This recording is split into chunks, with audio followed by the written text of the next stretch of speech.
Hey folks, Quilly18 here, and welcome to the start of a brand new Let's Play slash... Hey folks, Quilly18 here, and welcome to another episode of our Let's Play slash tutorial of totally vanilla RimWorld. No mods, no expansions. We've got our nice little starter base going on here, not a whole lot of construction there. We are claiming a fair amount of territory over here for what is, at least for now, going to be a pretty generous animal pen. Waiting for these walls to complete, then we're going to build a new fence and then pop open this pen. Otherwise, let's see how things are doing inside the house. Storage level is getting pretty full. We got a fair amount of wood stored up. Which means we don't really need to chop down too many trees too aggressively. If we want to pull these down over here, we can get some more info. By the way, you can toggle whether this is set in this sort of collapsible tree list, or if it's an all-in-one inventory over here in the top left corner. I'm a big fan of the collapsible tree list. In fact, I often use the tree list and have everything open, personally, because, you know, I do want to keep a good eye on things, but there's a lot of stuff I don't really need to see the total stuff. Like, you really don't need to get the breakdown of textiles, generally speaking. You probably don't need a breakdown of what raw food you've got. And in any case, even if I did have everything expanded, I like these subcategories because it still groups things up in a nice and obvious way that, at least at a glance, I can quickly know where I'm looking for something. Whereas if I don't have it in the tree view, I find it all mashes together. Lots of these little buttons here are worth exploring. Definitely take your time and take a look at a few of those in your own game. You might find some overlays that you find super useful all the time. Even if you don't use the overlays, sometimes by clicking on these and then using them, you discover, oh, hold on, look at this. This is the beauty display. Look how ugly some of this terrain is. Oh, I didn't realize that was a problem. That sort of thing. And then day to day, you don't end up using the beauty display, but you sort of know when you see some blood on the ground, wow, things are not pretty over here. If you take a look at Vort, and see the situation, right now the beauty of the area is 0% in this room. Vort has minus 15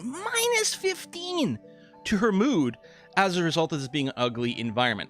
Luckily, right now, again, everyone's mood is pretty decent because we still have low expectations because it's a new and very poor colony, so don't expect much.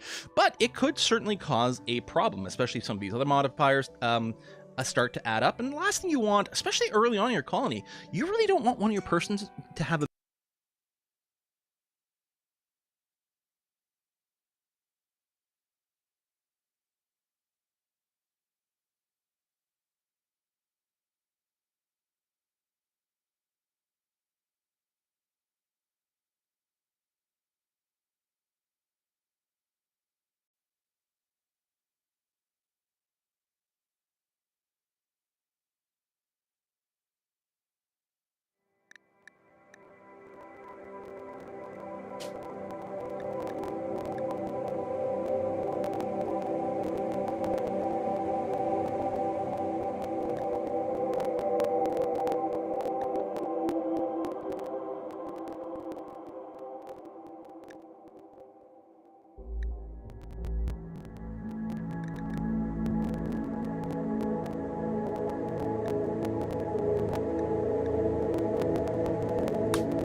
The future is threatened.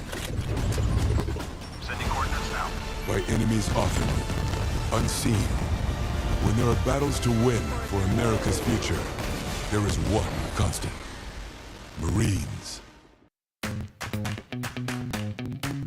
Best Buy Total Tech, a membership that brings you peace of mind and... Hey folks, Quilly here, and welcome to the start of a brand new Let's Play. Hills and mountains, you don't have to worry about it. You can just ignore them, depending on what the background is. And you can see, but it's not over here. Foot, they've lost their shoulders higher, so they're more really handy. Sky over here is a slow learner. Now this sucks. So look at that, global learning speed. Sort of. Although if you're worried, you can put a little bit of a wall right there, and then you'll feel like you're very, very sealed in. So if we went and just put like a wall kind of around here, we'd have a big area over here to work in, which would be wonderful. The other thing to consider, and we've got that, there are these little chip chunks that have landed in a few places. These can be deconstructed for a little bit of material. But Phoebe, while he only has a 4, Phoebe has some passion for it. So it actually would probably be better for Phoebe to go and do the construction. Yeah, they'll start off a little lower, but they will get better. So I might want to turn it on for Phoebe. I may want to turn it off for Sky. Or of course, actually would probably be better for Phoebe. These are where we choose which labors. Make sure we've got the very basics down. Basics would include shelter, food, and security. And really, actually, I guess food would be the first priority in a sense. But can get built at a bit the same time. Let's take a look at our 3 pawns and figure out what we want them to do. So this is the work tab over here. These are where we choose which labors are enabled for each pawns. By default in the game, what it does is it looks at your 3 starting pawns, and whoever's got the highest value in a category, it turns on that skill for them. So Phoebe has the best cooking skill at a 2, which ain't much, but it's better than a 0 and it's better than a 1. So it was turned on for Phoebe. Now, this doesn't always match up with passion. For example, we remember Sky has the construction of 6, so construction was turned on for Sky, but Phoebe, while he only has a 4, Phoebe has some passion for it. So it actually would probably be better for Phoebe to go and do the construction. Yeah, they'll start off a little lower, but they will get better. So I might want to turn it on for Phoebe. I may want to turn it off for Sky. Or of course, I could turn it on for everyone if I wanted to. The red squares over here is a hint that these people are particularly bad at doing these things. So you may or may not want them on. You can, and in fact, almost everyone plays with manual priorities put in here, where you can prioritize tasks from 1 to 4. Priorities 1 are done first, then it'll try priority 2 tasks, then 3, and then finally priority 4 tasks. Jobs are always done from left to right as well. So even if you don't use manual priorities, or if you use manual priorities but you leave everything at a 3, which is the default number, they'll always attempt to do firefighting first, then they'll attempt to lie in a medical bed if they're hurt, then they'll attempt to do medical work, then they'll try to rest from their diseases, and so on. And the very last thing they'll attempt to do is research, assuming that's even turned on. If I did something like with Vort, if I told Vort to put a mining at a 1 and say a craft at a 2, Vort will first see if they can mine, then they will see if they can craft, then they'll come over here and try firefighting, etc. If I have 2 things at a 1 like this, Vort will try mining first, and then if there's nothing to mine, Vort will attempt to craft, and then so on until they go down the list of priorities. What I tend to like to do, and if you shift-click a column, you can do the whole thing. I like to set firefighting, patienting, doctoring, bed rest, and basic all to a 1, because I'm almost always going to want these things to be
Done absolutely before anything else. Sometimes the doctoring gets tweaked a little bit because, for example, it might be, in Vort's case, it might be more important for them to doctor rather than firefight, or even act as a patient themselves if something comes up like that. Although the doctor will override a few things along the way. For now, we'll do this, and then what we can do is we can change this as a case-by-case basis. That's going to be perfectly okay.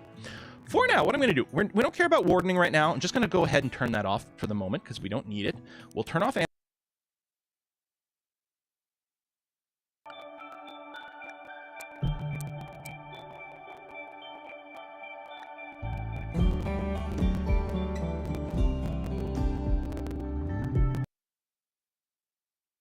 animal handling.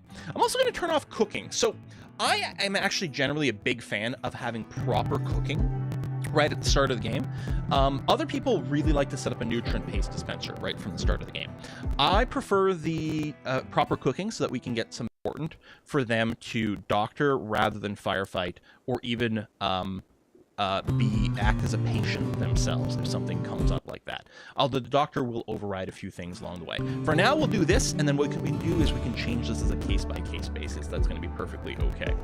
For now, what I'm going to do, we don't care about wardening right now. I'm just going to go ahead and turn that off for the moment because we don't need it. We'll turn off animal handling. I'm also going to turn off cooking. So I am actually generally a big fan of having proper cooking right at the start of the game. Other people really like to set up a nutrient paste dispenser right from the start of the game. I prefer the proper cooking so that we can get some better moves right away. But in this case, because my cooks are so terrible, this is going to be an obvious choice for a nutrient paste game, so we're going to do that. I'll also turn off hunting for now until I figure out what I'm going to do with that. Now, construction, okay, Vort would be particularly bad at constructing.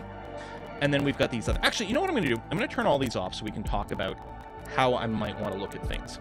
One of the things you generally want to do in this game is you generally, as much as possible, want to have a pawn focus on a specific job so that they can max out their skill in that job.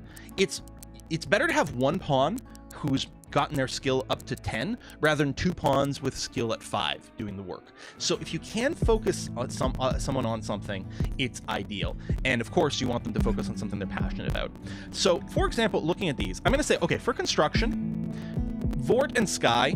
Vort is bad at construction. Sky would be okay for now, but doesn't have passion. Certainly Phoebe is the person I'm going to want to have construct as much as possible and develop as much construction skill as possible. Smithing, tailoring, crafting is another one where skill matters a lot. Now, Phoebe has some passion for that, but Phoebe might be busy constructing. So I'd rather Vort really focus on the crafting job over here if they can, so that they get really skilled in that. Although there's a bit of conflict with research, which we'll have to figure out a little bit later. And then with Sky over here, well, obviously they're going to be quite good at mining if that comes up. And, well, what else? Well, okay, warning, if we do have a prisoner, then Sky's obviously going to have to be responsible for that. So I'm going to put those at a 2, and that's what I tend to like to do. The things I would like them to become experts at, I like to set those at a 2. And then for things that I'm okay if they still do if there's nothing else going on, let's say a 3. So Phoebe, I don't mind if you do some crafting over here, some smithing, tailoring, and crafting, if you don't have any construction to do, because you'll have some passion for it, and that's going to be okay. Same thing with Vort. What I could do is put the mining at a 3. You know, if there's nothing to craft, then maybe you can help with mining. We'll see that. Sky over here, if we don't have any prisoners and there's nothing to be mined, they're actually going to spend their time hauling and cleaning. Hey, you know what? I can't complain about that.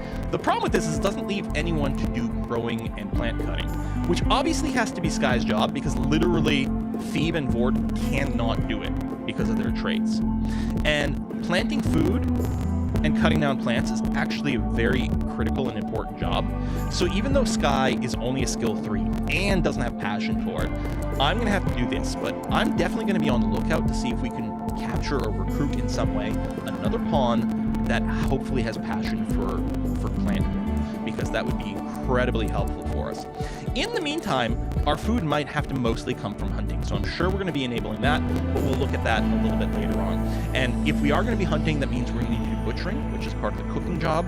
But luckily, you don't really need a ton of skill to do the butchering, so we could safely turn on one of the cooking for one of these crappy people, if not all of them, so they can just butcher things that get hunted, and then we'll just put that meat into the nutrient paste dispenser so that no one actually has to cook a meal. All right, so that's not a terrible setup. Again, we'll have to figure out something with research here because there's a chance, I mean, we're going to want Vort to do a fair amount of research. Most likely, in fact, what I expect is we're going to end up with this. With Vort. In fact, I'll put the mining at a 4. So if we don't have a research table, so if there's nothing to craft and we don't have a research table yet, Vort will help out with mining if there's any. And might become completely idle as well. We'll deal with that relatively soon. But as soon as we've got a research table, Vort's always going to have something to do. They'll either craft something or they'll research, and Vort's just going to be busy forever, and it's going to be wonderful. Okay, so that's the work sorted out. Let's figure out our initial sort of food situation and shelter and security. If we had anyone who was good at planting, I'd definitely set up a lot of farms. I think we're going to still set up a farm to get, I mean, if nothing else, to showcase it. And it will be one set of food. Luckily, in a temperate forest here, there's generally going to be a lot of good things to hunt, so we'll do that. Let's go ahead and unpause. We'll move around. They'll do a few things. Actually, who's our best shooter right out the bat? Click on a pawn. Check this. So skill.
4, skill 5, skill 9. Okay, Sky, I'm going to tell you to equip the bolt-action rifle.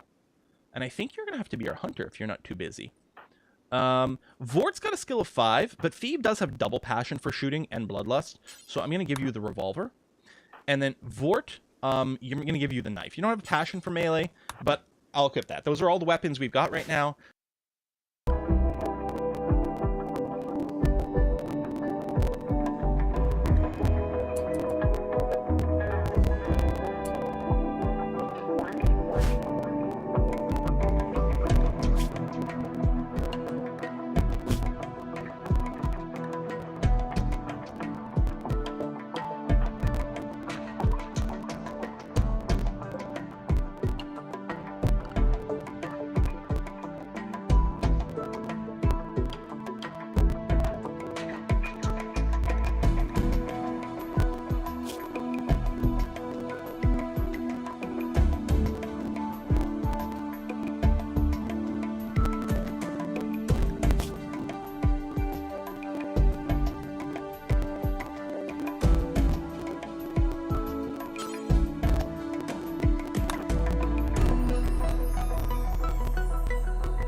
So we'll get them to go ahead and equip those. And yeah, we'll almost certainly have to do some hunting early on.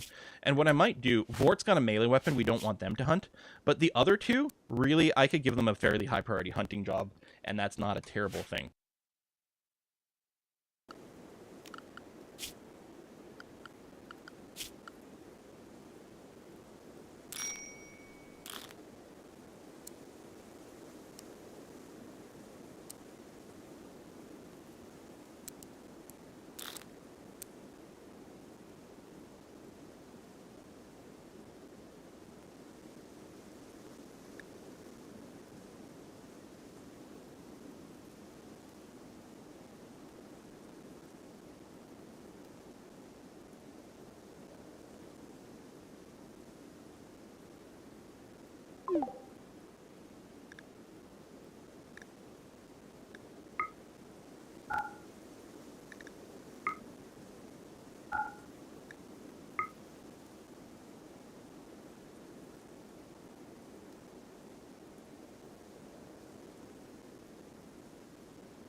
they won't do anything until we assign anything to be hunted. I will set up a tiny little farm early on just to give us an option. So I'm going to go to zone over here, go to growing area, and I'm just going to put a little farm just somewhere arbitrarily over here. I'm going to make a little 5x5 farm. This is not very big, and we've got to pick a crop to grow to start off with. The basic food crops are corn, potato, rice, and strawberry. Now, strawberry does have a minimum skill, which we don't currently have. So if I sign this, I'll get an error or a warning. Hey, you can't actually grow strawberries, so nothing's going to happen over here. The advantage of strawberries is you can eat them raw and not make people unhappy. No one minds eating a raw strawberry. There's always a chance you can get food poisoning from eating raw food. It's pretty small, but it might happen. You know, there were bugs on a strawberry or a little bit of mold or something like that. So some people can get food poisoning from eating raw berries, but they won't get a bad thought from eating raw strawberries. Well, they will get bad thoughts from eating raw rice, potatoes, or corn, or raw meat. Of the other three, though, these other crops, so strawberries don't actually, they need skill, and I don't think they generate as much nutrition per crop.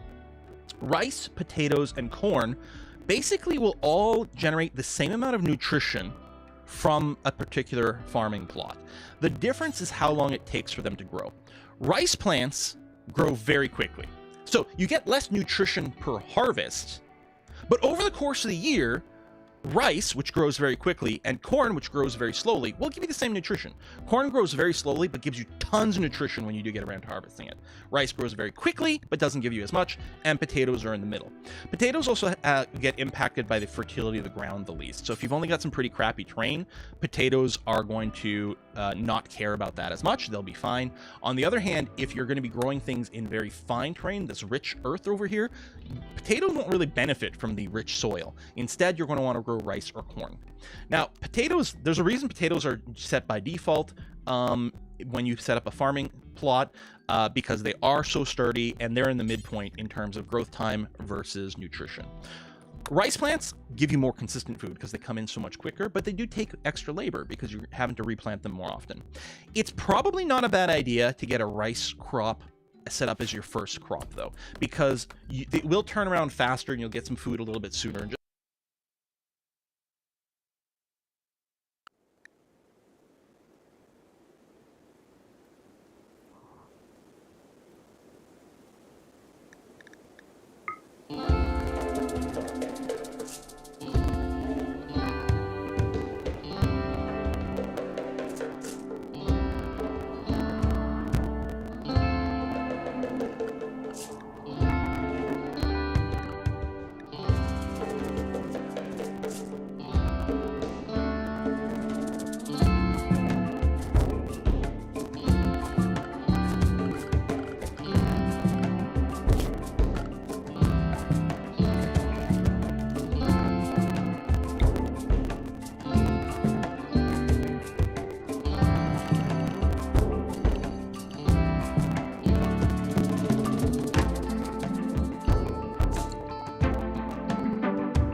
Just get it trickling in. Long term, I mostly like to have as many of my fields on corn as possible, because when you hear rice, which grows very quickly, and corn, which grows very slowly, will give you the same nutrition. Corn grows very slowly, but gives you tons of nutrition.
Nutrition when you do get around to harvesting it.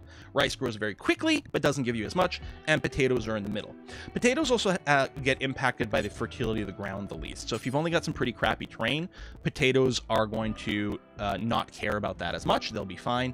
On the other hand, if you're going to be growing things in very fine terrain, this rich earth over here, potatoes won't really benefit from the rich soil. Instead, you're going to want to grow rice or corn. Now, potatoes, there's a reason potatoes are set by default when you set up a farming plot, because they are so sturdy and they're in the midpoint in terms of growth time versus nutrition. Rice plants give you more consistent food because they come in so much quicker, but they do take extra labor because you're having to replant them more often. It's probably not a bad idea to get a rice crop set up as your first crop, though, because it will turn around faster and you'll get some food a little bit sooner, and just get it trickling in. Long term, I mostly like to have as many of my fields on corn as possible, because you don't have to replant them that often. They take less labor. But because there's such a long period of time between harvests, sometimes you can run low of food in between harvests, so you need a bit of a buffer there. In practice, a mix of different crops is a pretty good idea because they've got different timings. Also, they'll be more resistant to blights that might happen. You can see Sky over here is chopping down the trees because they're in the way of this farm plot. You can also go and ask them to specifically chop down some more trees as well. If I go chop wood, I can say, you know what, let's chop all these trees, because I'm going to be building a base here, plus I might want some wood, so I'm going to say, please chop down these trees. So Sky, who has set the plant cut,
cut.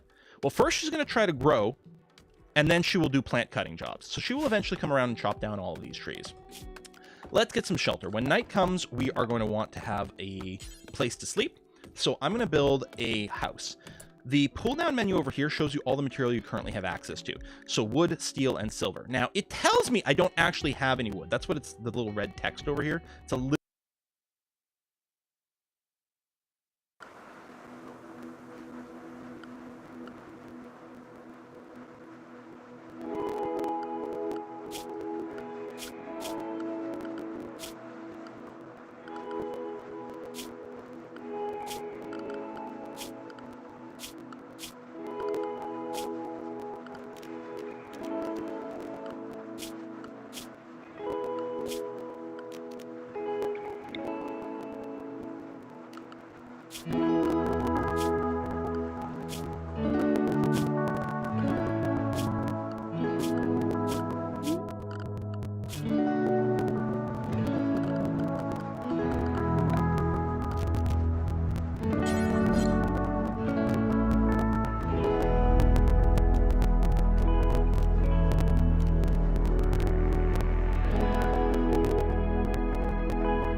little hard to see because it's hidden behind things, and the number is red over here, and if I mouse over it, there, you see not enough stored?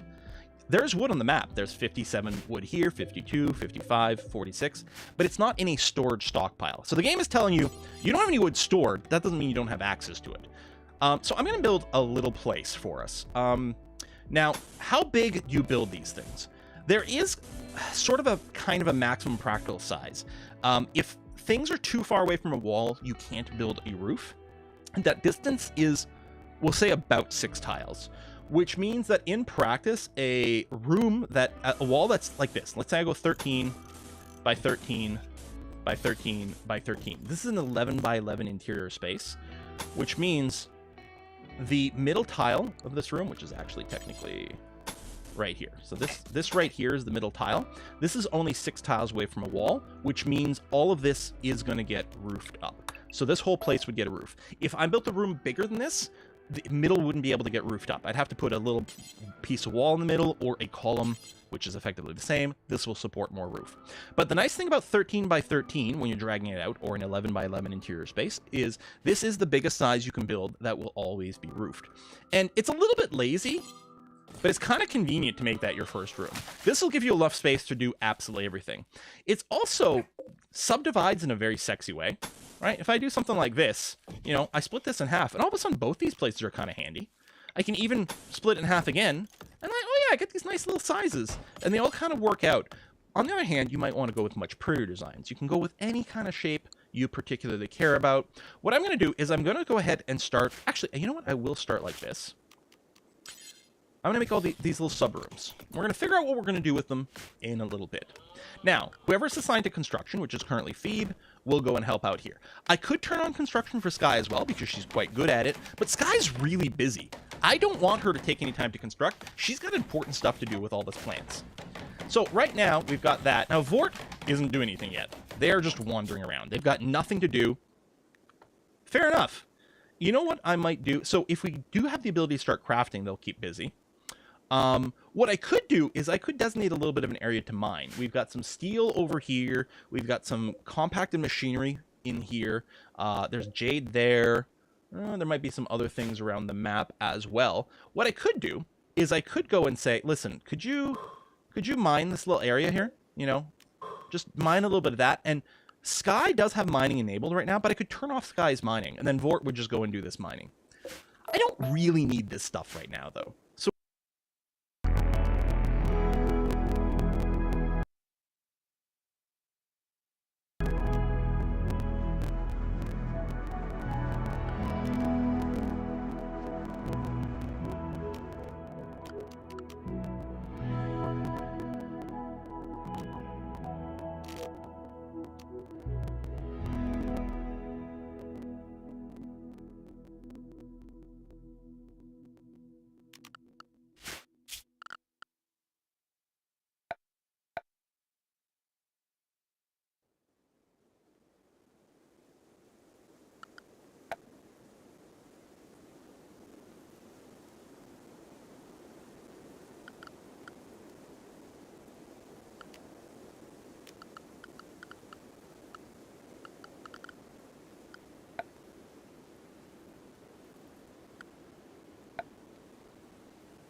So what else can we do to keep Vort busy? Because they can't haul... Well, that's actually a little bit tricky. That's actually very tricky for them, unfortunately. Maybe I will do the thing where I turn off Sky's mining, and I'll just keep Vort busy by doing a little bit of mining. You can mine by clicking on a tile and clicking mine. You can also go into your orders menu here and mine out. We'll get a little bit of component over there. Here, we can mine those. And why don't you mine a little bit of steel that's over there? So Vort is going to wander. What I can do is I can draft them or recruit them and undraft them. It'll cause them to reevaluate their jobs immediately. So there you go. Vort has canceled they're just wandering, and they're going to start doing a little bit of mining. Just going to keep them busy, just so that they're technically doing something. There you go. Phoebe doing some nice construction over here. And yes, we do have a dog, Kiwi. The default start does start you off with a pet. It is random what your pet is. Now, Kiwi is a Yorkshire Terrier. They are not a terribly useful dog, unfortunately. They are too small to be able to haul things. This Yorkie is not very useful. They are bonded to Sky. Sky is going to be very happy that she is the master of the pet she's bonded with. So this is Sky's dog. And so Sky is really happy that she has a dog. That's great. Something happens to Kiwi, Sky's going to be very miserable. If Kiwi wasn't bonded to anyone, we might have just butchered the dog since it wasn't very useful, and we'd have had a little bit of fresh meat. RimWorld is a cruel, cruel, cruel world. It's true. Okay, I could mine out more components over here, but I think if I mine this out, well, I guess there's a diagonal. We'd be protected. You know what? I'll go ahead and flag this area to be mined as well. That's going to be okay. Just keep them busy. That's going to be groovy. So we did start with some meals. We've got some survival meals over here, packaged survival meals. They have very long shelf life. They don't have to be refrigerated. They are deteriorating because they're outdoors. Most things that are outdoors, so we got a flak vest over here. We've got some medicine over here. Most things that are outdoors will deteriorate. These chunks of slag or rock don't. This is a pile of silver, which also doesn't deteriorate. And somewhere, oh yeah, we've got steel. Steel over here doesn't deteriorate either. So some things can be left outside. Other things need to be moved inside as quickly as possible.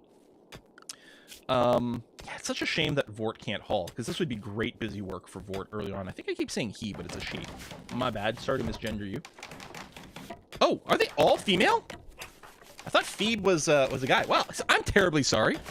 All my people are female over here. Okay. I'll have to remember that and use the correct pronouns here. So Phoebe is still working. So what the constructors will do is they will move things out of the way. Oh, Phoebe just got hungry. If we take a look at Phoebe's needs over here, so you see their food need over here is dropped below 30%. When a pawn's food need gets below 30%, they will go and try to get themselves some food. Everyone's probably getting about there in terms of hunger, 35%. So some people get hungry at different rates, depending on some of their stats and different things. Now, on this needs page, you can also see if they're happy, right? We did see that with Sky, that they're happy because they're Kiwi's master. Phoebe, however, just got unhappy because she ate without a table, right? She just had to sit on the ground and eat her meal there.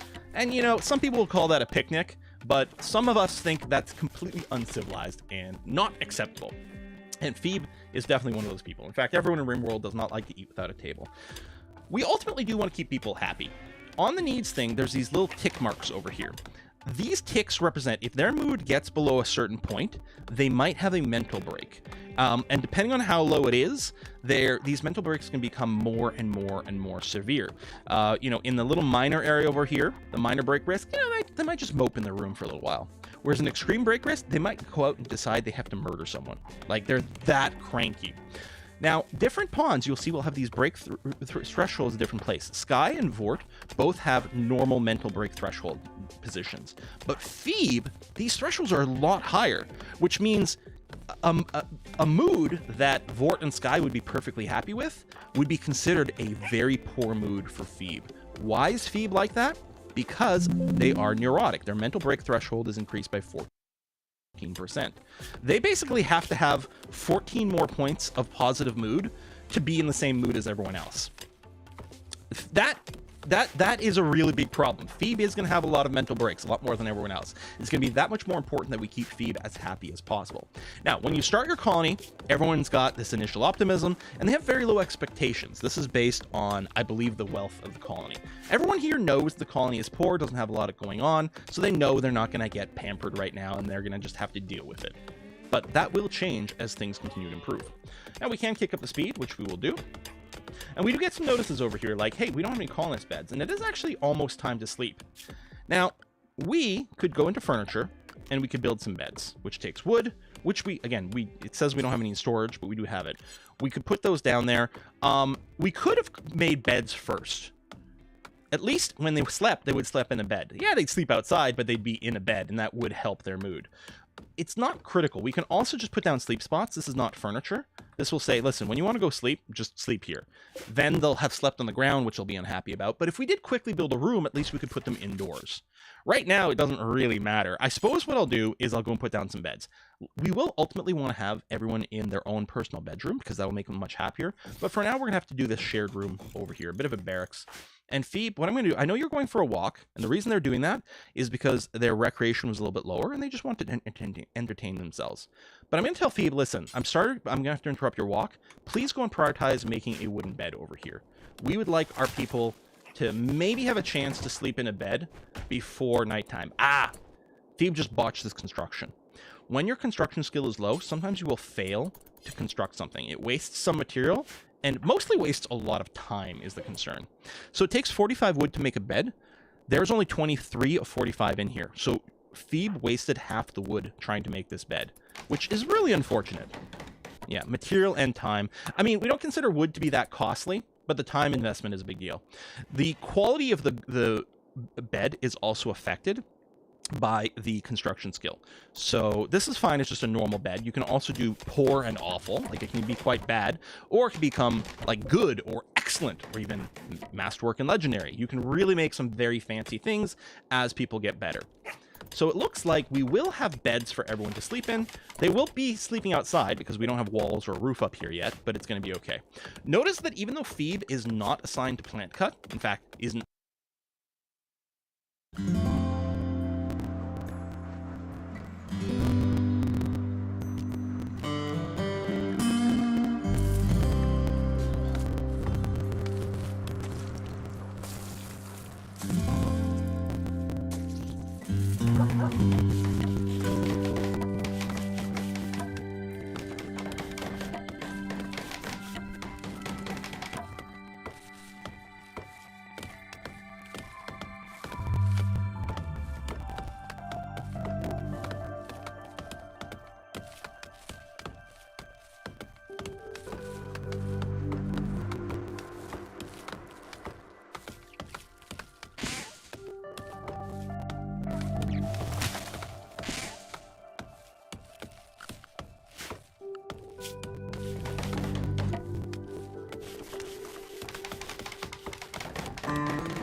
not quote-unquote allowed to plant cut, she is still cutting down this tree over here because it's in the way of her construction.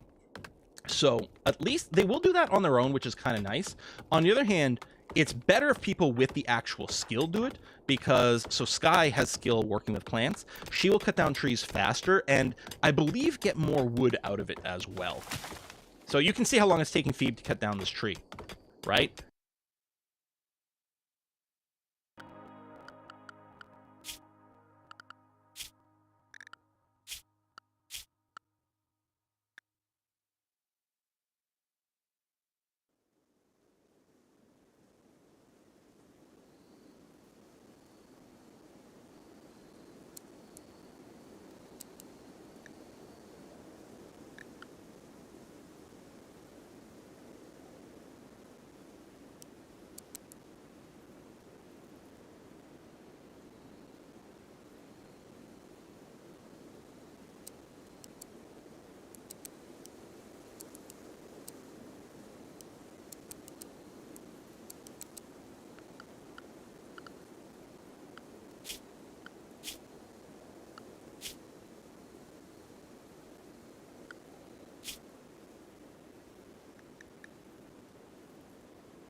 Sky, I think Sky's going to cut down 2 trees in the amount of time Phoebe is going to cut down this one. And that's because Sky is more skilled at plant work. And she's not even that good. She's only got a 3, but it still makes a difference. There we go. It eventually did happen. And we got 33 wood out of it. Now everyone's going to go to sleep. The reason they're going to sleep right now is there is a sleep schedule. Pawns will go to sleep automatically when they get too tired, but you can always also set a schedule. Now, by default, it does flag them to sleep for 8 hours. There's no need to do that. What you can do... In fact, you don't have to have a sleep schedule at all. You can put them on anything over here, in which case they'll just go to bed when they're tired. I kind of like having everyone go to bed at the same time. There's a few different reasons why it can be helpful to do that. Not really anything worth talking about right now.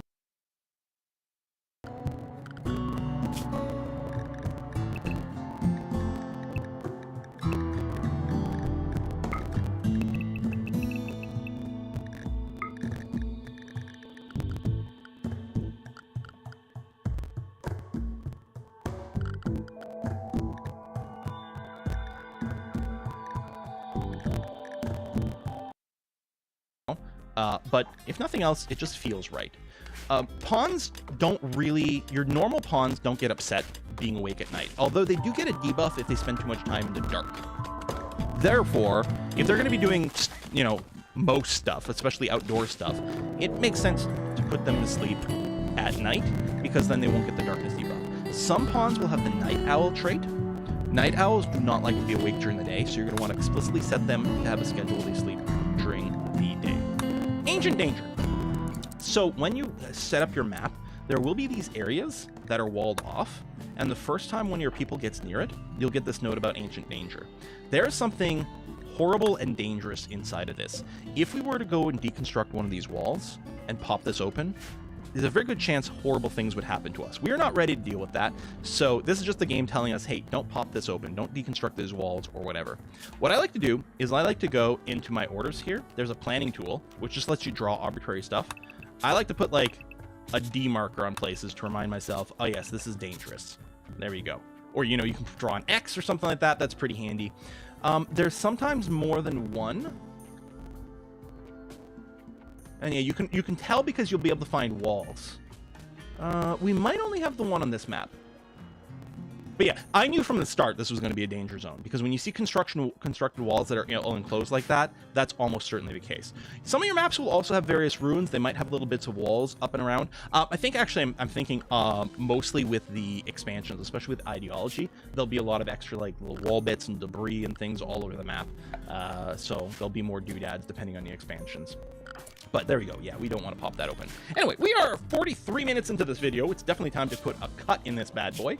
Hope you enjoy this Let's Play / tutorial that we've got going on. I usually play RimWorld heavily modded, so it's actually quite fun to go to a vanilla run once again to experience what that's like. You know, mods are great. RimWorld has an incredible, unbelievable modding community with so many mods that some people are like, I can't play RimWorld without it. And that's just testament. It's not to say that there's something that's missing in RimWorld. It's a testament to how amazing and incredible the modding community is, how great they are. But the fact of the matter is, the RimWorld base vanilla game is great on its own too, and kind of just feels like a different game. Once you've played a lot of modded RimWorld, going back to vanilla feels like a fresh and brand new game in a weird way, with a different set of challenges, which is excellent. And I'm looking forward to this, and I hope you are going to enjoy this as well. Thanks for watching, folks. I'll see you next time. Bye-bye.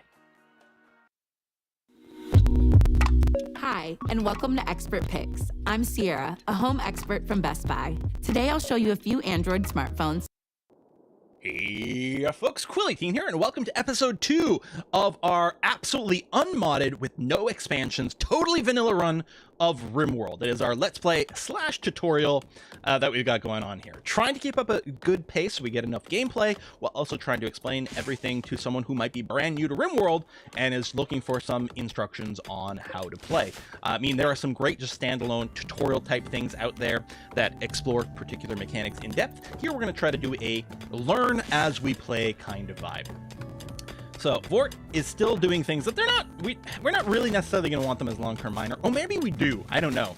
You know what? Maybe it's totally fine. But we're keeping Vort busy with some mining work later on. That's not necessarily their long-term expertise, but it's going to be okay. We've gotten through our first day. We slept well, it's sort of in the great outdoors. We didn't have a roof over our head yet. For tonight, we nearly will. Sky is still, while Sky's chopping down trees, Phoebe is doing construction, although currently going on a walk because their recreation need was low. So they are going on a walk to try to just, you know, relax, take it easy, have a little bit of fun, and go ahead and do that. So we'll let Phoebe continue to walk around here. Now, once we get this finished, once we get our walls complete and we get a roof over here, we will then have the ability to move this stuff that's currently decaying because it's out of doors inside. And to do that, we're going to set up a stockpile. So we've got under zone, we can have a stockpile zone over here, and we will be placing things in that zone. What I'm going to do is I'm going to make this little back room here into a stockpile. This is not going to be very big, but it'll look kind of nice. Oh, there you go. Phoebe finished their walk, coming over here constructing. Since there's walls all the way around, there's a door here. It's just open because there's a rock in the way. Because it's fully walled off, and again, diagonals, this connection here counts as a solid wall. So technically, we don't even need this wall bit at all. I could cancel this. This will be just as functional and actually gives us a little bit more space. I didn't even need the 4 corners in this house over here. I could have left these corners off and everything would have been enclosed. We would have saved time and material. But I think it looks dumb, so I'm going to do that. Because aesthetics matter, darn it. There's a lot of things in RimWorld that are sometimes like a balancing act between sort of fun and aesthetics and enjoying that versus efficiency. And it's just one of those things. You're always, you know, where your personal balance is going to be is going to determine it. You know, this is just a big square building. It's not particularly exciting, but so at least what we can do is have some nice clean corners going on. Maybe we'll try to be a little bit more interesting with our construction later on down the road. You can see Phoebe is moving some stones out of the way here so that she can continue the construction. Now, all these stones, they're not very pretty. If I take a look at this limestone chunks, I select it, if I hit I over here, You see this limestone chunk is a beauty of -8. These rocks are ugly. I mean, who wants to sleep in a room full with a bunch of rocks?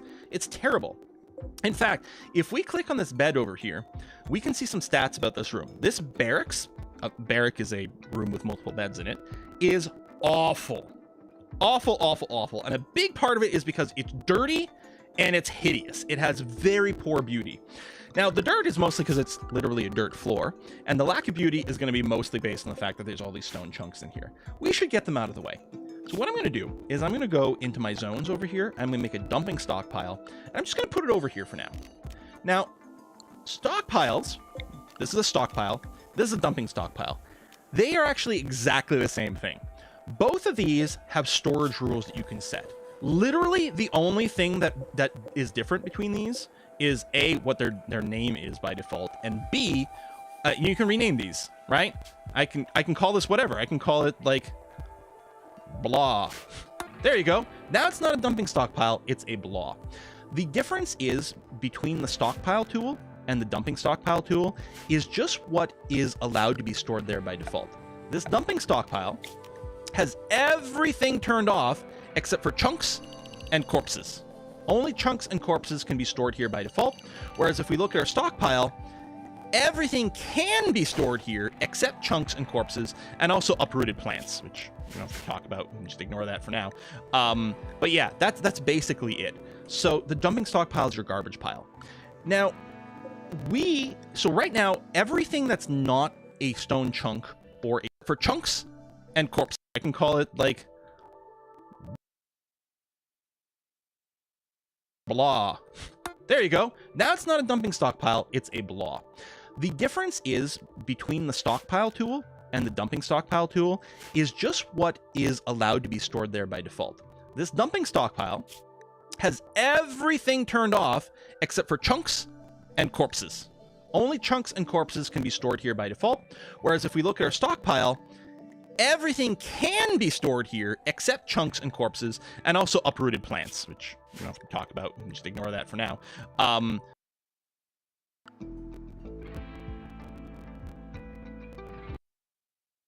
But yeah, that's basically it. So the dumping stockpile is your garbage pile. Now, so right now, everything that's not a stone chunk or a corpse will get stored in our stockpile over here. So that's what the hauling job is for people. If they get around to doing the hauling job, what's going to happen is they're going to grab, say, the survival meal and put it in the stockpile. Now, we know that silver and steel don't decompose outdoors. So we actually don't need to put those things indoors. Now, I may want to store my silver indoors because it's valuable. This is our trade currency. But our steel really doesn't have to be kept inside. So let's say I go to this dumping stockpile and I search for steel. There you go. Raw resources, steel, plasteel, and steel. Well, in my dumping stockpile, I'm going to allow steel to be stored over here. And in my indoor stockpile, I'm going to not allow steel. So these steel chunks won't get stored inside the house because they don't need to be. And that'll save us more room in our stockpile because, honestly, space is kind of tight. Now, someone's going to go and eventually haul this in by itself. Let's say I'm going to turn on hauling here for Phoebe and Sky. I'm going to go and put it at a 1. So they're going to do this as a top priority. And I just want to show what they'll do. And we can see it happening already. Sky and Phoebe, they're going to grab things and they're going to store things in here. These stones here that were in this stockpile and don't belong here, they're also getting carried out. Now, what we'll quickly see is the rest of the stone chunks that are sitting around are not going to get carried anywhere. And we'll see why that is. Let me fast forward. So most things do get carried automatically. These chunks do not. The reason for this is, I think, because there's chunks all over the map. If I go here, there's tons of chunks, and we don't necessarily want our people to go all the way across the map and just constantly pick up these chunks and bring them there. So chunks have to actually be explicitly told to be hauled with this button here. So all the chunks that are in my house, what I'm going to do is I'm going to put a haul command, and then someone will come and grab that rock and put it in the dumping stockpile. You can also double click. What this does is it selects everything in the same type on your screen, not on the map, right? Let's compare. Bad example, maybe. There we go. Right here. It's everything on the screen, but not everything on the map. Where if I zoom in, double click, you see it didn't select those rocks. I'm going to want all these out of the way. Haul all those haul all these, please. There we go. Let's get these out of my house. We're going to go ahead and do that. So that'll clear everything out of this building and get that done. Now, Phoebe, honestly, I really would like her to keep doing construction because we're not quite done building this house. And with Sky, actually, I'm going to bring the haul down to a 3 because if Sky doesn't have any hunting to do, and we haven't flagged anything to be hunted, so that's not going to happen, and we have no prisoners. If she doesn't have anything to grow or chop down, which currently she doesn't, Phoebe is now going to be hauling. Phoebe is already hauling without me doing a priority because it's just gone down that list. Oh, she got hungry, so she's going to need a survival meal. Again, she's going to be unhappy that she ate without a table. Night is coming. There's going to be going to sleep soon, and I think Phoebe, who's... Oh, sorry, that's... Yeah. Where's Sky? Sky's going for a walk for a little bit of fun. Phoebe is going to finish working on that wall, and then is going to start roofing things up, or go to bed. I'm actually going to flag this tree here to be cut. By default... Oh, there are more trees to be cut down, so actually Sky will be doing that. By default, when you chop wood, it only chops down trees that are mature enough to give you wood, which I believe is the 50% growth mark. Or maybe not. This tree's going to get cut down. It's only 46% grown. But you see this one here is not flagged to be chopped because it's not grown enough to give us any wood. So if we go chop tree, it doesn't chop that one down by default. You can use cut plant. This will cut everything, including grass. That's not what we're looking for. What I'm going to do is I'm going to click on this and say cut plant over here. Because I'd much rather Sky, who's better with trees, to cut this down. She'll be faster. Because otherwise, Phoebe, our constructor, is going to try to cut that down when Phoebe is going to try to put down the roof. And Phoebe's not very quick at it. I'm going to cancel the rest of these trees over here because I think we've got plenty of wood ready to go. So yeah, nighttime is coming. I do have in our schedule at 2200 hours. That's 10 p.m. People are going to go to sleep. They will finish whatever they're currently doing. So Vort's going to go and chop this mine this last tile over here, and then going to go to sleep. So we'll get that going on. Sky's going to come to bed. Excellent. There we go. And they're going to have a snooze. So, I mean, they're still not keen on their barracks, right? Because it's not a great spot. Yeah, unsightly environment. I think when they wake up, they'll get a mood. There we go. Awful barracks. And it is awful. And yeah, it lasts all day. So hopefully we can improve that. Moving the rock out of here will help. But if we floor this area, it'll help as well. Because it will add to some beauty and dramatically reduce the dirtiness of this room, which is going to be helpful. See, we've got a little warning here. We would like more recreational variety. Right now, the only thing they can do to have fun is chit-chat with each other and go for walks. That's not terribly exciting. So we would like, and what happens is if people have recently done a particular recreation activity, they won't get as much out of it for the next little while. These pawns want variety. In our architect menu, we do have a recreation category, and we've got a few things we can build for them. I really like getting a horseshoe pin as early as possible. So the horseshoe pin will provide a dexterity play recreation type. You can see on this mouse over, you can see the list of all the recreation types. So they can do solitary relaxation right now, they can do social interaction right now, but that is it. Food consumption can give them a positive buff if it's like tasty food. But yeah, right now they have no way to get dexterity play or cerebral play. So let's get them a dexterity play. We'll put down a horseshoe pin. Here, we'll put it down right over here. Boop. So Phoebe at some point will go and construct that. In fact, I'm going to encourage Phoebe to do that now, since Phoebe is not the expert at chopping down trees. I'm going to wake up Sky and get her to go and cut down this oak tree. So Phoebe is going to go do that. By the way, we can rename people as well. So in the bio for Phoebe, so this person's name is Phoeba Dafo, with their nickname being Phoebe. We can change their nickname and their title right away, because right now she's known as a test subject. So we can call her, how about we go Fob the Builder. Fob the Builder. So this is no longer Phoebe, it's now Fob. And her custom title is Builder. So Fob the Builder. There we go. Perfect. Yeah, we could rename people and things. For a long time, we could not rename animals in vanilla, but now we can. Yeah, if you click on training here, we could rename this Yorkie, who's eating some of our prepared meals. I mean, that's not really the ideal, but what can we do about it right now? Not much. Kiwi is really, other than the fact that Kiwi keeps Sky happy, Kiwi serves no purpose in the colony. It's cold reality, but the Rim, that's the way it goes sometimes. All right, we're gonna do that. We'll have to get a table soon. So Phoebe's building the roof over here. We're gonna let Phoebe finish, or Fob, I should say. We'll let Fob finish the roof. Oh, also you can see Fob is now wearing a helmet. So we did start the game with a little bit of clothing. We've got flak vest, flak pants, and a helmet over here. They will automatically equip clothes that meets certain criteria we can talk about later on. As long as it's in a stockpile. So they don't recognize this as clothes we own right now, and they didn't recognize the helmet as clothes we own. So they didn't auto-equip it. But at some point, the helmet was almost certainly hauled into here, and then someone said, hey, I should protect my noggin. So Fob went ahead and did that. We can change people's attire in a variety of ways. First of all, I could tell Sky, listen, Sky, go ahead and I'm going to force you to equip this flak vest. I can also force you to haul it. So if I do force equip, Sky's going to go and she'll put this vest on. That's regardless of anything else. She has now been forced to wear this vest, which is in her best interest, really. And if we check her gear tab, we can now see that she's got a flak vest here, and it says forced. So Sky will not take off this flak vest now. I can tell her to drop it, which I will do. So she's going to take off the flak vest, put it on the ground. It does get marked as forbidden if you force someone to drop it. I'm going to go ahead and allow that. That's going to be okay. What I'm going to do now is, with Fob, I'm going to tell you to haul this vest, please. And I'm going to shift-click on the pants and tell you to haul those as well. So they're going to get put in the stockpile. And at some point, someone's going to be like, hey, an armored vest, that sounds like a great idea. I'm going to put that on. But I'm not going to force them to do it. You can also control their outfits with this current outfit over here. Right now, these people are allowed to wear anything.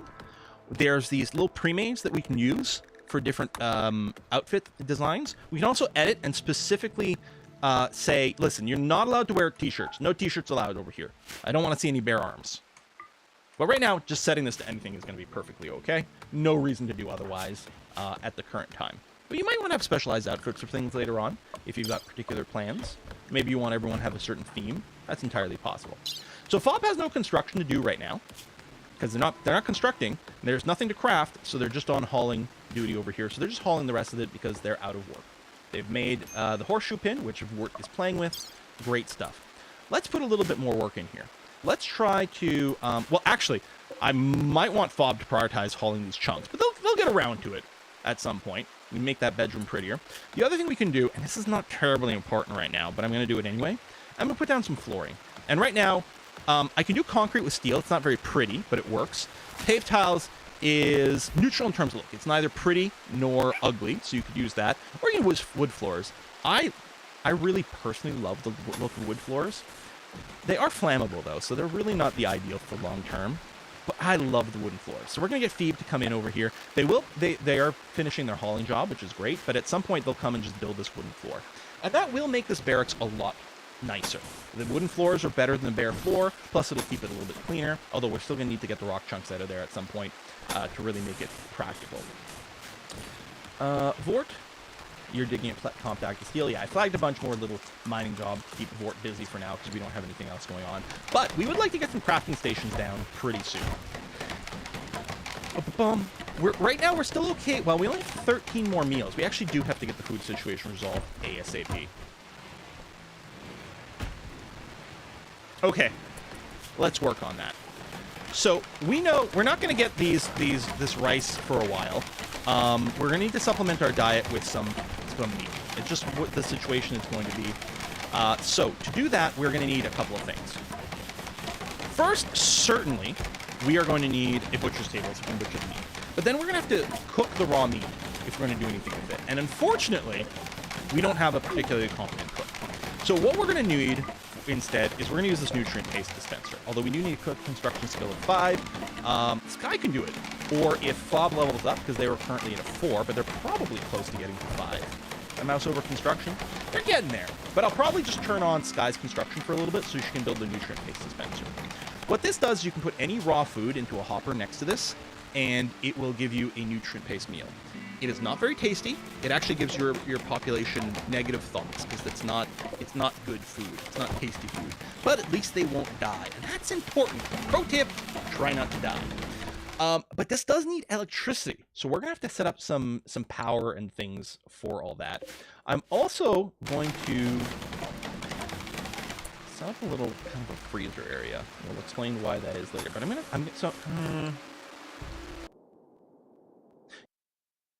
what? I'm just gonna build a separate room to showcase some stuff. That's what I'm gonna do. Let's build. So I'm gonna plan on. You know what? I want people to get up and then eat. I mean, they're gonna have individual bedrooms, Maybe this should be a little dining hall. Okay, that's fine. What I'm going to do here is I'm going to take this dumping stockpile. Just going to expand it. Make it big over here. And then I'm going to take the shrink. I'm just going to shrink it out of this area. And yeah, we'll have to move these stone out of here. And yeah, the steel will get moved over as well. I'm going to set up a new construction job.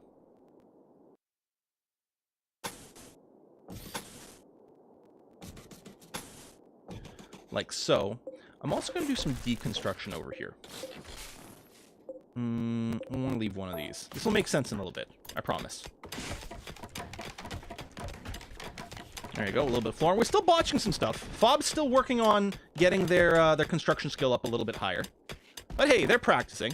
So now this room here is still awful, but it's getting a lot better, and it'll be a lot better once we get these stone chunks out of here as well.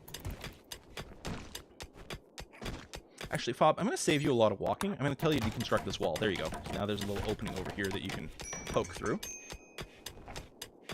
Yeah, you're having another one of those. Oh, you got to get rid of that tree.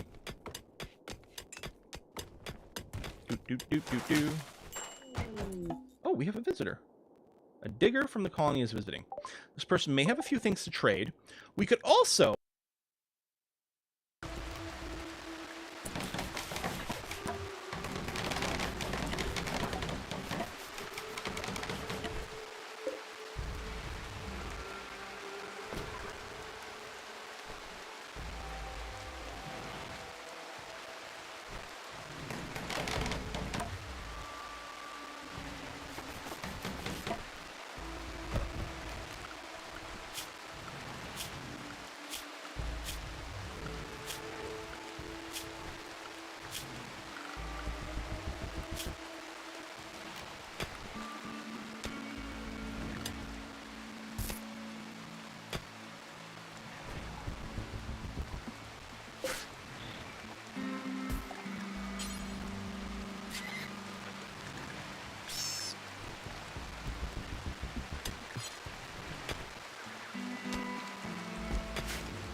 I took one of my people.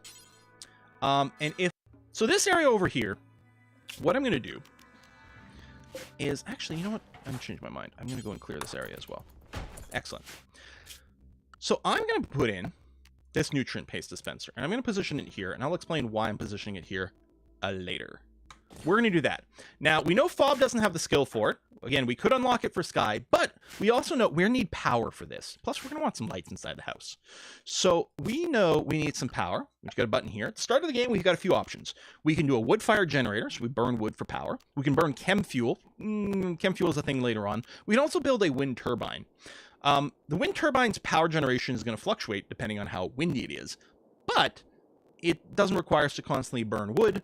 So we might want an early wood-fired generator, but I'm a big fan of trying to get the wind turbine up and running as soon as possible. Now, the area around here, these white boxes, these are areas where if there's something tall in that area, it will block the wind and make your wind turbine work less well. So walls like this would block the wind. Mountainside like this, yep. Also trees will block windy areas. So if I put it, oh yeah, here there's a little space occupied because of our little horseshoe pin. If I put it here, there is one tree in the way, but we could cut it down. We will have to worry about continuously cutting down, which can be kind of annoying. One of the things I quite like to do is, if we did something like this, we could have another growing area 7 by 10 will cover the front area like that. And if I expand it,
think like this. Yeah, there we go. Places where you're growing crops, there will be no trees. Your people will automatically cut down those trees to make space for the crops. The other thing is if there's something in that tile, their trees won't grow. So our dumping stockpile, if we made this a dumping stockpile and filled it with rocks, we'd have to cut down these trees first. But then if we put rocks all over that, then no trees would grow there. Those are a couple of different ways you can prevent your wind turbines from being blocked regularly. I'm going to do this, and yeah, we'll set up another crop growing area. So we've got the rice over here for a quick crop turnaround. I'll actually have this be a potato crop. And then once the potatoes come in, I'll probably change this rice area to something else. But I'm going to go ahead and do that. And the other thing I'm going to do is make sure we've got a power conduit that is going to run from this wind turbine into our building. I like to build it in the wall so you don't see them. Now, for power devices like the wind turbines or batteries later on, they actually do have to touch the conduit. But other things, they can connect to it, I think, within 6 tiles. So we don't actually have to touch the nutrient paste dispenser for it to have power from this power line.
It will connect over there.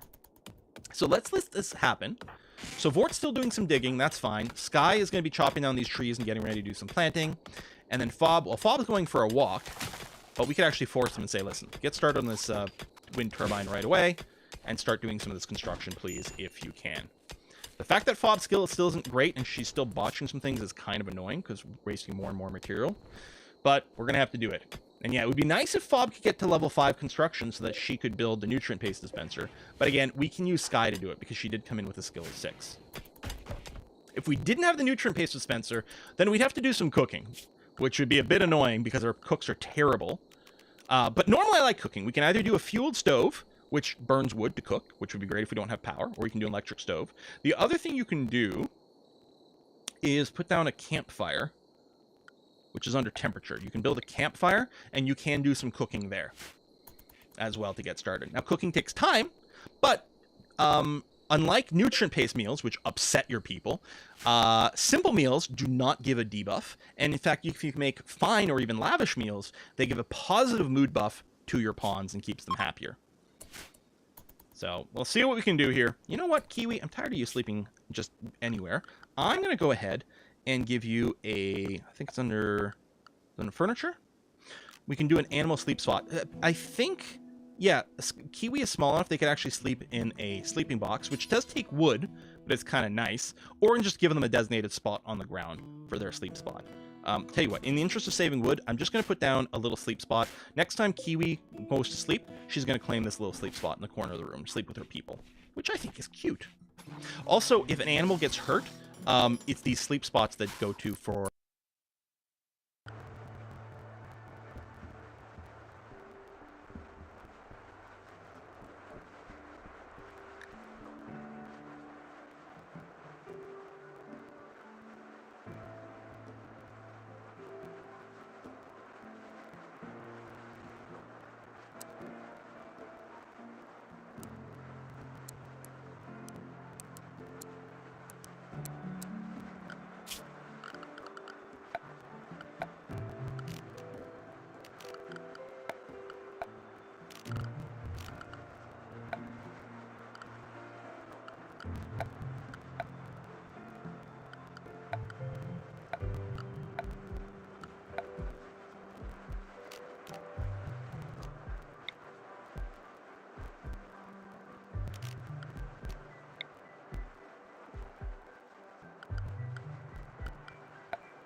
for medical help. You can even flag a sleep spot as a specific medical spot to get help. All right, Fob's going to go and set up this wind turbine. Now, right now, if we click on it, the wind turbine is blocked by a poplar tree. Probably that one right there. Sky's going to get around to chopping that down. Oh, there's another poplar tree over here, so we had a couple. Sky's going to get around to chopping those down as she handles the rest of the growth here. But it looks like we are... Oh, she's resowing the rice over here because it's expanded. That's right. And then there's more trees to cut down. So she's going to work on that. She'll get around to it. I can still hear the mining. Tap, tap, tap with Vort over here. Excellent. Now, we're going to get attacked relatively soon. We got a note here that we might need some defense. I'm going to go... The first attack is actually pretty insignificant. But if you're worried about it, we're going to set up a little bit of a barricade. Sandbags and barricades are basically the same. Sandbags need cloth. Barricades can be made out of just regular material. They're slightly different, but basically the same. I'm going to make a little tiny sort of like bunker type thing right over here so we can take some cover behind it. It's really not going to be necessary for the first raid, but I'll set up a little bit of that. Fob's going to want some more work to do relatively soon because she's hauling the granite chunk to Blah, which is the dumping stockpile, what we renamed it, if you remember. But we'll then now go work on the barricades, and then as soon as this is done, which won't take long, Fob will go back to just doing some hauling because there's not going to be any more construction tasks. There is this job, but Fob does not have enough construction skill for it. Actually, I will set up a little bit more construction for you because people are still cranky that they're eating without a table, so I'm going to make a little 1x2 table out of wood here. I'm going to put it just in the corner of the room there. Well, actually, not there. I'm going to put it near the nutrient paste dispenser. I'm going to put it here. I think that placement will make a little bit more sense when I do the next stage of our plan. I'll give it a couple of chairs. I mean, we've got 3 people, but it's very unlikely that everyone will be eating at the same time. So I think 2 chairs is going to be fine. We have a group of travelers just passing by for a visit. Hey, nice to have you around. That's going to be okay. There we go. What kind of a table? Normal table. Yeah, I don't think Fob might get lucky and make something that's good quality. Probably no better than good, though. How's this chair? Oh, poor chair. Womp womp. Okay. Now, Fob did just go and eat a meal over there, so they won't get the 8 without a table debuff. But we've got our first problem. A rat has gone mad and is going to try to attack everyone that it sees. So we've got a mad rat right over here by these boars. So if I unpause, this rat's going to be heading towards these people. It's trying to attack the closest people. And it would be unfortunate if our visitors were hurt. So I'm going to grab all 3 of my people. You can click and drag to select people on the map. You can also click and drag and you can select them up over here. I'm going to draft them. The hotkey for that is R. And I'm going to tell them to set up over here. I'm going to set up near a group of visitors and try to protect them from this mad rat, which is this one right over here. When your people are drafted, they will automatically attack anyone that comes within range. There's that rat. So Vort's going to be in position. Vort has a knife. Now, they won't move position, so your meleeers won't run towards enemies by default. So your ranged people, which actually I'm going to reposition a little further back here. Your ranged people will start shooting. As long as fire at will is turned on, they will start shooting at enemies. And you can see it happening there. Oh, wow. I think that was Fob that shot the rat. Sometimes it takes more. Your melee people, you can right-click on a target, and they will go and attack them. And if anyone comes up to them, then they will attack. Your ranged people won't be able to shoot at someone who's attacking them in melee. They will just try to punch them back. But yeah, I can go ahead and recruit everyone. And I'm going to unforbid this rat. If we get a butcher table, we can butcher the rat and have some meat to put in our nutrient paste dispenser. Well, we're talking about it. Let's go and do it. Hell, Fob needs some things to do. So I'm going to put a butcher table. For now, I will put it inside the room, but we're going to have to talk about some things in a little bit. So Fob's going to go and...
finish the chair, then they'll build the butcher table.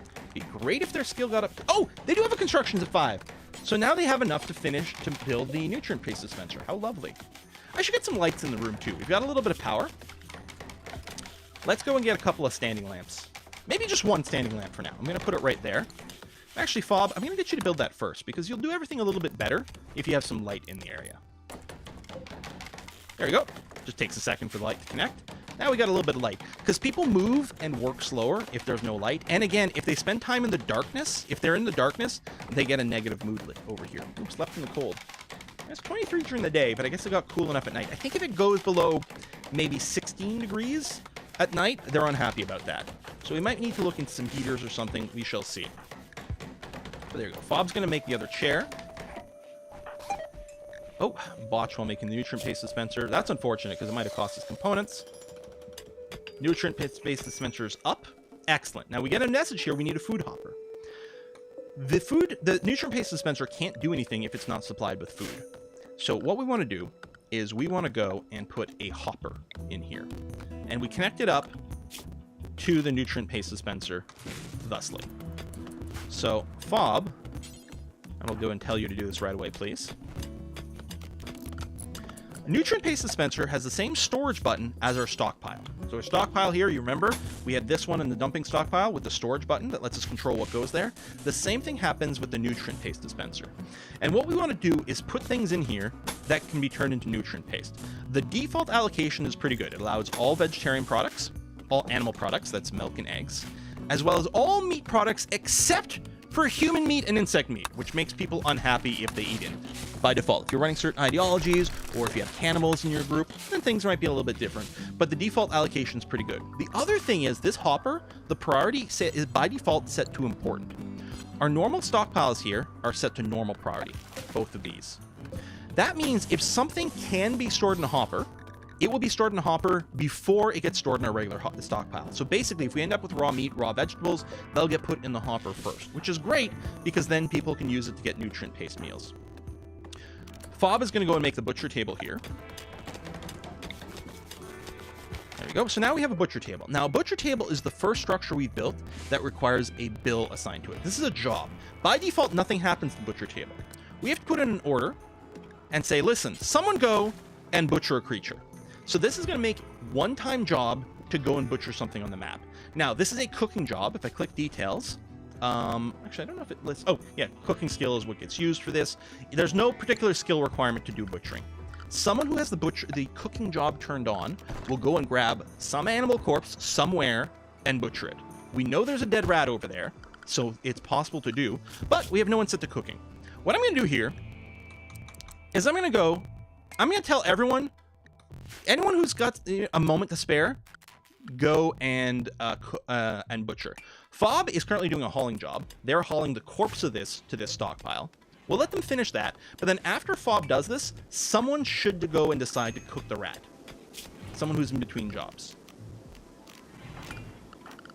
Huh? No one did it immediately. That's interesting. Let me reset Fob. There we go. I don't think they reevaluated the rat right away. What I did is I just recruited and unrecruited Fob immediately. So they reevaluated the jobs, and they're like, hey, I can butcher a rat. So Fob's going to bring it over here and butcher this rat for us. Not going to get a lot of meat and fur out of this, but it's going to happen. There you go.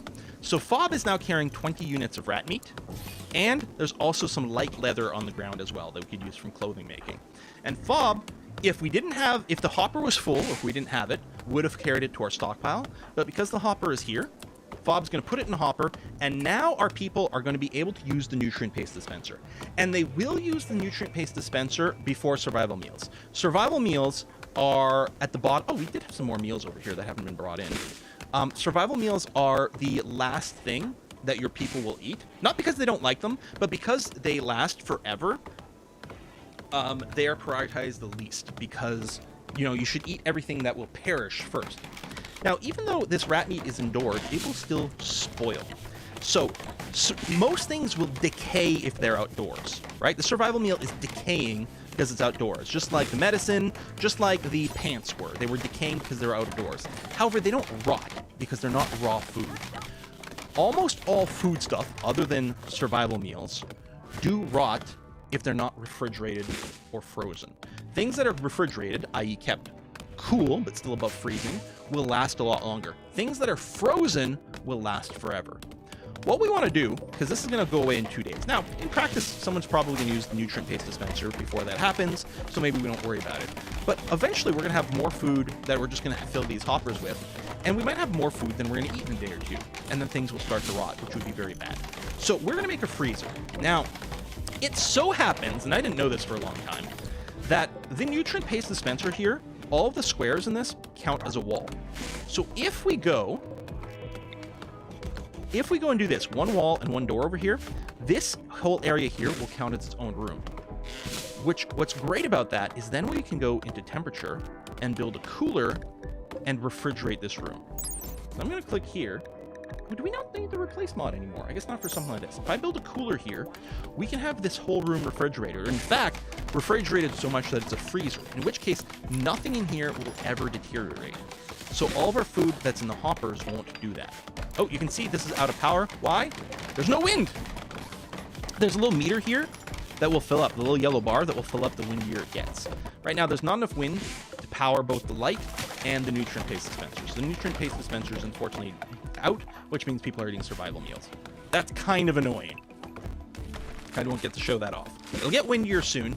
Something we can do is we can get batteries so that when it's really windy, we can charge up some batteries, and then when it's not windy, they will use the batteries instead.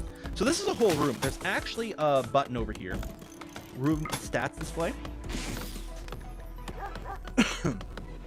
Oh, is this not? Oh, yeah, it is. I don't know why it's not highlighting this room, because it's clearly highlighting this as a separate room from over there. Oh, it's because this is not enclosed, because the freezer. Hold on. Let's just wait for the freezer to finish. Or the cooler. There you go. Now this is an enclosed room. You can see this is a small enclosed room. You see the little blue highlight. It's definitely enclosed, which means it's going to be temperature controlled. So what I'm going to do is turn off that. This is going to need power. Oh, no, when you put down the cooler, it has a hot side and a cold side. So we need to make sure the cold side was blowing in. It is pretty easy to make the mistake of putting it the wrong way around. Not that I've ever done that. But eventually there'll be power, and this cooler will try to keep this room cool. Now, by default, it's set to 21 degrees Celsius. So if it's hotter than 21 indoors, the cooler will run. If it's not, it won't run. We want it to be colder than that, so it's at least refrigerated. So let's say I do this. So now our target is 1 degree C. This will be a nice refrigerator, but still not frozen. I'm going to hit it again, bring it down to -9. As long as it's below 0, this room is going to be a freezer. Everything in it will be frozen and will never rot. That's great. We just have to wait for the wind to start blowing again. Freaking wind. We got a little bit more than before.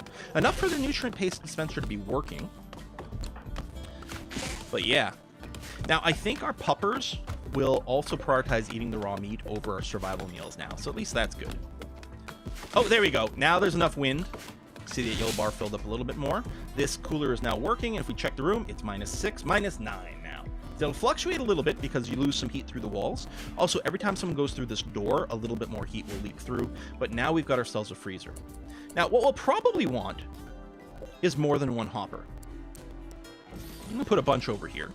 So we'll have a bunch more hoppers. But what I'll also do is I'm going to create another stockpile zone in here that's on the ground. And I'm going to change the rules. I'm going to clear everything. I'm going to say all food. Because right now, if we have any meals or chocolate or something like that, it won't get stored in the hoppers. Now, pemmican is preserved meat. It does eventually decay, but it's very slow. I don't think it needs to be in the freezer. Hay technically also decays if it's not frozen, but it takes forever. And kibble is very stable, so it doesn't need to be frozen either. I don't think chocolate really needs to as well. So let's do that as well. But any raw food and any meals will get stored in here. Now, we do want our raw food to be put in the hopper as a priority. The hopper's priority level is important. The stuff on the ground here, I'm going to say preferred. So food will get stored here before it gets stored in the generic stockpile. But things that can go in the hopper will still go in the hopper first. And I think that's going to be ideal. So we'll build a few more hoppers. That's going to be great. We need to fill these. Now, they are set up okay by default. We need to fill these with some more stuff. Now, once we do get our rice to come in, the rice will go in there. But I think it's time to start hunting, so let's do that. We do have hunting turned on with both Fob and Sky, who have guns. Animals shows me the animals I own. These are my tamed animals. If I go to wildlife, These are all the wild animals that are running all over the map. Now, these have a variety of different specs going on. It's a big screen. There's a lot going on. What do you need to care about right now? Well, what you need to care about right now is perhaps this value here. This is the chance that a creature will attack when they are harmed. Now, the further away your pawn is, so a long-range weapon, that reduces the chance of the counterattack. Also, I believe their actual animal's handling skill also affects that chance. Still, there's lots of things that we can hunt that shouldn't attack us. Alpacas, ibexes, wild boars, turkeys, these should all be safe to hunt. We'll hunt these ibexes. So I'm going to put all the hunting over here. And so now my pawns with the hunting should go out and shoot those. And then afterwards, these should get butchered because we have cooking enabled for everyone. We got a pop-up. After you've had your base for a little while, you get a chance to name your little place. So we need to name our faction and the town. Let's call it the Faction of Vanilla and Vanillaton. There we go. Not a very creative name, but it'll get the point across. Okay. I guess... Ooh, loud little gunfire over here. I guess on some screens it might call us the Faction of Vanilla. I just realized, but, you know, that's fine. There you go. These ibexes are being hunted. Whoa! Now, there's one thing that can be a little bit dangerous if you have more than one person assigned to hunt. Sky almost shot Fob.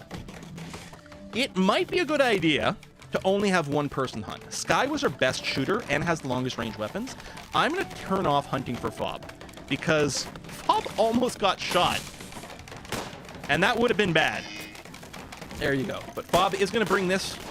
Currently, Fob is simply hauling this deer to the dumping stockpile, but very soon someone will go and do a butchering job.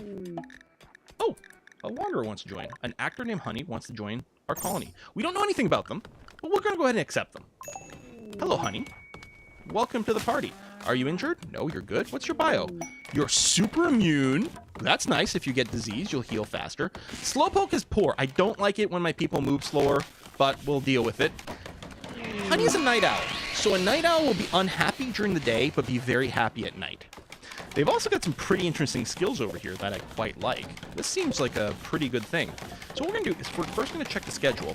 And so night owls, if we check here, it'll say they are unhappy if they're up from 11 to 1800 hours.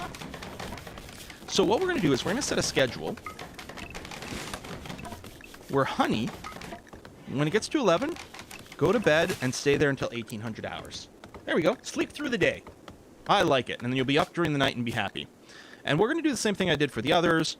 A great doc. That's good to have 2 doctors. That's wonderful. You also got good social skills, so we'll turn it on. You do have animal handling skill. We're going to do this as a priority. This is going to be great for taming animals, or if we need to like maintain a herd of animals and maybe like call them from time to time. You're also not a good cook. I'll do the same thing where I put the cooking onto the max. I don't care who butchers as long as someone does it. It's going to be okay. You do have passion for crafting. I think, now Vort was also quite good at craft. Well, no, sorry. They only have a skill of 5, as it turns out.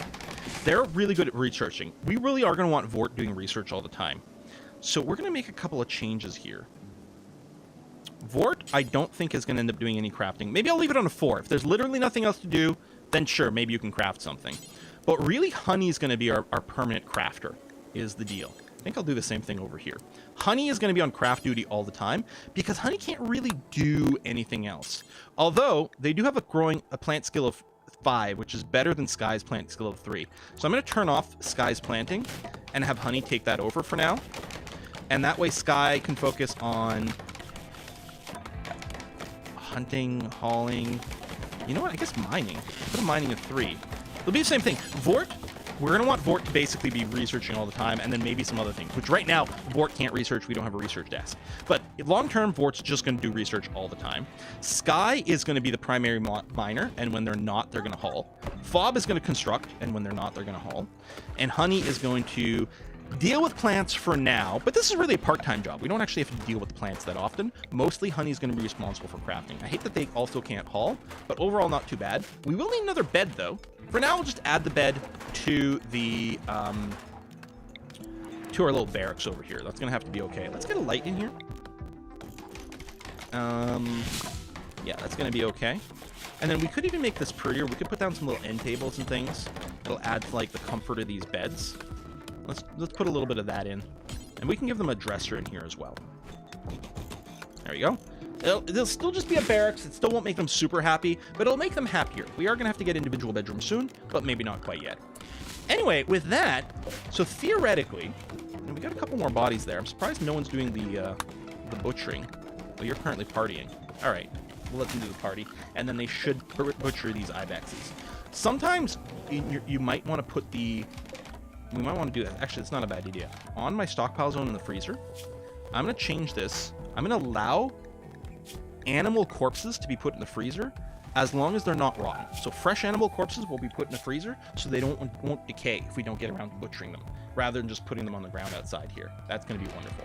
So we're going to go and put a cut in here.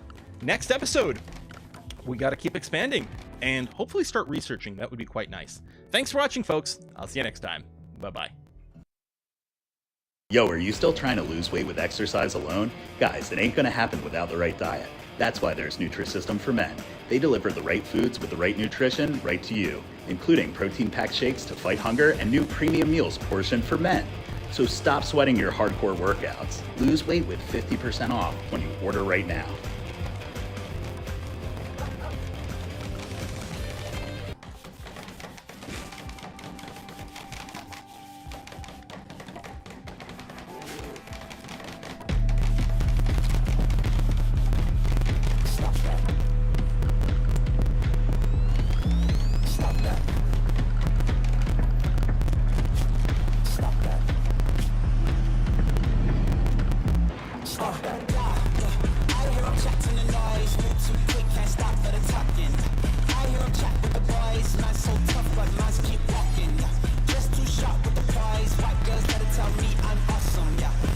Mood as a result of this being an ugly environment.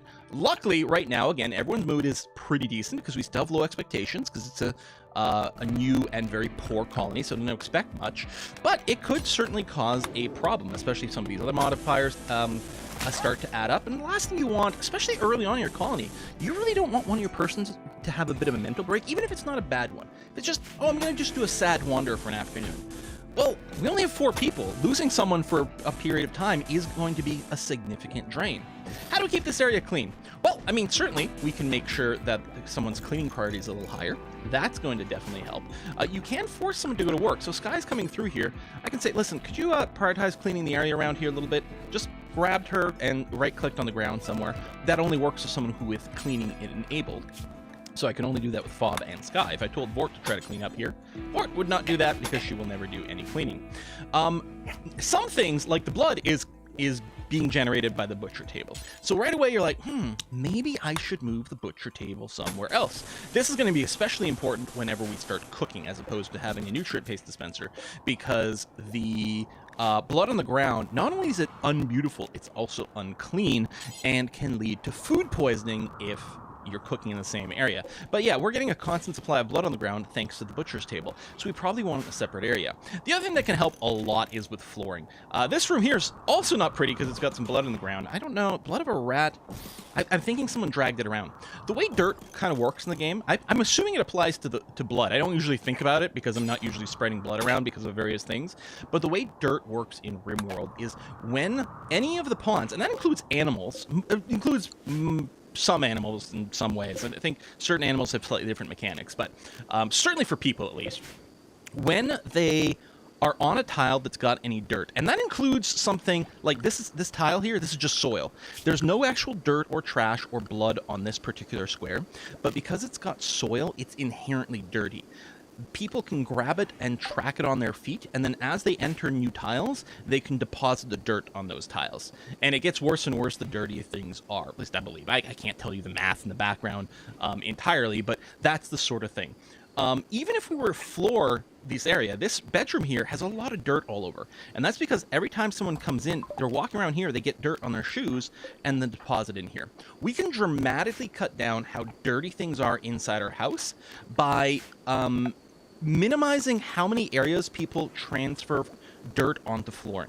There are some great mods that add some some like little welcome mats and things that I think are quite good for controlling some of that dirt stuff. Here we won't have that as an option, but if we did end up flooring everything in here, certainly things would keep a lot cleaner. It would add more beauty to the area, as well as just keeping the dirt a little bit under control. So that's certainly something we're going to want to do. However, I don't want to do it quite yet because I'm looking for... Oh, are these done? Almost. Got one little missing square over there. Otherwise, it looks like things are enclosed, which is very handy. And there we go. Fob the builder just finished that area. So what I'm going to do is I'm going to double click on this wooden fence to select it, and I'm going to allow this. So now Fob is going to start working on this fence, and then once that's done, I'm going to deconstruct this back part over here, and we're going to have a nice big pen for our coos. We got a cow and a bull, and already they're eating. They're still eating more food than exists in here. They're not out of food yet. There's still some grass, but there's no way for enough grass to grow here to keep up with the eating, so we definitely need a bigger pen. We are low on food. Which I suppose is true. We have 300 like various pieces of food, but it takes multiple chunks of this stuff per meal, even the nutrient-based meal. So we don't have 376 meals. We have far fewer than that. I don't remember. It takes a certain amount of nutrition to make a nutrient-based meal. I guess it doesn't say it here. The wiki will describe that. When you go and cook meals, you do get a breakdown of how much nutrition is used to make. I don't think you use very many units of nutrition to make a nutrient-based meal compared to a regular meal. I might be wrong about it. You might use the exact same amount, but it's definitely going to use multiple units of food over here. The low food warning happens when we have fewer than X. Oh, there you go. We have 14 full bars of food in storage currently. And we have 4 people that are going to eat it. We have about 3 days worth of food. That's not a lot. Now, we do have a crop over here. The potato plant here, what are we at? 68% grown. So it's getting there. Of course, we could pick more berries, but we'll probably have to look at some more food sources soon. That may include some hunting. It's actually been a couple of days since I recorded the last bits of this. Actually, maybe 3 or 4 days. I don't remember. I haven't posted any of these online yet because I want to make sure I had a good amount of these done. But I don't remember if we've done any hunting in this game yet. Let's take a look at that just in case. Let's get this wildlife tab over here. This will show us all the animals in the area we're in, as well as animals that might avenge themselves, I suppose, if they're attacked, or avenge themselves if a taming attempt fails. So there's 2 ways we could keep a steady supply of meat available in here. One of the things we could do is we could tame more animals and have more breeding animals in here. That's one thing to consider. And the other thing we could do is just hunt certain things. We could tame boars. I don't usually do that. I usually tame, I want to tame things that feel like livestock, although I guess boars are kind of like pigs. Sure. There is on the RIMWORLD wiki page a breakdown of which animals are most efficient to raise as livestock, and that is a result of how much grazing they have to do versus how much meat they give. Some animals graze a lot but don't really give that much meat, and some are the other way around. I'm just mentioning it to acknowledge that RIMWORLD is an interesting and complex game, but don't worry about those specifics. Who cares about that? Just go and tame whatever you think is the most interesting and most fun. In this case, what I'm going to do is I'm going to hunt some boars, because boars are delicious. We're going to go and get ourselves some pig meat. So I'm just going to flag a few boars to be hunted. And actually, I guess I did do this, because if I recall correctly, did I have more than one person assigned for hunting for a while, and they almost shot each other? Yeah, they did. Yeah. So Honey should go out and hunt some boars relatively soon. What else would Honey be doing? She'd also be looking after growing right now. That's fine. The crops are all settled, so that's going to be okay. She's going to do a little crafting right now. So she's going to finish this block, and then when she evaluates a new job, she should go hunting. If not, I will quickly recruit and unrecruit her and see what she does. Okay, she's eating a nutrient-based meal. She's going to cut more blocks. Okay, so I'm going to recruit and unrecruit her. What? Oh, wrong person. My eyes. I think I was looking at animal handling. Sorry, Sky is the hunter. There we go, and she's going out and hunting wild boars with her survival rifle, or bolt action rifle rather. And there we go. So that'll help her food situation a little bit. But yeah, if we can keep, if we can raise some more cows. Is our cow pregnant? That's under health, isn't it? Yes. Okay, good. If we can keep getting more cattle, and no inbreeding of animals is not represented in this game, so you don't have to worry about that. You just, your animals just keep reproducing. That's fine. As long as you have a breeding pair to start off with, you're going to be all right. Really, we only need 1 bull. We wouldn't mind maybe a second one as a backup, just in case something happens. But there we have it. Okay, this is coming up as well. These fences really don't take a lot of work to do. 1 piece of wood, 1 unit of work for each one. They get built really fast.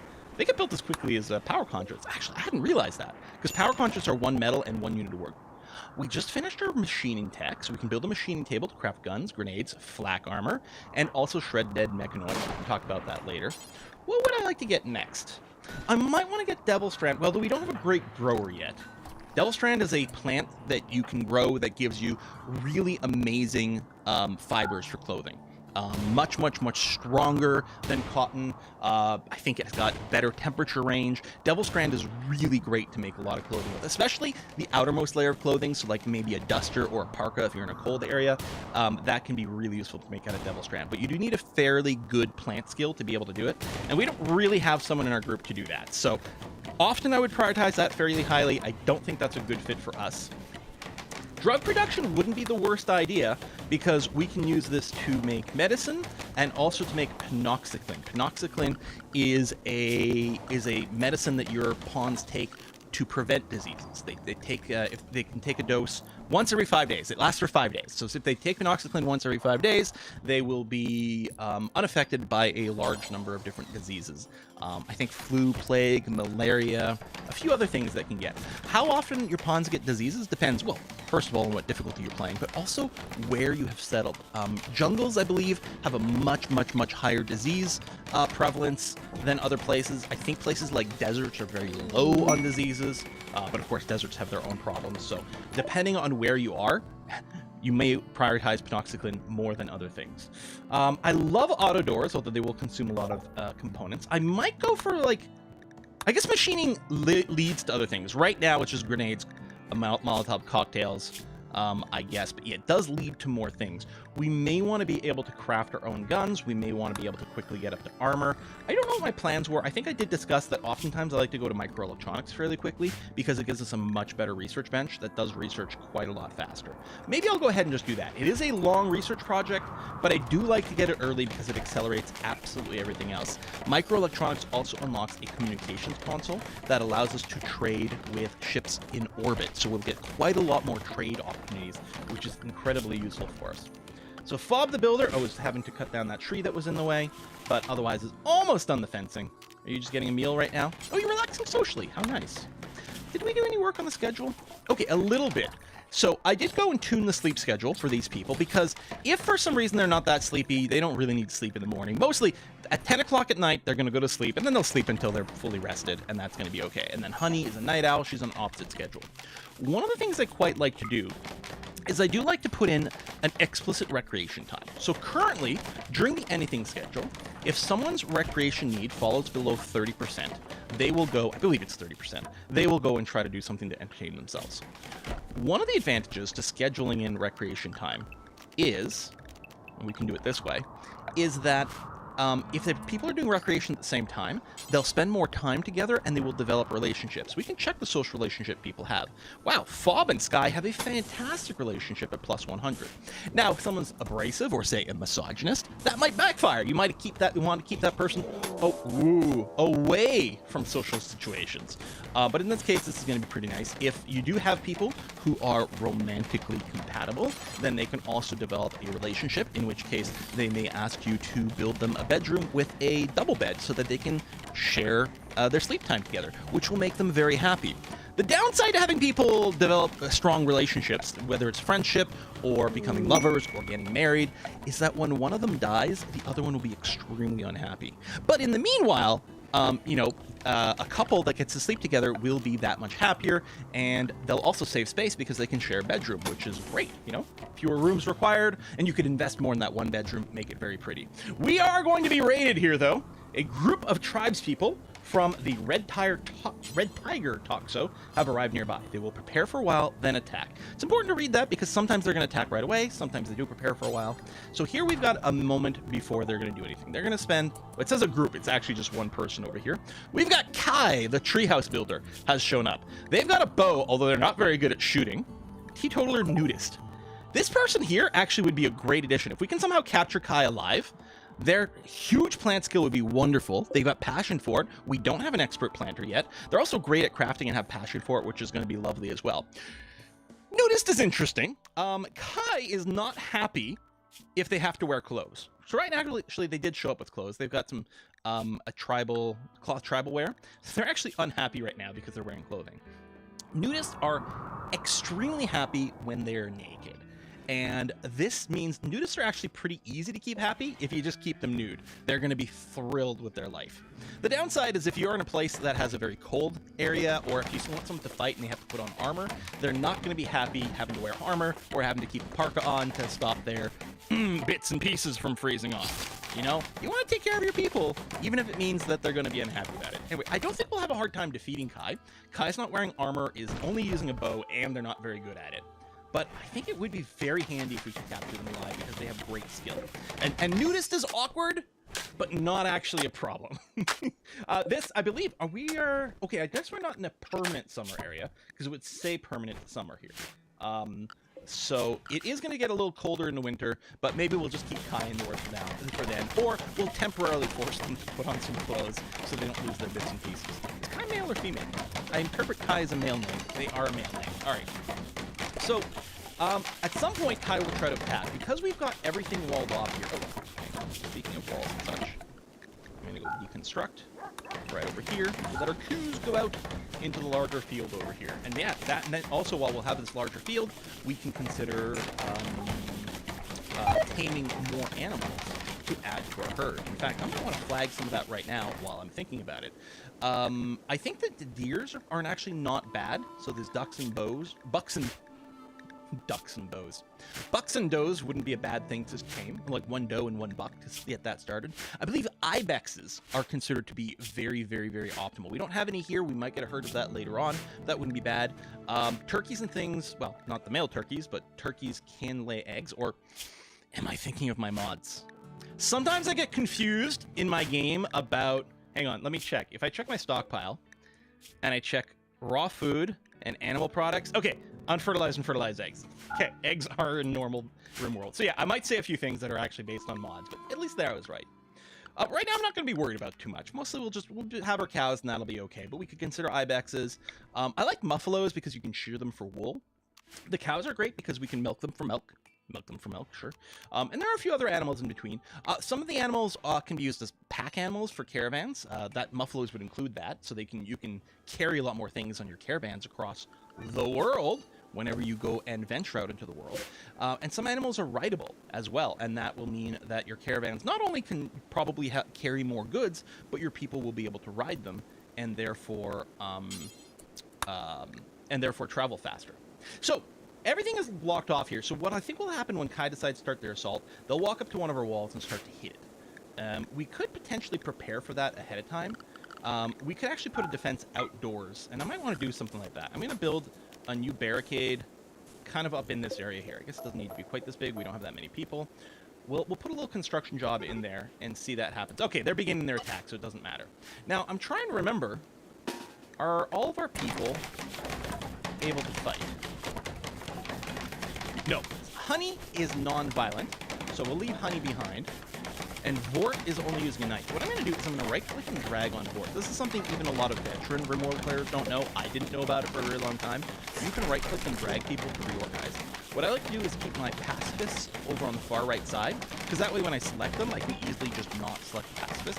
And I often like to put the ranged people on the far left, and then the melee people to the right. It just makes it easy for me to keep things in my head. Now, we are going to have someone who's going to be trying to fire a bow at us. So let's do some cover. Fortunately, we won't have the barricades done in time, but I'm going to put Fob and Sky behind this rock. These rocks over here, so they can use that for cover. And what I'm going to do is I'm going to tuck Vort in over here. So hopefully they'll be out of line of sight, but maybe we can jump out and stab people. So we're just going to let some time fly by. Oh, Kai's going over there. I think they might reorganize themselves in a second.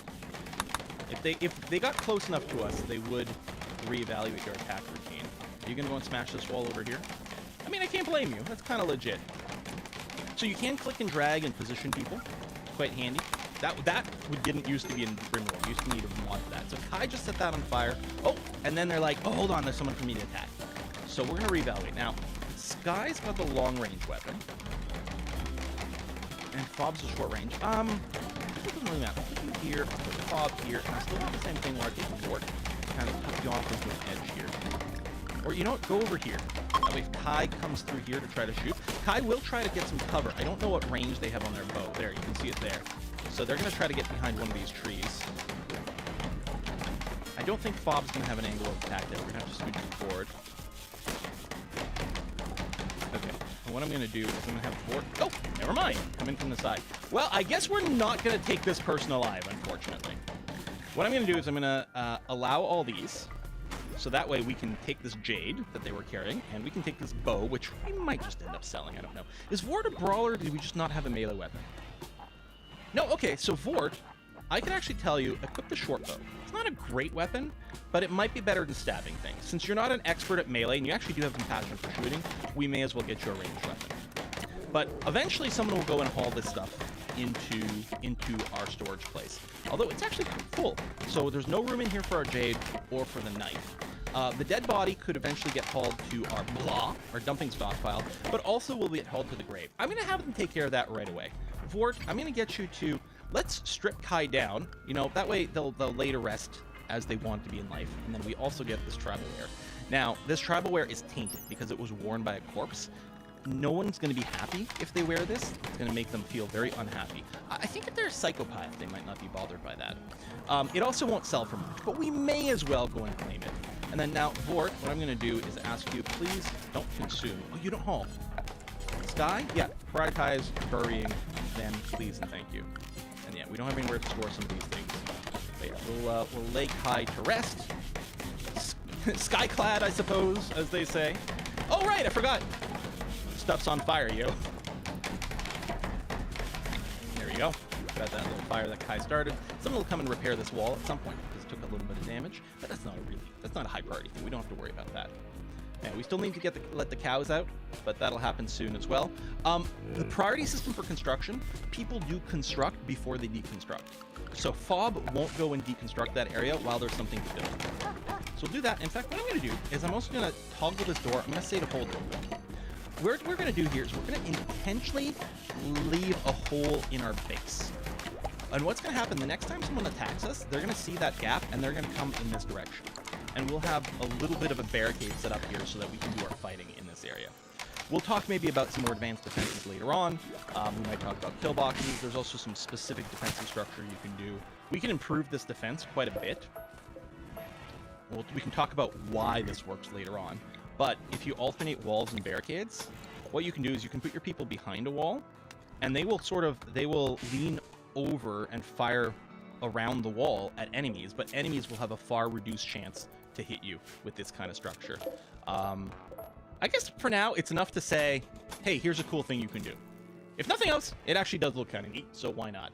And yeah, so if we have 3 people, it's perfect. We put one behind each wall.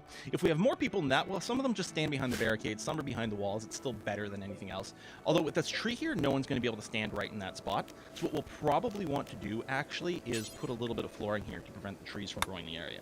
I think I'll put some more barricades over there. The other thing we might want to consider doing is removing the rocks as well as the trees over here to prevent our enemies from being able to take cover if they decide to attack us. Of course, they can always use this little area over here. There are some ways we can deal with that, though, and we may want to look into something like that. But more on that maybe later. But basically, they can't stand an area and use cover if there's like a rock there, for example. So what we can do, our little, like the dumping stockpile, if we had a dumping stockpile for stone that was set up, it's a little tricky to pull off exactly what I'm talking about, because they can still use the stone for cover, although the walls are better. If we stored stuff over here, they wouldn't be able to tuck into those spots. Assume there's rocks here at some point.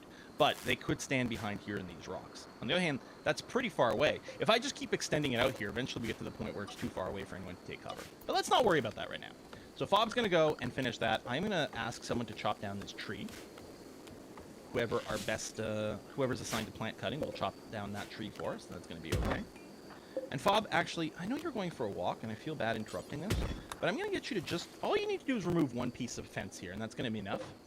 Now if we click on this pen marker, we can see the pen is this entire area. Also, we grow 23 nutrition per day and only eat 3 per day. So we have more than enough grass over here to keep these cows happy forever. Although I suppose these alpacas might munch on some of that, but we'll deal with that next. All right, food there. We clearly need more storage since this is completely full.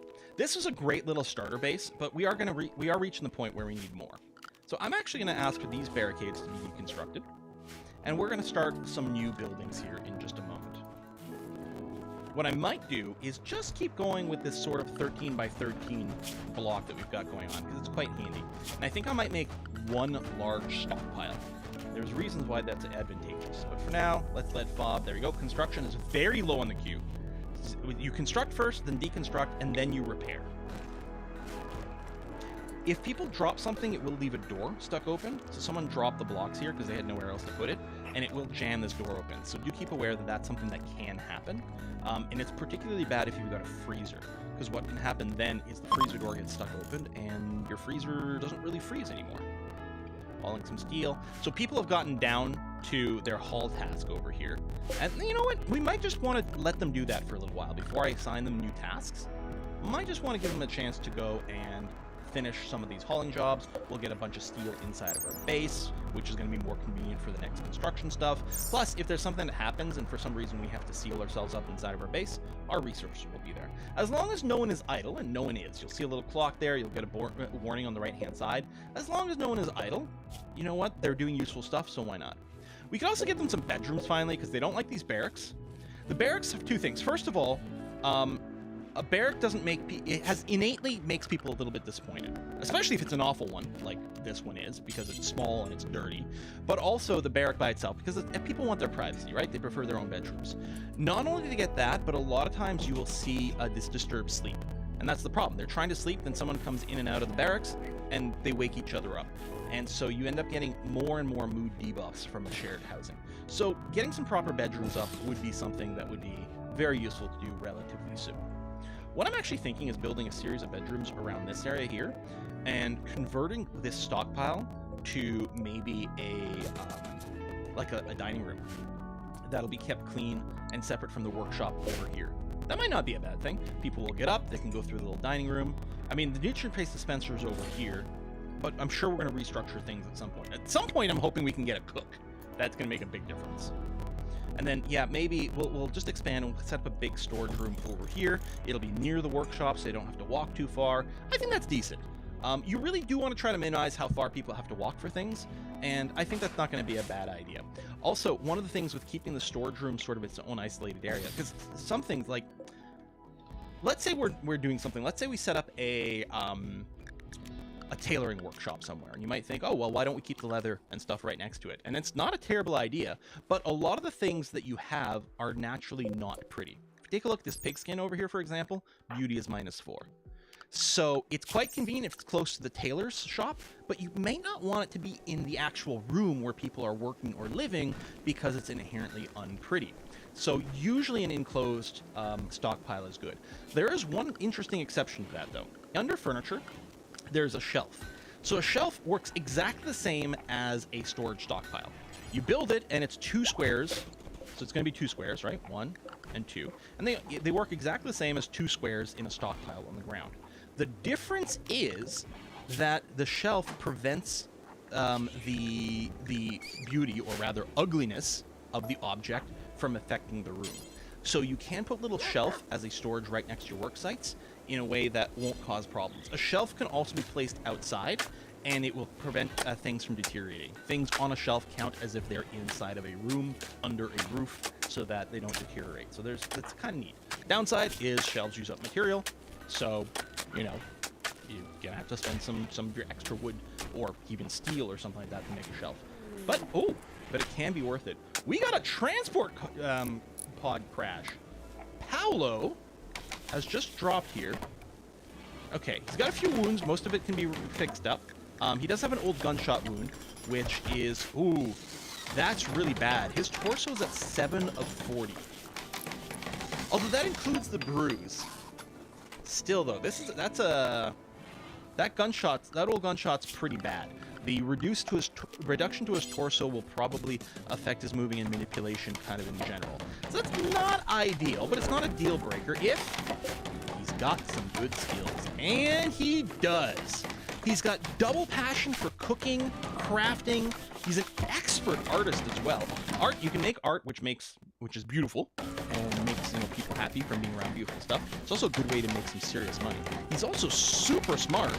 He's got the industrious trait, which is one of the best traits in the game. Global work speed plus 35%. No matter what he does, he works 35% faster, whether that's crafting or research or something like that. He's nimble, which makes him much better at dodging in melee combat. He's a body purist. Now, this is a little awkward because if for some reason Paolo lost a body part and we wanted to put a prosthetic body part on him, Paolo would be very unhappy about that. But for now, he's totally okay because there's nothing going on. So body purist is a negative trait, but definitely perfectly fine right now. We would very much like Paolo to join us here. So what we're gonna have to do is capture Paolo. So the reason for that, like, we could just rescue him, and then if he's happy with us, right, we could rescue him and we'll put him in a medical bed, we'll treat him, and eventually he'll get better. And I guess there's a chance he joins us. I don't know the mechanics for it, especially in vanilla. I'm not sure. But instead we're gonna capture him. We're gonna make him our prisoner. Now, instead of prisoner in this colony, since everyone seems pretty nice, maybe we should think of him more as a mandatory guest. And we will convince him that joining us and sticking around is the best thing for him to do. What we need for that is we need a prisoner bed. Now, if I convert any of the beds in this room to a prisoner bed, the entire room becomes a prisoner room, and all the beds will be flagged for prisoner stuff. What I'm going to do right now, even though it's not very good long term, we're going to want to make a change at this pretty quickly. I'm going to put a sleeping spot on the ground because it doesn't have to be constructed, and I will make this flag as for prisoners. So now this is a prisoner room, which is totally fine. Our own colonists can hang out in a prisoner room. That's going to be okay. And then we're going to ask, let's say, Vort over here to capture Paolo.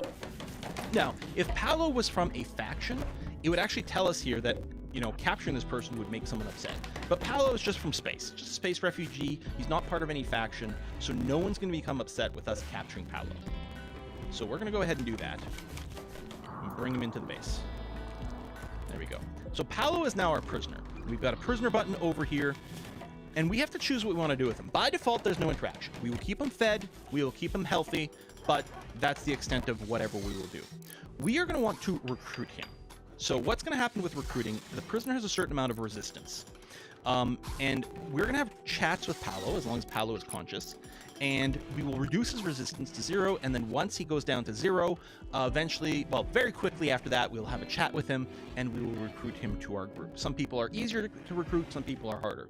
We could just release him or execute him. We could reduce the resistance down to 0, but not actually recruit him. I'm not sure what the purpose of that is, in general. Maybe, I don't know. I don't even want to guess. But we're going to try to recruit Paolo because it'll be quite useful. We can set what kind of medicine the prisoner is allowed to get. Right now, he's set to only herbal medicine. The idea is, by default, maybe you don't want to use your best medicine on your prisoners. If Paolo is very badly hurt, now that doesn't have to be tended pretty quickly. You know what? We're going to give Paolo proper medical care. I will say, where am I looking for? Prisoner. Paolo, we can give him proper medicine. And then someone's going to go doctoring. And you see Vort is going to be doctoring. They're going for the herbal med. I'm just going to recruit and unrecruit Vort. And that should cause the, Vort to reset what medicine they're going to use. There we go. So now Vort's going to grab proper medicine, 4 units of it. We're using a lot of medicine on Paolo, but I want to make sure that he survives as quickly as possible. We want to reduce the chance of infection, especially since he's currently sitting on the ground. Medical work, just like cooking, is really affected by cleanliness. So this is a dirty, dirty room that we're treating him in. We're really hoping he doesn't get an infection. Fingers crossed there, and that's one of the other reasons I want to use proper medicine, though. If someone does get an infection, you can treat the infection, and hopefully they'll become immune before the infection kills them. Depending on where it is as well, you can sometimes use a... you can amputate the affected limb before the infection kills a person. However, he was actually cut on his neck. Turns out, amputating someone's neck doesn't really work as a cure against death. You know? I know, it's weird, but yeah.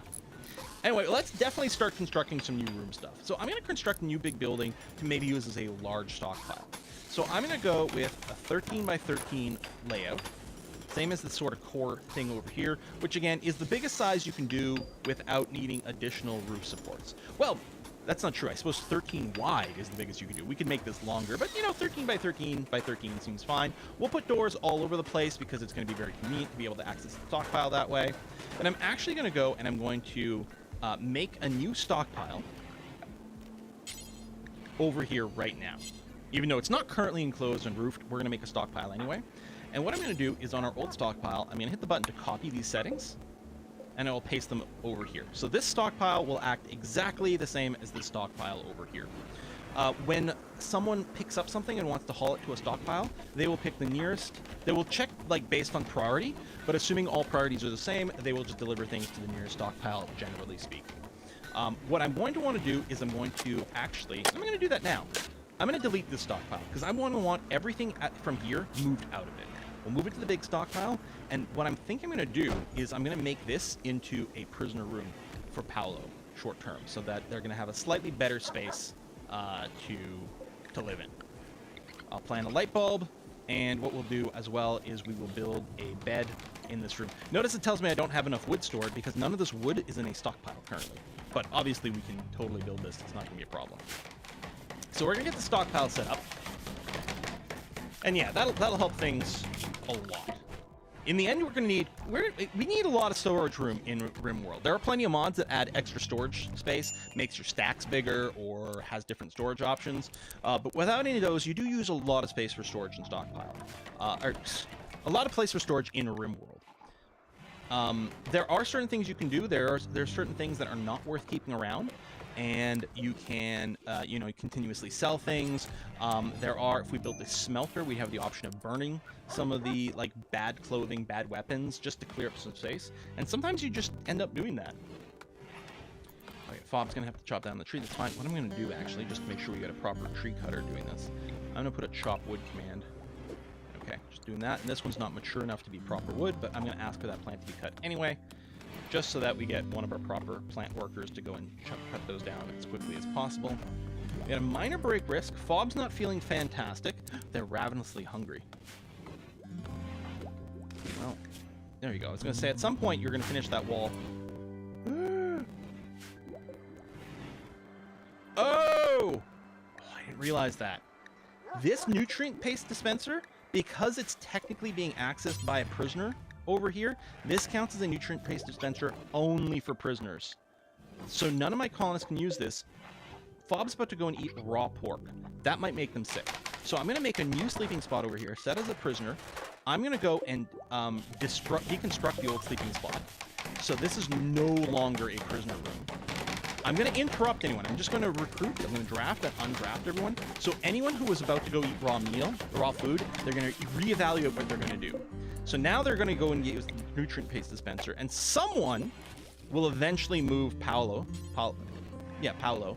I will just recapture him over here right away, just to make sure it happens properly. There we go. Paolo has been recaptured, moved into this room, and we no longer do this. It's also a problem if you put, let's say I put the sleeping spot here and I had some meals in the stockpile. Well, all those meals would count as meals only for prisoners, and only people wouldn't be able to eat them. In the early game, when I don't have a dedicated prisoner room, I sometimes get trapped like that. I forgot that it would affect the nutrient paste dispenser. But I'm really happy it happened in the video here, because if you run into a similar problem, you now know how to deal with it. Oh, this light does not have power. I'm just going to run a power conduit. I just run a power conduit down to about here, and light will reach. That uses a little bit less material, a little bit less time. I mean, we'll probably end up running more power conduits all over the place later, but for now, it's an okay start. Anyway, I'm going to go and put a cut in here. Folks, thanks for watching another episode of our vanilla Let's Play / tutorial for RimWorld. Hope you're enjoying it and finding it useful, and I'll see you guys next time. Bye-bye. The future is threatened. Dion, hand it over. Now, how does that make you feel? Like a part of me. Hey folks, Quill18 here, and welcome to another episode of our RimWorld totally vanilla Let's Play / maybe tutorial that we've got going on over here. We've got no mods, no expansions, and I am trying to explain things in a beginner-friendly way as we go. We've got a new bed set up over here. We'll be able to move Paolo to that. In fact, I'm going to do that now. I'm going to go and deconstruct that sleep spot. And Paolo is still in a prisoner room, but there you go, yeah. So Paolo's still assigned there. He's still hurt, so he wants to lie down in bed, so he's going to go and do that immediately. But now at least he's not sleeping on the floor. That is an improvement. We don't have a roof over our new stockpile yet, but that is happening now. And we needed a lot more space to store things. So I'm happy that we've got that going on. We're gonna have to expand our freezer relatively soon as well, because we've got some potatoes. Boil them, mash them, put them in a stew, ready to be stored up. And there's a little bit of room in here, but not much. And our excess food will get stored in our stockpile, but this is not refrigerated, so eventually it will rot and spoil. So we're clearly going to need a little bit more of that. But RimWorld is a game of content expansion, really. And it actually wouldn't be very hard for us to go and expand this room as is anyway, even without changing anything about our little stoneworkers room. But maybe I will do that, actually. Deconstruct this, and then I'm going to go and ask for a little bit of mining to be done over here. You know, we'll make some more changes later on, but for now this is going to be okay. We'll just expand our freezer and have some more cooking space once Fob the Builder is up and ready to work again, that is. And then after that, yeah, my goal, I want to get my bedrooms going so that we don't have the shared barracks. It's going to make everyone a lot happier. As we continue to expand, the low expectations is going to start going away, and people are going to get upset. Already, there's a minor break risk. Fob over here might have a break because they're really unhappy. Lots of modifiers. Ate without a table. There's a table here. Oh, it might have been in a prisoner room for a little bit, or some sort of depth ring, or maybe everyone ate at the same time, so there wasn't actually enough room for Fob to eat at the time. Usually they're not going to be in sync, and 2 chairs is going to be plenty for 4 people, but we might want to go and make it a little bit more. If nothing else, it'll feel good. We've got a long way to go before we finish researching microelectronics, but it's going to be very useful once we get there. I guess I did research machining and didn't actually put down a machining table yet. I may have researched it sooner than I needed to. I'm not going to construct it. I'm going to keep this going on for now. There we go. We've expanded our freezer area. Now, if this gets too big, and depending on the ambient air temperature and all kinds of various just variables that are going around, one of these coolers may not be enough to keep your freezer frozen. So you'll want to evaluate the temperature of your freezer from time to time, see if you might need to add a second cooler to the array. But for now, we're okay. I'm just going to expand the storage zone. Not through the wall there, but I'll do that. Oh, it did get split because of this. What I'm going to do is I'm going to click on the existing part. So it wasn't actually able to expand. That's okay. I'm just going to make sure to copy the settings from this and paste it over here, just to make sure that all of these have the same setting. But now we've got room for more food in our freezer. I'm also going to click on all these marble chunks and ask for someone to eventually haul them over to here, just because if they're there, we're not going to be able to store food in this area. There we go. That's starting to happen. Lovely. I want to make sure if we do get a big food harvest, we've got that. Because the store is open, our wildlife can venture in and out of from the larger map and might actually be sitting here eating our potatoes. Well, what we want to do is build a little fence around here, prevent that from being an issue. Or what I could do is I could build a fence over here so that wildlife can't actually enter into this area. Maybe I'll just do that. I'm just going to build a fence like so, put a fence gate over here, and maybe what I'll do, all these deer, I'm going to mark them to be hunted. There we are. Perfect. I don't know if the rats eat those crops too. We might hunt the rat. I don't know if anyone really wants a rat burger, but we'll see. Ooh, gunfire's pretty loud. But we did need some more food soon too, and we've got a whole other mouth to feed. So I think we're not going to mind getting the extra meat. Plus, more leather. We can start working on our clothing soon. In fact, I think I could build a tailoring bench. Can I not? Yes. Let me build an electric tailoring bench. And I think I'm going to tuck it in here. It's going to be a little cramped. We'll try to make some more room for people soon if we can. Oh, this battery. See, this battery broke down. So in RimWorld, from time to time, anything electronic will occasionally randomly break down. Your builder will have to come over and replace the broken component. This will consume one of our components, which is very annoying. But we clearly need this battery to be operational. And unfortunately, the wind's not blowing very much right now, so we're still going to have these power brownouts. Hopefully we can get a nice breeze soon. After microelectronics, I might want to research solar panels. I don't think I have solar panels yet, right? No. We could build a wood-powered generator just to fill in the gap, but I personally don't use them very often. A lot of people use them a lot. The fact that I ignore the wood generators doesn't mean they're bad. It's my personal playstyle is all. A lot of people use them to massive extent. I think part of it for me is in really old RimWorld, I don't think the wood generators existed. Or maybe had to be researched, I'm not sure. Gosh, we really need some wind. Oh, there we go, it's kicking up a little bit. There we are. Things are going to turn back on, and our battery's starting to charge again. Okay. I think we do need another wind turbine soon. I think the wind has to be blowing at least half strength, maybe a little less than half to be breaking even on power. But it wouldn't be a bad idea to get maybe a second wind turbine and then a second battery relatively soon. Now this room here is quite dark, which does make people a little bit unhappy when they're in it, although they shouldn't be in it a very long time. It also makes them move kind of slowly, which isn't a huge deal, but it looks kind of dumb. So what I'm going to do is I'm going to run some power over here, and even though it's going to use an extra 30 watts of power, I think these lamps used to use more.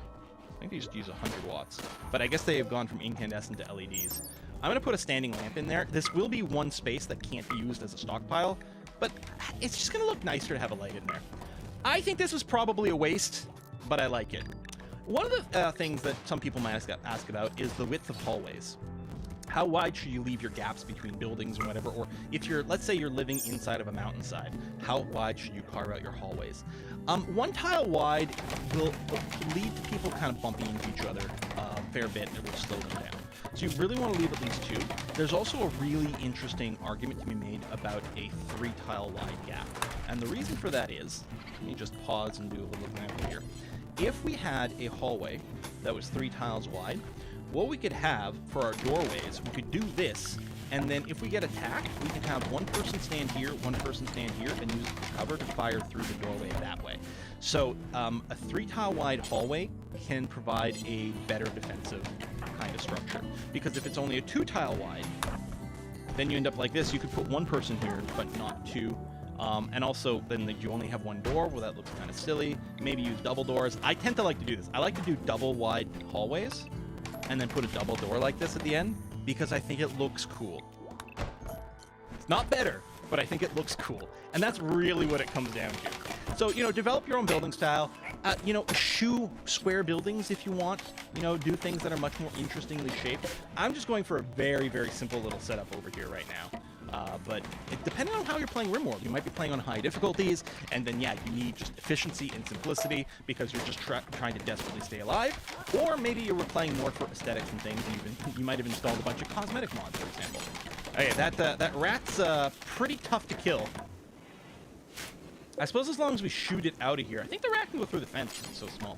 I'm gonna cancel that. I usually don't hunt rats because and squirrels and rabbits and things, because they can kind of be a pain to kill sometimes, and they're not worth much meat. But I mostly wanted to get them out of here. Hey! We have our little baby coo. Oh, how cute. I'm thinking about taming the alpacas. Oh, they're all male. That's not that useful then. Now I'm thinking about just hunting the alpacas. But we do have 1,000 units of raw food right now. See, Fob is in a bad mood. So it says the final straw was awful barracks. So it picked one of their bad mood things. I think it might pick the one with the biggest negative number, and it blames that. But really, it's a combination of everything. He was just below the she was just below the threshold for the mood break when it happened. That is kind of disappointing. Oh well. But yeah. So see, now Fob isn't going to do anything for a while until she's done her sad wander. Also, we got a random event here, a psychic drone. Psychic drones either affect males or females, it's random, and can come in low, medium, high, or maybe even very high degrees. And this will give everyone of that gender a mood debuff. So right here, see this is a low psychic drone, -12, low. This is why we want excess of happy thoughts to prevent these problems. So yeah, now all of a sudden it's like, oh man, if only I'd had individual bedrooms, Fob would have been fine. They wouldn't have the awful barracks modifier. Ugh, what a pain in the butt.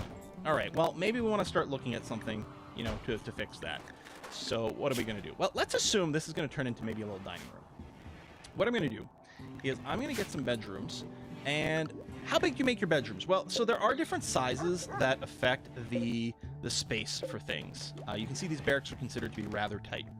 This actually calculates how many empty squares are in an area. So you can have 2 rooms that are the same size. If one of them is cramped with furniture, it will be considered to be a fairly tight room and not as enjoyable. On the other hand, it will have more value from sort of wealth and beauty and things, in which case it might balance out in a different direction.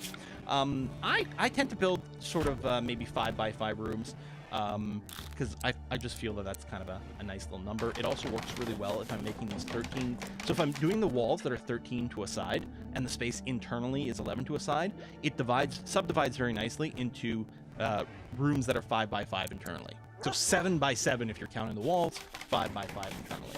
So I'm going to do that. What I'm going to do is I'm going to offset them slightly. So I'm going to do this. If I click, well, maybe it's not in vanilla. I guess it's only with replace mod. Yeah, then I can just drag something and have it mine at the same time. Well, we can leave these walls here. That's going to be okay. And then if I drag this, so if I'm starting from here, I'm going to drag 7. There we go. And do this. This is going to be a space that's going to be 5x5 interior if I go and mine that out. And then the plan I'm going to have is going to be to build a door there. And then I'm going to do the same thing here. I'm going to drag this out so it's 7. And then it's going to line up to over here. So that's going to be another room. And both of them will be able to access into this dining hall right away. And we'll do something similar over here. I'm going to just switch to my mining tool and make sure we've got an area that's going to be 5x5. That's going to get mined out over here. So what I'm going to end up with, especially like with here, I could even like move a little door there or something. We're going to have 4 bedrooms that are going to link into maybe a little dining room over here. And then we'll have a separate construction area over there. Or these could all just be, you know, separate bedrooms or something. There's a lot of different ways to do it, but I'm going to go ahead with that. Let me plan on putting a door right there, please. There we go. So mine. Fob is still having her sad wander, unfortunately, so we're not going to be constructing for a bit. Oh, hello, compacted machinery. These will break into more components, which is going to be really great for us. There we are. Ooh, there's some more over here. We're definitely going to want to mine all those, that's for sure. The bits that are still stone walls over here, I could mine them out and then replace them with wooden walls, or I can just smooth them to make them nice and pretty. For now, I'm just going to leave them there as is, not spend any time smoothing, although certainly that's going to be a goal, I think, just because it's going to be awfully nice. Now, is anyone assigned to wardening? Oh, yes, we have 2 people set to wardening. Sky's got a skill of 8. Honey's much better at an 11. So actually, I'm going to turn off Sky's wardening, because I'm going to have Honey do all the wardening with Paolo. There is a cooldown between interactions that you can have with someone. Sometimes it's good to have multiple people on wardening, because it's going to ensure that someone takes care of it the moment it's available. But in this case, I'm going to have the person with the higher skill do it exclusively, just to make sure that Honey is always the one using it. On the other hand, Honey's a night owl. I suppose what we could do is we could see if we could manipulate things so that Sky, if Honey's alive, Sky is going to be, you know, having the chat with Paolo. I don't know. You know, I'll just leave them both on. What the heck? There we go. Whoever gets to him, gets to him. That's going to be okay. Please mine that out. Thank you very much. And I'm very happy to be getting some extra components. Oh, Fob. Still sad wandering. Sometimes they'll wander until they collapse from lack of rest. Usually they do break out of it, you know, at some point. That is very disappointing. On the bright side, after they've had a mental break, they will have a +40 moodlet for, it's going to be called Catharsis. So they're going to be in an okay mood for a little while. Prevents people from having mental breaks back to back. You know, generally speaking, unless you stack a lot of negative modifiers. There we go. Fob finally ended it. Now, it does say that she's got a major break risk here, because when you're asleep, the mood bar doesn't move. So her current mood is sitting here, which is a major break risk area, but this little triangle, this is where her mood actually is. Once she wakes up, this bar will slide over to here and then reach it. So Fob is going to be fine once she wakes up. She's got to have a night's sleep after her big sad wander. I get it. You know, I have the big sad sometimes. It's fine. Move that rock. I could, if I wanted to square these off, I could go and extend the wall over here. But maybe whoever gets this bedroom will get a little bit more space, just by virtue of how this worked out. We might wall it off later if we end up with some hallways over here or something of that nature. Now, one of the things you can do, so we toggle on the visibility of roofs. These are all thin roofs, which is good. See these dark spots? These are overhead mountain. Now, you can never remove overhead mountain parts of roofs. The other thing is that insect invasions can happen in areas that have the overhead mountain. A base inside of a mountain is great for safety, except when there's an insect invasion that happens within the base. An underground base is very, very dangerous and very problematic. So I just wanted to mention that if you're having problems with insects spawning your underground base, that's what's it. So if you turn on the roof thing, just be careful for the overhead mountain parts. There we go. Toggle that off. When you make a new game, you can prevent insect invasions by disabling the... Oh! Paolo wandered over here because temporarily this was a prisoner room. When this wall is taken down, but before the door was there, I think the same thing might happen here. This might temporarily become a prisoner space, but that's going to be okay. No one can get in here until that happens. There we go. Now, you can prevent areas that have the mountain overhead. You can just fill back in with some structure if you're worried about bugs spawning there, which we'll probably do because at some point we're going to want to mine that. We're going to want to mine more of the steel as well. But for now, we're just going to leave it as is. Okay, doors coming up. That's great. Ah, there it is. See this? Just very temporarily, until Fob rebuilds this, this is all prisoner space, so no one's got a bed right now. But that's okay. First of all, as soon as this goes up, this will go back to normal. We might have to set it back to colonists, actually, manually, but we'll see. But I'm going to move these beds into these rooms so we get individual bedrooms now. So I'm going to just go ahead and move you here, reinstall you, say, over here, okay? And then we'll leave one in here so it's its own bedroom. There we go, doors up. And you see these are all still flagged for as prisoner beds. So I'm just going to select all these and put them back as colonist beds over here. Okay, now these are crummy bedrooms, but we will have individual bedrooms now. And especially, I think what I'm going to do is I'm going to remove this wooden door. Can I just put a wall over it? No. I'm going to remove this door and build a wall there to prevent people from walking through. Whoever gets this bedroom, I don't want people to walk through their bedroom. I'm going to move these end tables. Oh, actually, that's going to have to be rotated. When you move, it resets the rotation here. There we go. So we're going to have end tables next to these beds, and I'm going to build a copy over here as well. Hopefully that's rotated the correct way. Yeah, maybe I'll leave the door there. I don't... Nope, never mind. I'm going to get rid of it. I really want to make sure no one walks through someone else's bedroom and disturb them. After that, I'm going to put some flooring in here so that things look a lot nicer. Hopefully stay a little bit cleaner as well. We'll also maybe have to check on people's cleaning jobs just to make sure everything's okay. All right, Vort's claimed this bedroom. Fob is back over here. Sky's claimed that, which means over here we're going to have Honey's room. And short term, after Paolo joins us, we might just keep this as Paolo's room, although he's going to be very unhappy as people keep walking through it. We're clearly going to have to make a bedroom for Paolo himself. And we might just do something separately over here. So he might not go directly into the dining hall, but that's okay. But it would be nice to have his own bedroom. Or what we could do is we could have one of these rooms double up with a couple of colonists. They could share some space short term. You know, you've got to make do with whatever material and however much construction time you've got. Okay, we do have a note here, warm clothes, because we are going to have some cold weather, so they're going to need some warm clothes soon. But in general, we're going to want our people to have some decent clothing as well. So, we built the tailoring bench. We have to add a bill so that jobs happen over here. We've got a variety of different clothing that we can work on. There may be technology that will unlock even more clothing that we can make, but for now, here's what we've got. The way clothing works is any piece of clothing. Let's take a look at this button-down shirt. It has a certain layer, so the button-down shirt is on the skin layer. This is on the layer that touches their skin, and it covers these body parts over here. So torso, neck, both shoulders, both arms for this long-sleeve shirt, right? This is a button-down shirt. It's a long-sleeve shirt with a collar. Some people might be in a t-shirt, which wouldn't cover up their arms, for example. If we take a look at these flak pants, so the flak pants actually occupy two layers. They count as both the skin layer and the middle layer. So there's three layers: skin, middle, and outer. So flak pants actually cover two layers over here. So you can't wear, so if we look at someone who's wearing normal pants, this is right here, who's this? Vort with synth thread pants.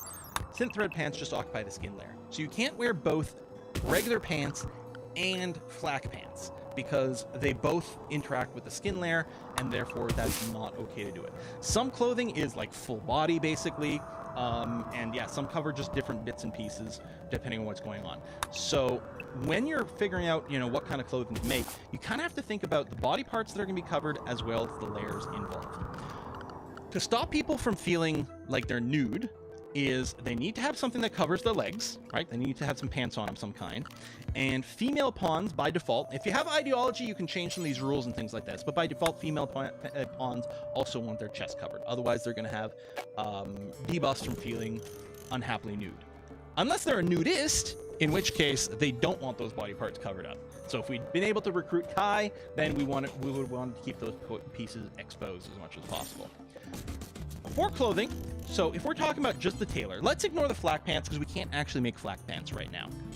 What we're going to do is we're going to assume people are going to need pants to cover their legs. We're going to want to make sure they've got something to cover their chest and ideally arms. Like you could build a t-shirt but a t-shirt covers the torso and the shoulders only. There's no reason, in my opinion, to build t-shirts when you can build button-down shirts. It'll cover the arms as well. Technically, this gives people a little bit more protection and may keep them a little bit warmer in the winter as well. So those are both skin layers. For a middle layer, we will be able to make flak jackets or flak vests. Flak vests later on. If we take a look at our research tree over here, and we take a look at flak armor, you can see we can make a flak vest as well as a flak jacket. The flak vest covers the middle layer, so they can wear a shirt, a flak vest, and then still have a jacket, a coat on the outside. Whereas if we take a look at the flak jacket, this is the outer layer. So the flak jacket is like a jacket. It's a coat. There's no reason, generally speaking, to have both a flak jacket and a flak vest on. The outermost layer of clothing that your pawn is wearing on any particular body part tends to be the thing that absorbs the bulk of the damage. So if you have a flak jacket, a flak vest is kind of redundant-ish. Combat mechanics and the way damage is applied is a little complicated to say, but that's generally it. I don't tend to give my people flak jackets. It does slow them down, and mostly I want them to wear dusters and things for temperature control. But flak vests, which admittedly are less defensive, flak vests just cover the torso, neck, and shoulders, whereas the jacket does cover the arms. And yeah, you can see, like, so for example, the sharp armor, which is what's used for gunshots as well as knives, is 40% on a jacket, whereas the vest, it's actually 100%. What? Yeah, as it turns out, the flak vest, I mean, this is a proper bulletproof vest, as opposed to just sort of a padded jacket over here, with plates sewn onto it. So, anyway, we don't have that tech right now anyway, but when we do, my pawns, generally speaking, what I aim for is regular pants, sometimes flak pants, but at least one or the other, a button-down shirt, a flak vest on top of that, and usually a duster on top of that. So a duster over here, it's a long coat, right? Like a trench coat kind of thing. This covers, it's the outer layer. It covers basically every body part except the head. Torso, neck, both shoulders, both arms, and both legs. So it's quite long. It covers their lower body. It's got decent temperature control both for the cold and the heat. It keeps you a little warmer when it's cool, but also protects you from the sun. So insulation cold, this gives you, yeah, this makes it, lets you resist cold more. Insulation heat lets you protect against the heat better. So this helps with both ends of the extreme. If you're in a very, very cold biome, then the duster's not quite going to cut it. You are going to need a parka. So a parka over here doesn't cover the legs and is not very armored, and it does not give you protection against heat at all. In fact, it'll make you, you'll overheat in the parka, but it's much better against cold. If we had very frigid winters, we'd want parkas. I'm not sure that we're going to need parkas over here. I don't know how cold it's going to get. I think as long as we have dusters and, pants and a shirt, we're going to probably be okay. We'll also want something on their heads. I like cowboy hats because I feel that they're stylish. Take a look at the cowboy hat over here and then click on it. It actually gives you 10% more social impact. It makes you better at social stuff because you look really cool. It's got a little bit of armor for your head as well.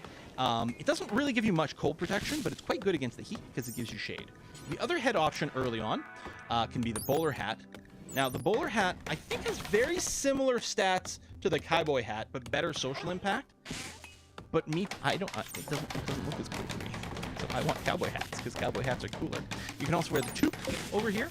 The toque is a little bit warmer, but again, I like cowboy hats, so sue me. On the other hand, our people already have something on their heads. They have helmets, right? We are currently making steel helmets to protect their noggins, which is going to be better than those. So if I was worried about temperature, I might want to have them wear cowboy hats generally because it would keep them cooler. But in this case, I don't think I'll bother making cowboy hats, even though they're super cool. A helmet's a better idea, I guess. But we've got a few other options available in here for different things. But still, if we're making pants, button-down shirts, a duster, and a helmet, our people are going to be in pretty good shape. By default, this does it one time. What I like to do for this is do until you have X. I set this number to 1, so you can click one at a time. You can also control click, and it adds or removes up to 10. So I usually control click to bring it down to 0, and then click it one time. So same thing. Do until you have X, do until you have X, bring it down to 1. And under details here, I don't want it to count equipped. So this is going to make sure we always have one fresh pair of pants, shirt, and a duster sitting in our stockpile at any given time for someone to put on. I do want to make sure that we don't look at things that have no hit points, because clothing that's below 50% count as tattered and make people unhappy. But not only that, clothing lose a lot of their armor stats as they take damage. So I'm going to say something like, listen, make sure there's something in our stockpile that's got at least 80% hit points. I might even say something like, only count something that's at least normal quality or better.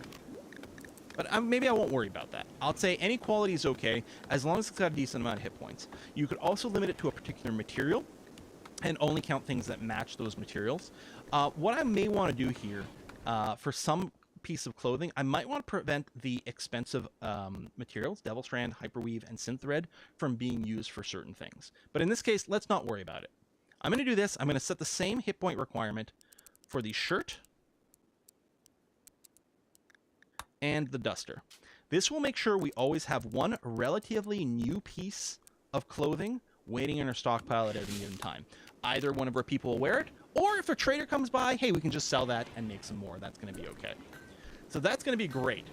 So if someone's clothing gets worn, or for some reason they're not wearing something in that slot, if someone's not wearing something in their outer slot, they'll go and grab the duster and put that on. They'll hopefully keep them warm enough through winter. If not, you know, we can consider parkas. If we do click on one of our pawns and hit the I button here, we get lots of different information. There's lots of info over here. But what I want to bring attention to right here is the maximum and minimum comfortable temperature. So for fob over here, if it's warmer than 29 degrees or colder than 6 degrees, they would be unhappy. They might overheat, get hyperthermia, or they might get hypothermia, or even frostbite. So that's their current temperature range. But that's with fob only wearing a button-down shirt and some flak pants.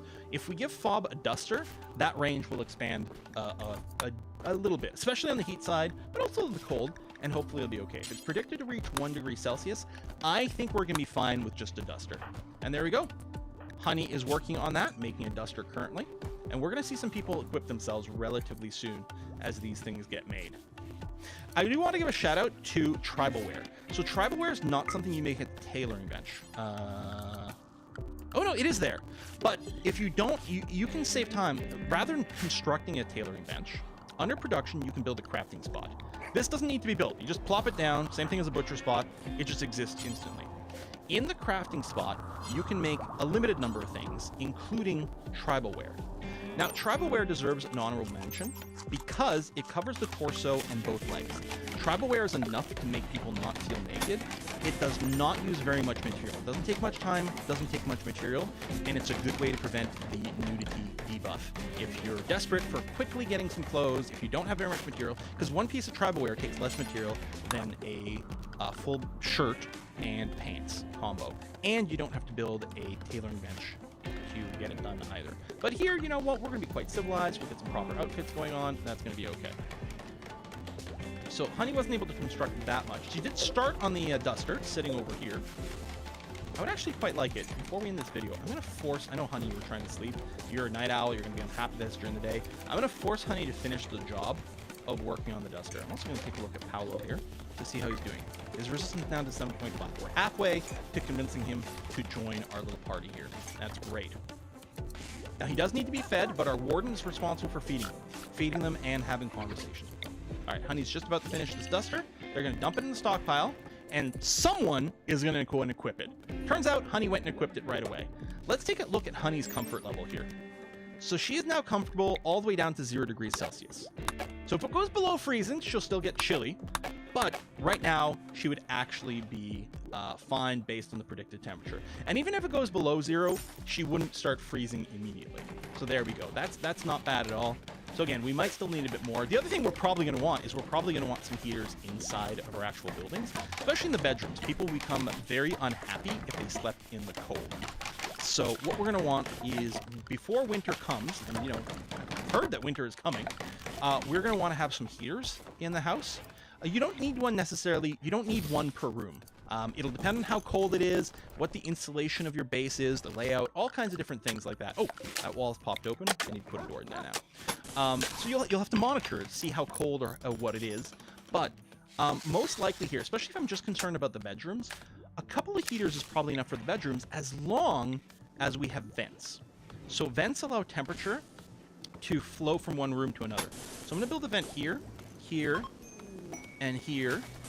And I guess we're going to need one kind of over here. So now all of these bedrooms have vents, so temperature will flow from one to the other. And I suspect very much if we have a heater maybe in this room and over here, that'll probably keep all the bedrooms relatively warm. The one that might have the biggest problem is Vort's room over here, because it's right next to the cooler, and the temperature does go through the walls. It does leak through the walls a little bit. If Vort's room is always too cold, hey, we could make sure there's a heater in here, which will compensate, but then the heater and this cooler are sort of going to fight. What you can do is you can build a double wall. A double wall will help insulate things a lot more, and we might consider that here. Vort's room's already a little bit bigger because of the way things are carved out, so it might be fine to double wall and have less of an issue with the temperature leaking through. We have a quest to potentially rescue someone. I think we are going to try to do this, but next time. Because this is going to let us show off moving on the world map. It's going to show us a little bit different combat, and it will give us a different way to recruit someone. And it's Darcy is Vort's sister. We have to go and rescue Darcy. It's Vort's sister. Come on. But that'll have to wait until next time. Thanks for watching, folks. I'll see you then. Bye-bye.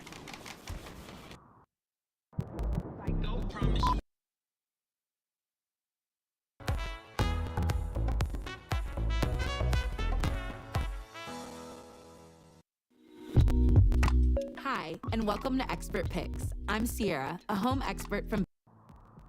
Hey folks, Quill18 here, and welcome to another episode of our totally vanilla run of RimWorld with no expansions, no mods. That is meant to be kind of a tutorial-y kind of thing for people who are newer to RimWorld. In this episode, we need to rescue someone. We got a quest. Darcy, who is Vort's sister, is being held captive by Andonista. Oh wait, no. Yeah, prisoner held by Andonista, yes. We need to go and rescue Darcy. It's Vort's sister, we can't let her be. This is going to require us to go out onto the map. If we go, click this. This is where we live. This is our little blue house. This is us. Here's the prisoner camp.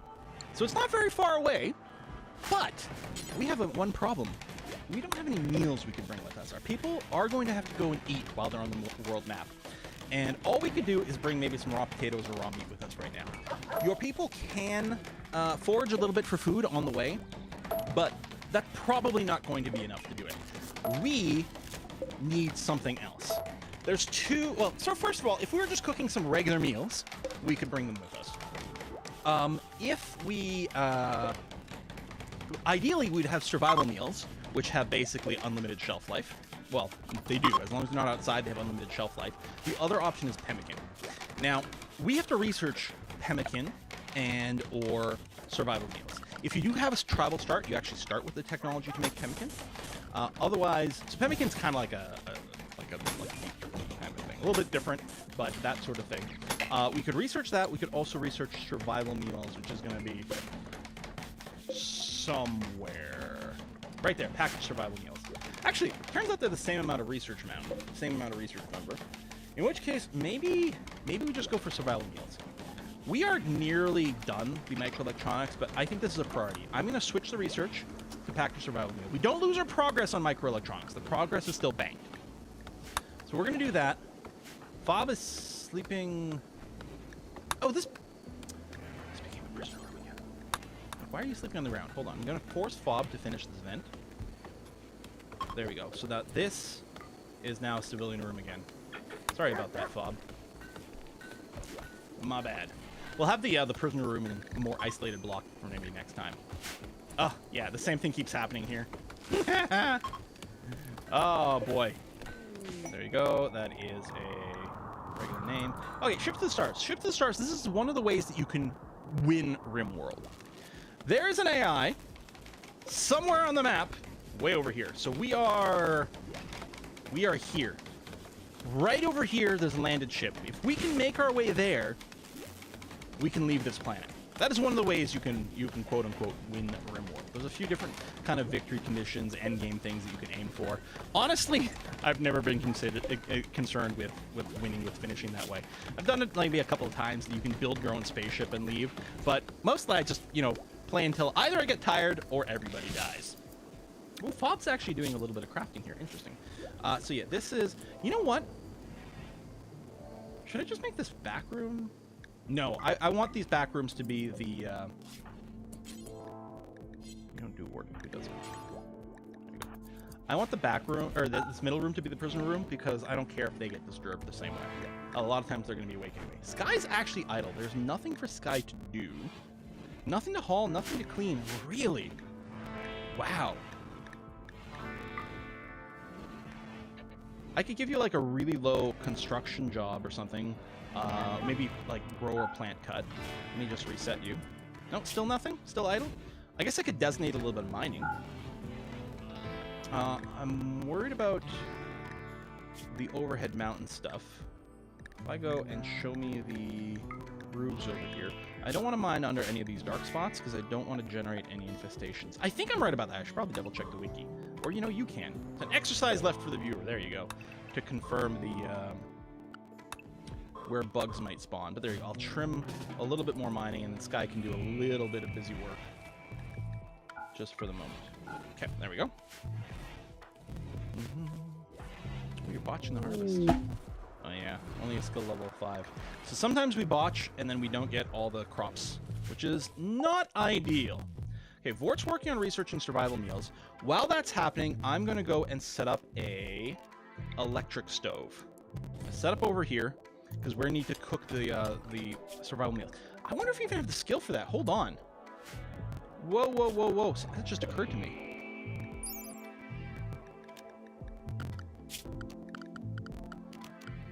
I mean, it takes 8 units of work to do it.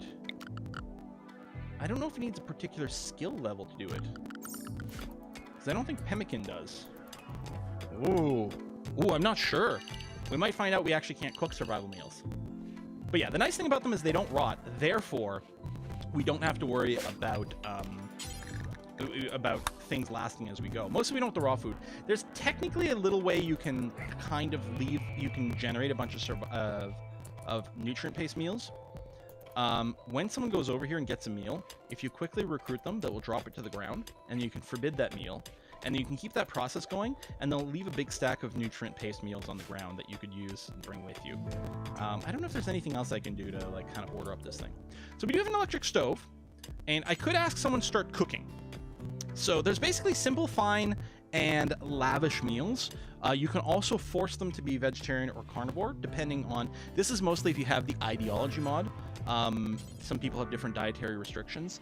The other thing is, normally a fine meal needs a little bit of vegetable and a little bit of meat. It's not really listed quite clearly, but usually it needs a mix of the two.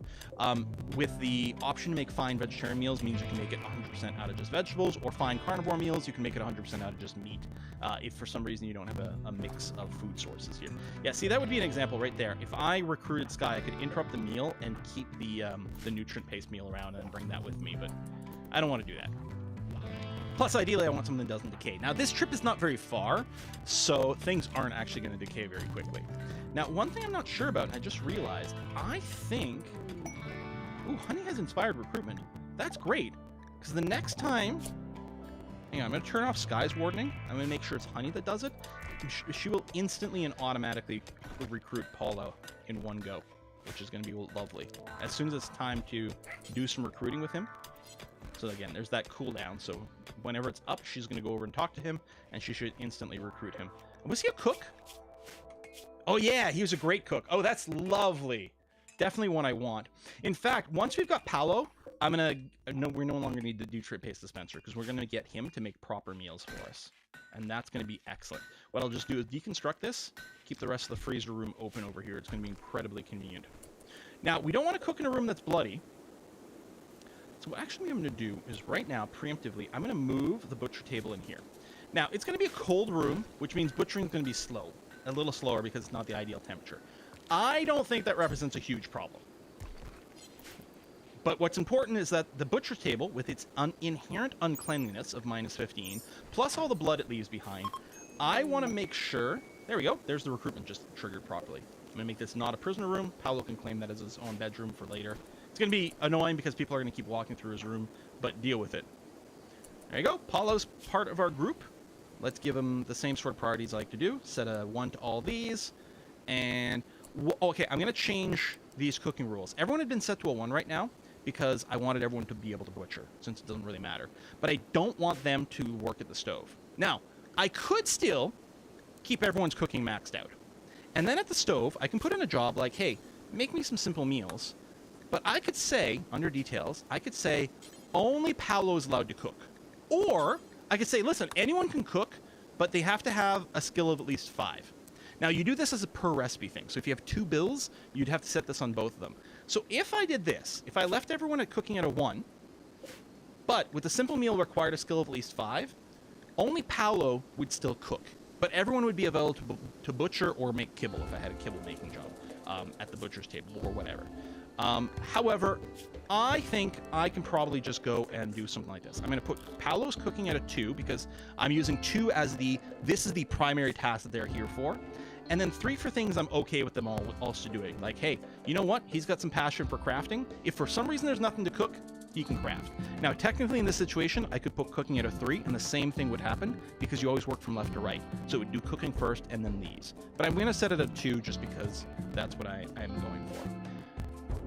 People, if there's a better meal, if there's basically any meals available, they will eat that before nutrient paste. So if I start making survival meals, I think people will eat that before nutrient paste. So I am going to want to make sure that we keep some simple meals around so that people will eat that first. Plus, nutrient paste, people hate eating that. It gives them that -4 debuff, right, for 24 hours. If we give them simple meals, they won't have any debuffs whatsoever. So that's great. I'll tell you, do until you have X, and we'll keep a certain amount of simple meals around. How many? It depends on how consistently your food sources are happening and various things like that. I would probably aim at a minimum, like a bare minimum, 2 per people, but they eat often enough you probably want more than that. In practice, I usually target like a minimum of about 5 meals per people. So in this case, for example, I might want to do something like, let's try to keep 25 simple meals around. So if there's fewer than 25 meals, Paolo will cook. If there's 25 or more, he will stop. You can, under details, also do this pause until satisfied and put some numbers. So what this would do is Paolo would cook until there was 25 or more simple meals, then stop, and only start up again when it goes below 20. In practice, there's not much of a difference in the behavior, but that's something you can consider over here if you want. So I will have him do that. I'd also actually quite like for him to make fine meals. Fine meals will actually give us a positive mood buff. So if we have both vegetable and meat, we can make some very nice fine meals, and that's going to be great. So I'm also going to say, do until you have X, where X is 25. Now, here's the thing. Right now, what's going to happen is Paolo's going to cook until there's 25 fine meals, and then we'll start cooking simple meals until there's 25 of those. I don't really need both. If we can make fine meals, I don't need simple meals around. So under cook simple meals, I'm going to hit details over here, and I'm going to do something that I apparently cannot do without mods. So never mind, ignore me. A lot of times what I used to do, and in fact I might still do, is something like this, like do fine meals forever. And then once you can no longer do fine meals, keep a little buffer of simple meals. That way if I end up with, say, only potatoes, I can't make fine meals. He'll just make a few simple meals and keep it around.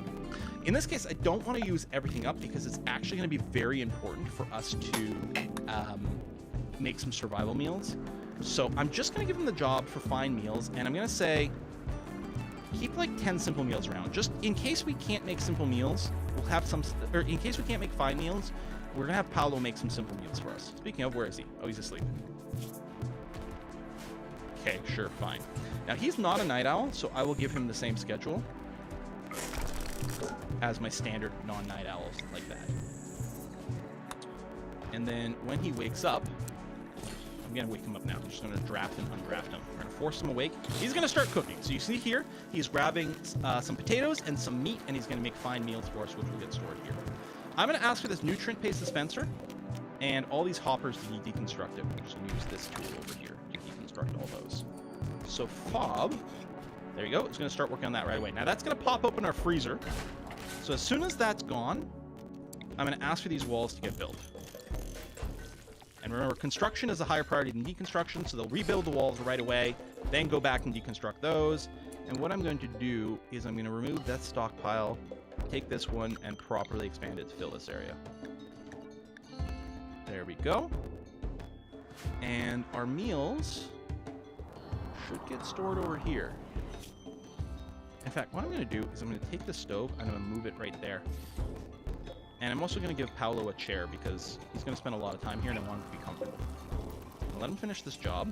Okay. And then I'm going to tell Fob, hey, yeah, see, Paolo's still got this reserve. I'm just going to recruit Paolo for a moment. Fob, please move this, and then I'm going to unrecruit Paolo. There you go. Get that moved right away. Thanks. Paolo is like, oh, I can't cook. I guess I'll craft. But as soon as he's done this, he should go back to cooking. Oh, I guess he's still thinking he's got it. He's locked in on this. So I'm just going to reset him with a recruit, unrecruit. There you go. Start cooking, please. Perfect. And we got a research for packaged survival meals. Great. So I'm going to put our research back to microelectronics. So in here, we can create a job for packaged survival meals right there. Oh! Wait, do we have the ×4s right out of the box? Oh, I didn't realize... I was ignoring that. I didn't realize this was built into RIMWORLD. Oh, that's so much handier. Don't make one meal at a time. Make them in batches. I'm running with no mods, right? Did they have this in the base game? Ah! Fine meals, simple meals, survival meals. The reason... Oh, we need a cooking skill of 8 to make a survival meal. Now, so Paolo doesn't have it, but he's damn close, because he's a 7 with double passion. It is going to take him a little while. Maybe we do need pemmican. Ooh, because we have a time limit to rescue Darcy. Anyway, I'm going to go with the do until X again. But this is better, because what's going to happen, Paolo's going to grab enough food to make 4 of these at a time. It's going to minimize how much walking he has to do. I'm going to keep like 20 survival meals around. So he's just going to reorganize this, but then yeah, he's going to grab enough to do all 4 of them at the same time. It's going to save some walking. One of the things that's happening right now is every time this door opens, we're losing some of the cooling in this room. So it gets a little bit warmer, and it makes this room cooler, which might not be what we want. What we want to do is we really want to get in the airlock here. So let me show you how we can do that. Let me reinstall the butchering table just a little off this side. Bob, could you come and do this for me, please? Prioritize working on this.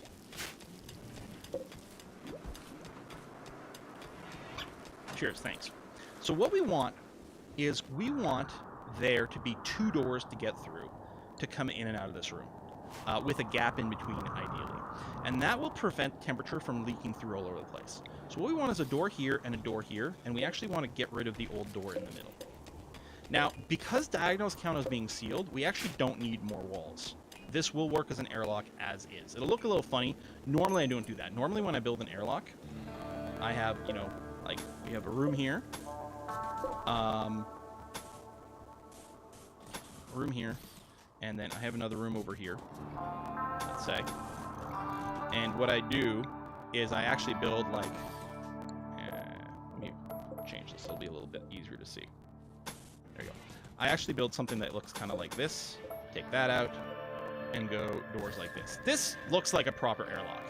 But we're gonna be building something that works exactly the same way by abusing the fact that diagonals count as intact stuff. So Fob shouldn't have any of the construction job. There we go. Should work on both doors. And then we'll deconstruct the one in the middle. There we go. So it's going to take Paolo a little bit longer to get from one room to the other. But it is going to stop the temperature leak a little bit. The other thing we might want is there's a variety of different ways we can change this layout to prevent, to minimize how often things come in and out of this room. But still, this is going to help maintain the temperature a wee bit. Next thing, we do want to increase the cleanliness of this room, so I should really go and put some flooring down. So I'm going to do that. How are we on stone? We got lots of limestone? All right, let's put down limestone tiles.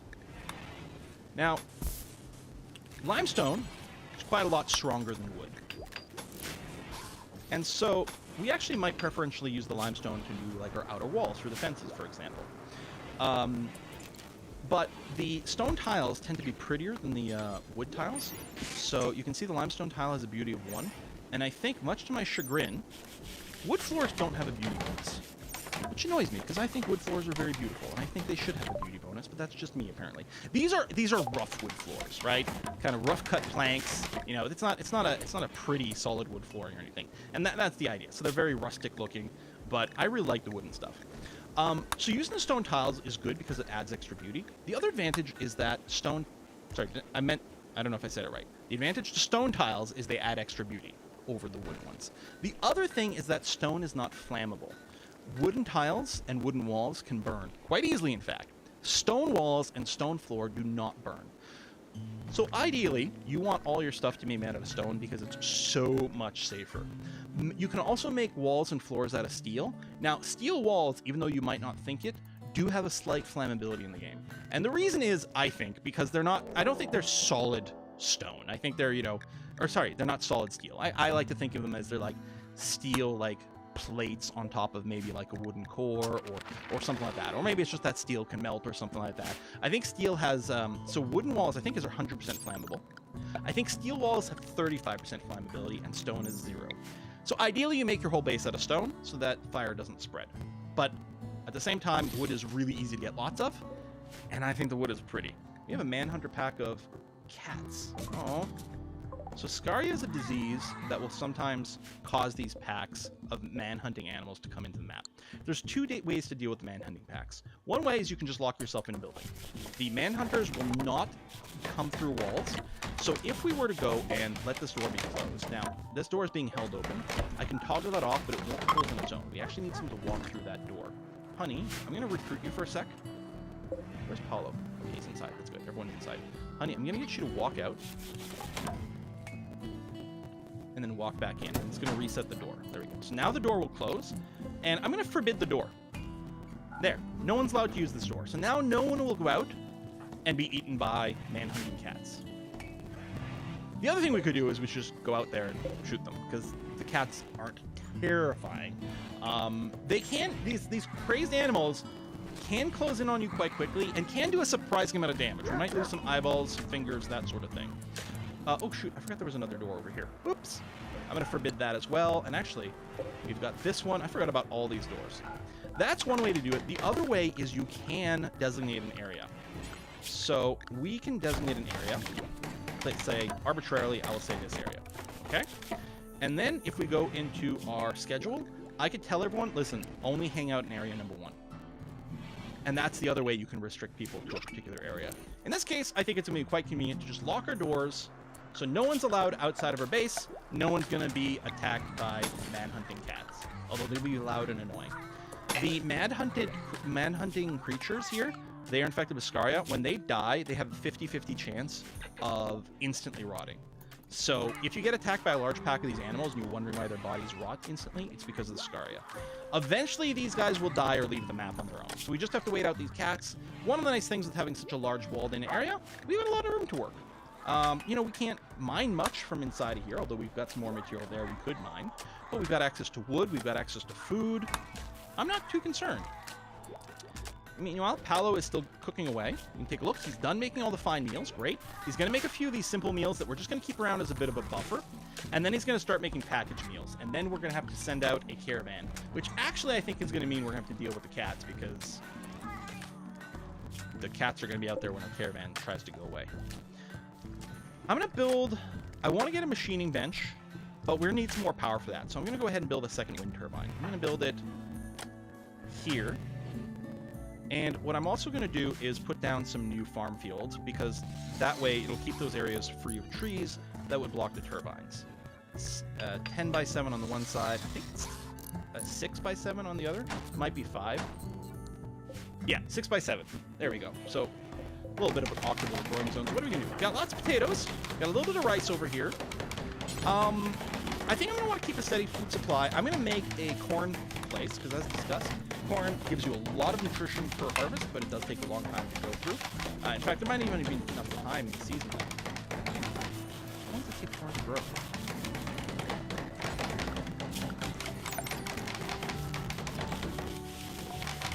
Uh, 11 days. Okay, yeah, no, we'll have a corn harvest before winter. That's good. And then let's grow a little bit of heel root, which will need a high plant skill, but at some point we'll get it. Even if no one can grow the plants here, it will still prevent trees from growing there. And then I'll ask for a little bit more heel root there. Heel root gives you herbal medicine. So it's not, herbal medicine's not as good as proper medicine, but it's easier to grow, assuming you've got any skill. But the big thing is, I just want to get a little bit of extra wind power. And what I'm going to do is I'm going to do this. Downside is if something happens to this wind turbine, we're not going to be able to get the power from there, so I'll probably want to route the power another way later on, but for now it's going to save some material and time. And I'm going to get a second battery in here as well. I just want to stabilize the power because the machining table will eat up more power as well. And also, come winter, we're going to want more power to run our heaters. Okay. Paolo should hopefully start to make... Oh, no, he doesn't have the skill for the package meals yet. That's right. How close is he to level 8?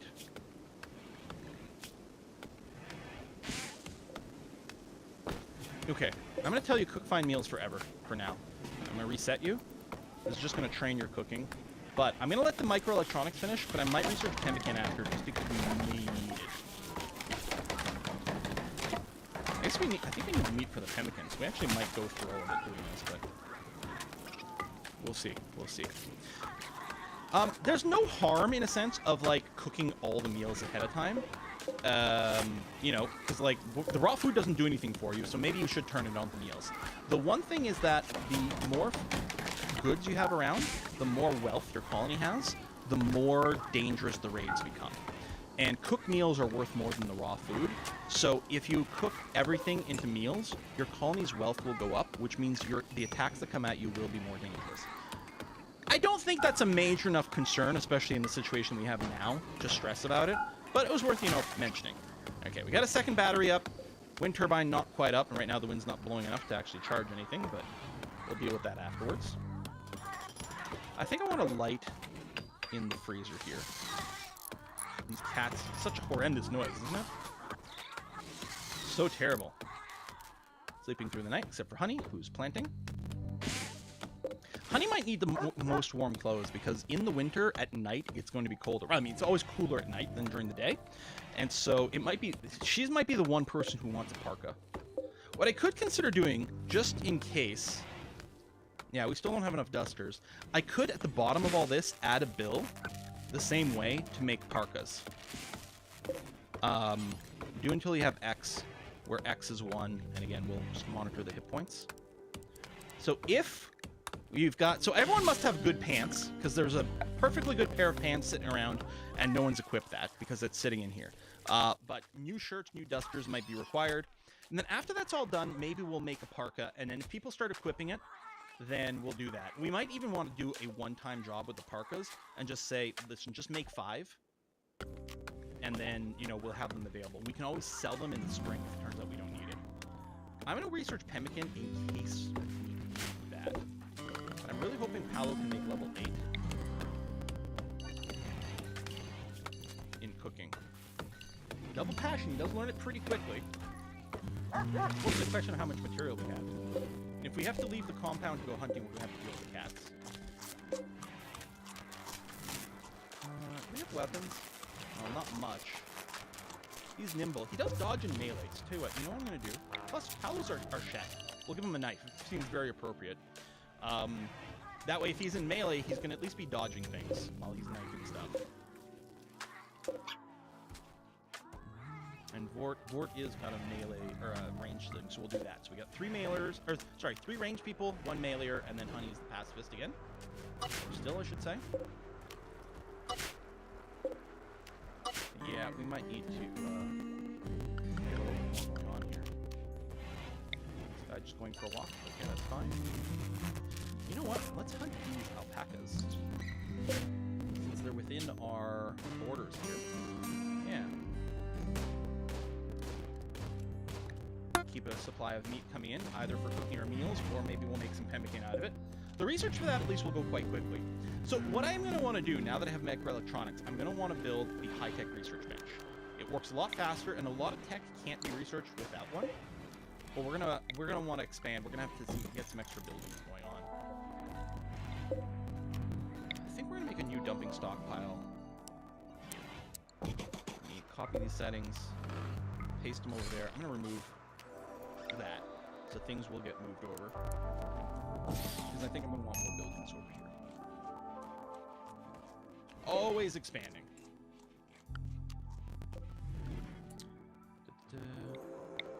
Oh, I need to make sure there is nothing under the door. We don't want anything stored under the door, otherwise it gets jammed open. And yeah, this looks a little silly, but I'm pretty sure it works. Okay, it looks a lot silly, but I'm pretty sure it works. We are going to want to floor the rest of our rooms over here too, because right now we're generating dirt. And we're being raided. Now that's interesting because... Are the cats still on the map? They're currently asleep.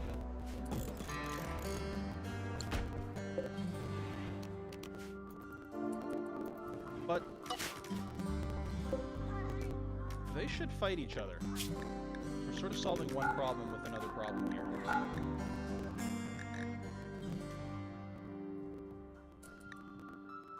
Unforbid all these doors. Wake everyone up. Get them ready for some battle here. Fire. Don't set things on fire. It's very rude.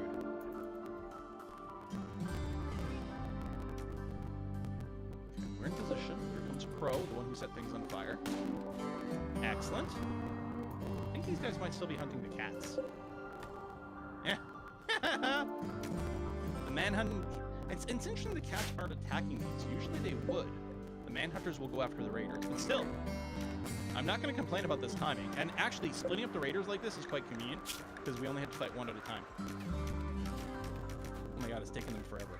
They must be really incompetent. I mean, they're only using bows. And yeah, they're not terribly good at using them either. We need some extra braves. Paolo's only got a melee weapon. We might want to send them out. I'm going to do a little bit of a flanky here. Try to take Borbra from the side.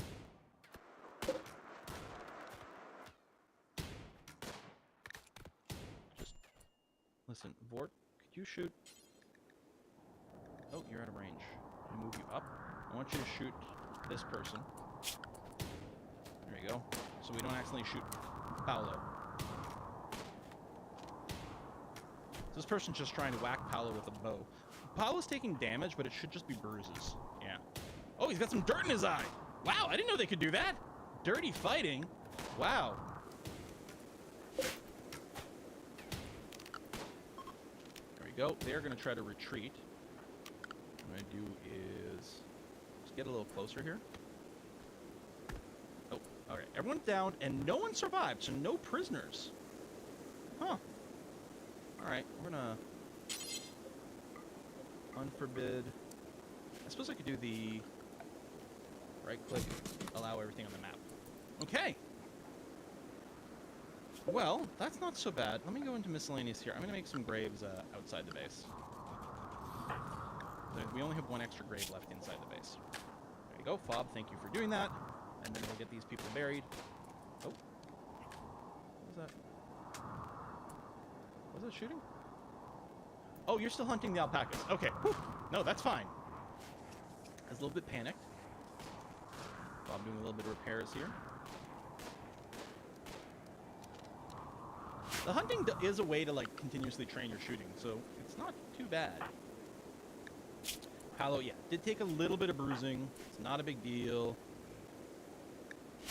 Oh, we have some marble. Let's use some marble blocks for our floors here. Since marble's not as strong, it's actually the softest of all metal, or of all stone, but it really doesn't matter for flooring jobs. Because floors don't really have hit points, like, no one attacks the floor. There you go. I don't know if we have enough marble blocks for all that, but we'll go and at least designate this and see what happens afterwards. What I could do at my stone cuttings table, I could put the marble up a little bit higher and prioritize marble for beauty for a little bit. Okay. I'm going to get you to butcher immediately, please. Now, one of the things we might want to do is we might keep Kiwi out of our freezer here, because Kiwi's probably going to need some more meals. I'm not going to worry about it too much because it's just one animal, but that is something you can consider organizing. Where's our best chatter? It's honey. Where's this caravan going? Oh, they're setting up over there. All right, that's fine. Who's got the question mark? Right here. Vulture. Let's have a little chat with you and see what kind of trading we can do, maybe. Hello. I'm going to sell you this wooden club and a short bow. I'm going to sell some of this clothing. And this helmet. What's something I want to buy from you? Well, maybe we'll buy some pemmican. And that way we can go on our... There we go. We can go on our caravan right now. Because I really want to do that this episode. But apparently it's not going to happen because we're 33 minutes in. Damn, that's a shame. Well, maybe we'll set it up and then we'll see how to actually deal with it next time. That's not a terrible idea. I think we're going to leave Paolo behind because he's slightly injured. We're going to leave Honey behind because Honey is a pacifist. We'll bring Fob, Sky, and Vort with us. So, how do we do a caravan? Well, we go to the world. We click on our base over here. That's us. We click Form Caravan, and we tell it where we're going to want to go. We're going to want to go to this prisoner camp. So, it's going to take us about a day to get there. And we'll be able to forge some things along the way. So, we click Accept, and then we say who we want to bring. We're going to bring Fob, Sky, and Vort. We could bring a pack animal with us if we were carrying a lot of stuff, but we're not carrying a bunch of stuff. We're not doing a trade caravan, so we're not going to bother doing that, and we can't ride the cows, so it won't help us get us there any faster. We could choose some items to bring with us. This is mostly if we're doing a trade caravan, but we're not. And then we want to check travel supplies. Now, by default, the game will try to bring an appropriate amount of stuff with us. Now, here's the thing. I was all stressed about getting... did I buy venison? Oh, you know what? I bet you pemmican's not in the storage, which is why I can't bring it. Because it's such a short trip, so some of these will rot. So the fine meals will rot in 2.7 days, but the trip is less than a day to get there. I really don't have to worry about having had my packaged survival meals and stuff, but I was trying to showcase it. But now that we went through the process of here's how you can get to it, but we don't actually need it because this is not going to rot for 2.7 days. We should be able to make the round trip in time. That's going to be all right. So it tries to grab an appropriate amount of food for the number of people you're going with and a little bit of medicine. So if I hit send, you get a warning. Oh, that's not a lot of food. No, that's okay. Our trip is short. That's all right. You'll see these three have a little signpost. That means they're getting ready to go in the caravan. You can specify where your caravan is organized as well. The caravan hitching post. It's usually convenient to have it relatively near your stockpile because this is where they're going to set up. This is also where they're going to grab the animals. They're going to grab animals out of your pen if you're bringing animals. They'll tie them up over here. They'll load up their saddlebags and do all that. So we'll put that location. That's going to be okay. But there you go. It's not going to take long to set up because all they had to do is grab some food, and they're now leaving the map. Actually, maybe I can just keep going with the episode. And then if I check the world view, our little caravan is this little yellow dot. They immediately went to rest. That admittedly is my fault. Oh, fire. Admittedly, that was my fault. I probably should have waited for them to sleep. So there's a fire just outside our walls. Okay, what I'm going to do here is I'm going to mark... So, you only fight fires and you only get warnings about it if it's inside your home zone. What I'm going to do is I'm going to mark this whole area as a home zone. That way, and Honey and Paolo, I'm going to recruit and unrecruit you. So you reevaluate your jobs, because firefighting is #1 priority. So they're going to go out over here and try to fight the fire. And I want to make sure it goes out, because otherwise it'll keep spreading back to the wall over and over. So I'm going to go and do that. Now, fires indoors are extremely dangerous. Outdoor fires usually aren't too much of a problem, although if they're too big, sometimes you can never get ahead of them. Indoor fires are bad because it gets really, really hot indoors if there's a fire. There we go. Now that that's done, I'm going to remove this extra home zone because I don't want anyone to bother cleaning that area. That would be a waste of time. Yeah, people are still sleeping here. That's my bad. I should have let them... I should have just planned it for the morning, but I was like, oh, I can squeeze it in before the end of the episode. And then they're sleeping in the wilds, and they don't even have any bedrolls. Bedrolls are something you can construct under furniture here. You can construct bedrolls, and you just plop them down sort of on the floor to start off with. You can build them anywhere. And then after they're built, I'll get... You know, 4 is plenty. Let's go 4. I don't need some for everyone. After they're built, what you do is you use the button here that says uninstall. What that will do is that will package up your furniture, IKEA style, and put it in your stockpile. So you can sleep in bedrolls like a regular bed, but if you go in and uninstall them, they sit in your stockpile, and then you can bring them with you when you're doing caravans like this. And then your people, when they sleep on the way somewhere, they don't sleep on the ground. Hey, the trade caravan is leaving. Left us a gift. 1 unit of Glitter World medicine. This is super good medicine. Super duper good medicine. I don't like that there's a bunch of stuff sitting outside. Hello.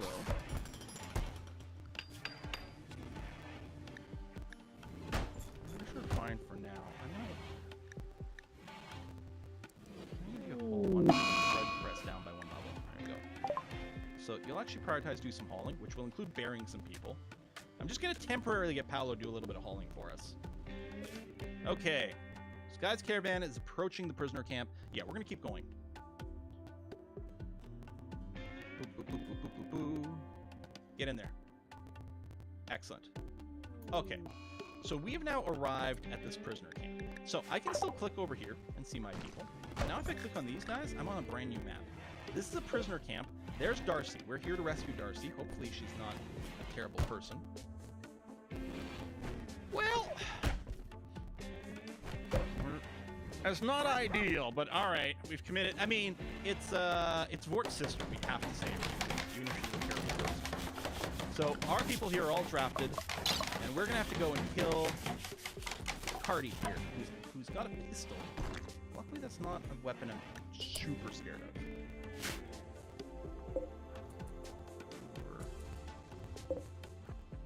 Try to get in position.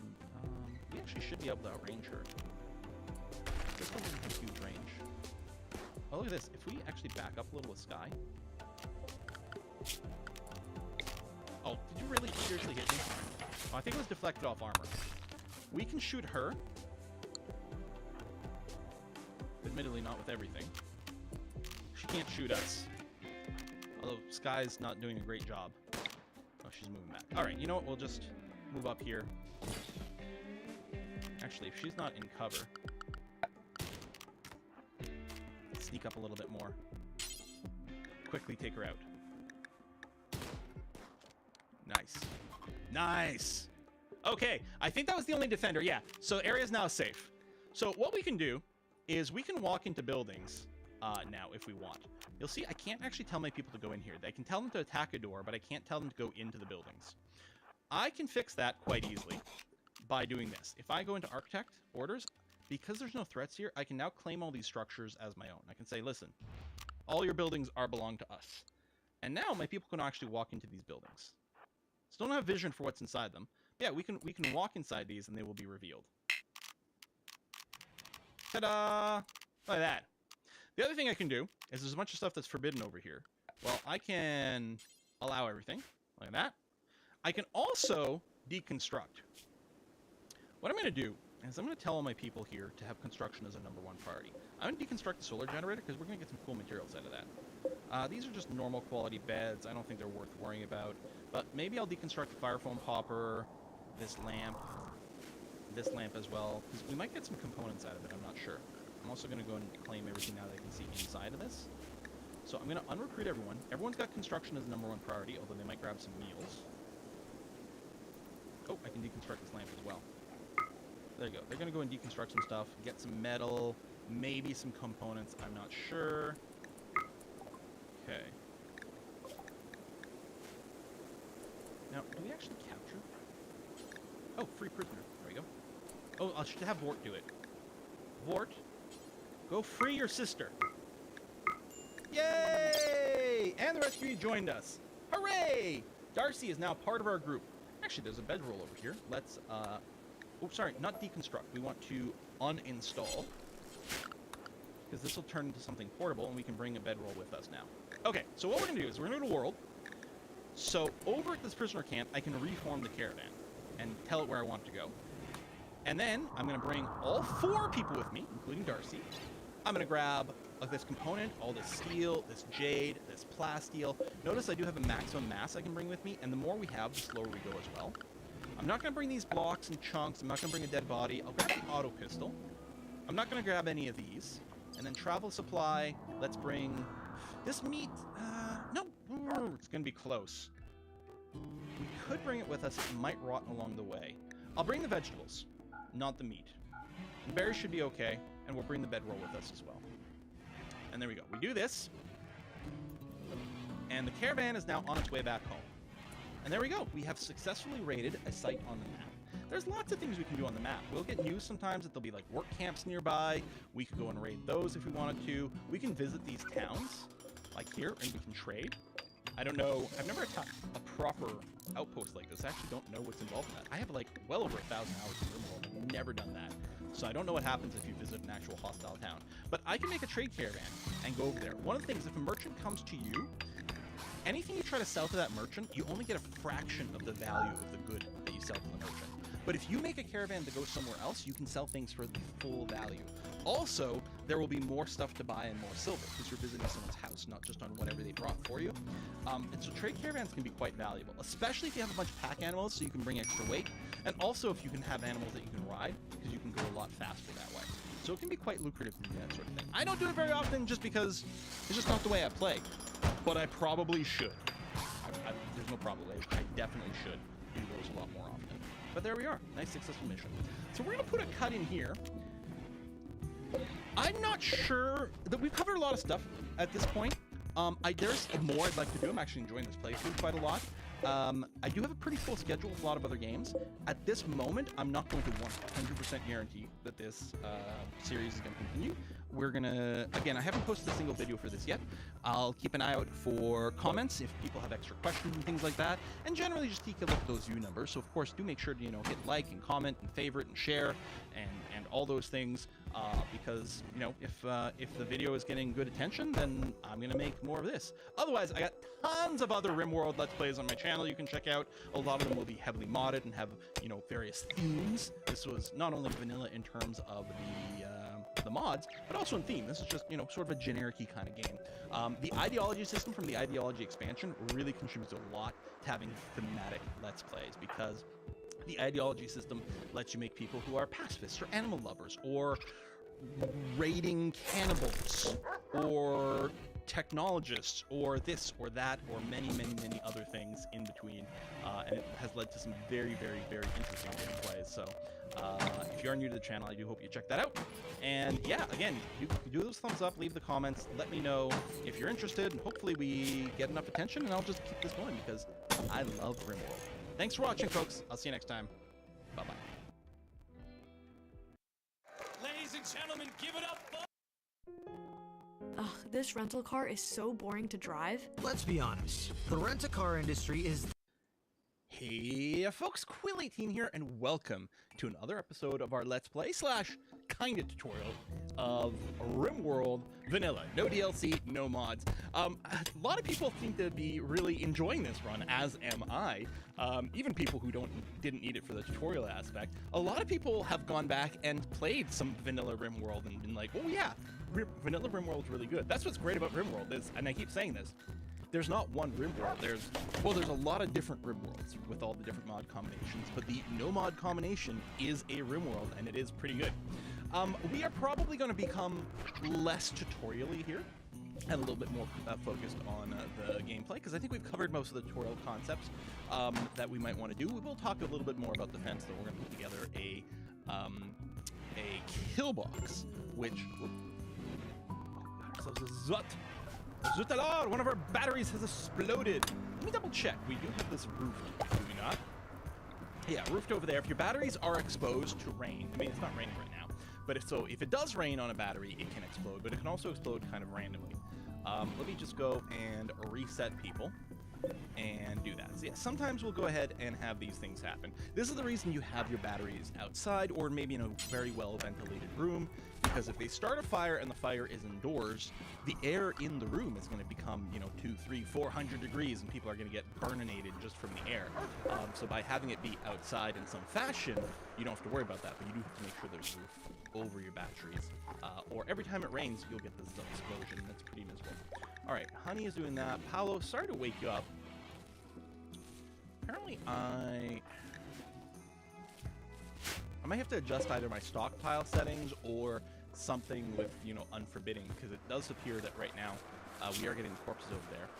I think this is plasteel and silver. Let's put in some little mining commands over here. I don't know how deep the plasteel goes. We'll see. But the silver is going to be something like that. I mean, I suppose at least this is not silver. We don't know about that one. Maybe I'll do something like that, and we'll see. Someone will get around to it. We do have the unhappy nudity, but I was going to say it's Darcy over here who we captured. Darcy is currently nude, and we don't have any clothes for her in the caravan. I don't think they can actually dress themselves while they're caravanning. I might be wrong about that. I don't know. But once Darcy gets over here, hopefully we've got a little bit of excess clothing. If not, I mean, we've got at least pants sitting around over here. Or she could put on the tribal wear. Ooh, it's low quality and painted. Yeah, that's not really going to be an ideal thing. We might not have a shirt then. I don't see a shirt. We'll have to make that, because Darcy, I'm assuming, is female, and therefore will continue to feel unhappy nudity unless their top and bottom are covered. Or should I say the bottom and top are covered. Males just need the bottom to be covered by default to not feel unhappy nudity. Now, if you do have the ideology expansion, your ideology settings can change what people consider to be nudity, or even if they care about nudity. So you could have it so that your people need to have, like, all your people, regardless of gender, need to have pants, tops, and hats on. Otherwise, they feel too exposed. And all of a sudden, we're getting like old-timey, like 1920s, you know, aesthetics. If you're outdoors, obviously you have to wear a hat. Anything else would be totes and approach. You can't show your hair. That's wrong somehow. Let me go and mine out a couple more components over here. I don't want to mine too much. One of the things we are a little bit concerned about all the time is your colony wealth. I mean, inevitably it's going to go up, but there's no reason to have more stuff sitting around than you need to be efficient, you know? So you're going to want some spares around. Oh, actually, we have tons of components. I actually didn't realize how many we have sit around. That is a lot. Let me just go cancel that then, and that's going to be okay. What are we doing over here? Marble tiles? Or do we literally not have... Oh, we do have some marble blocks, but I guess we don't have our constructor. It's Bob the Builder is our constructor. Palos. Oh, yeah, it's just rehauling. I forgot I moved this little spot over here. It's been a while since I've recorded. I can't even remember. Oh, Palos, one of our crafters. So theoretically, that would include tailoring. Yeah, see, we need a shirt, but we probably don't have any material for it. We're going to need... Do we have cotton growing? I guess not. We only have these 3 fields over here. I guess we're doing a lot of stuff with leather. We'll probably hunt more. And yeah, we will set up some butchering rules for our critters over here as well. Hey, our caravan has arrived. Huzzah! And it's pretty typical when someone joins your party or your colony. A lot of them do start with the hunting job enabled, which is why we're getting the concern here. Hunter lacks range weapons. So if we do want Darcy to hunt, we'll have to give her a weapon. But for now, let's take a look. Okay, so what are our traits here? Chemical fascination, body modder, Cassandrist, and incapable of a lot of things. I think that's the test subject that disables a lot. Oh, and medieval minstrel turns off tons of things. Wow. Okay, well, I mean, I guess I'll turn off animal handling from honey, and we'll just keep Darcy doing it. And actually, I suppose Darcy will just be the animal handler and hunter. We'll have to get her a gun. She can research, but we're not going to want to do that. She can clean, which is not... She's going to spend a lot of time idle. Well, actually, what I'm going to do is I'm going to turn cleaning off for everyone, because animal handling is only a very occasional job, as is hunting. So Darcy's going to spend a ton of time idle, in which case she'll be cleaning. We might put a little art bench and then just use that as one of our idle tasks. She doesn't have passion for it, but she will do it from time to time, and I guess that's going to have to be okay. But yeah, I think she'll do that. I mean, we're not opposed to keeping the hunting up. What we'd have to do is get someone to drop... Who's got the hunting rifle? There we go, right over here. Let's get Sky to drop the bolt-action rifle. There it is. And we're going to get Darcy to go and equip that. There we go. So now Darcy's going to be able to hunt with that. That's going to be okay. Yeah, we need warm clothes. Especially, I mean, Darcy's really needs some warm clothing. But what we're going to do is we're going to get our hunt, because that'll generate some leather for us. I'm spoiled by, like, mods that let me sort by, like, amount of meat and amount of leather and stuff. But the big thing with the hunting is I tend to look for things that don't have a revenge from being hunted. Also things that are a little bit bigger, like raccoons and rabbits don't give you a lot of meat. Boom rats will explode and that can cause problems. Tortoises are actually shockingly hard to kill with their shells, and again, don't give you a ton of meat, so they're not a high priority for me. I'm gonna go ahead and have Darcy hunt all, you know what, all the alpacas, all the wild boars, all the turkeys. We're gonna keep her real busy here. Get lots of material, because we might need some parkas being made too, so we're going to want some extra leather. I'm a little worried that Darcy's going to be a bit chilly out there right now. It's only 7 degrees, but the sooner she goes and hunts something for leather, the sooner we'll be able to get her warm. Okay, doing that. Oh, are you sleeping on the ground too? In the freezer? Now that's not an ideal spot there, Darcy. We'll need some extra beds. What I'm going to do is I'm going to put a sleep spot in here. And then I'm going to ask her bed to be put there. I'm going to assign Darcy. Okay. Again, things I try to do because of mods. I got a thing where I can right-click. Darcy, I'm going to assign you to the sleep spot. I'm going to wake you up and unwake you up, and then you're going to go to sleep over here. That also reminds me to fix the schedule that I want to use here. I still like the schedule quite a bit. I will get a shout-out to... what do people call it? Biphasic sleep schedules, where basically you have 2 sleep periods offset by 12 hours. They only sleep until they're fully rested. So they'll sleep for a short time, wake up, do some things, then go back to sleep for a short time, wake up, do some things. The disadvantage of a biphasic sleep schedule is that it's going to interrupt something else that they're doing and cause them to walk all the way back to their beds. Depending on how big your base is and how much walking is involved, a biphasic, that means like a two-phase like sleep schedule, could use up a little bit of extra time. The advantage of it is right now, if we get a raid, say like right around here, right near the end of the day, and everyone's exhausted, and we get a raid all of a sudden, we can have some people. We recruit, we draft them, get ready to fight, and then they're exhausted, so they're miserable, so they might have a mental break, or they might get so exhausted that they just pass out in the middle of combat, which is pretty poor. So a biphasic sleep schedule gives you more protection around, like full day protection, versus whenever a raid might suddenly show up, but it does cost you a little bit of efficiency. I just want to acknowledge it because some people brought it up, and it's actually a great point. I think mostly I don't do the biphasic thing because of like kind of just realism. It is argued that humans, if you're in an area where they don't have like cyclical, like a day-night cycle, humans tend to naturally switch to a biphasic sleep schedule. But in any case, in our society, we are monophasic for our sleep schedules, and I'll do the same thing over here. Feels a little less gamey, although I do plenty of things that are gamey in here because you know what? Spoiler alert, this is a video game. Alright, so yeah, Darcy's going to be sleeping on the ground. At least she's not sleeping in the freezer, because, I mean, -9, and, half naked, that wouldn't be good. Alright, looks like Darcy is going to go and hunt now. Lovely, hunting a wild boar. Oh, right over here, yep. Can you hunt one that's a little closer? You'll be more accurate. You won't have to chase as much. What's Darcy's actual shooting skill right now? Well, a 6 isn't bad, actually. And she will get better by shooting. We could give her something with a higher rate of fire, which would actually give her more XP a lot faster. Might be good for DPS as well. But what I like about this rifle here, the bolt-action rifle, which I think used to be called the survival rifle, so I might still refer to it like that, it does have really long range. So it's actually not bad for like defending against raids because it's, I think, second only to the actual sniper rifle in terms of actual range. On the other hand, it doesn't fire super quick, so the actual kind of damage per second is not that huge. So we'll let Darcy keep up her work over there. Part of me wonders if she might actually do better with the pistol. Actually, the auto pistol is a really fast fire rate. I didn't realize we have a weapon there. One of the things I often like to do with my stockpile is this. Often what I'll do is I'll actually like shrink it and leave an area. Let's leave this top row empty here. And what I'm going to do is I'm going to make a new stockpile right over here.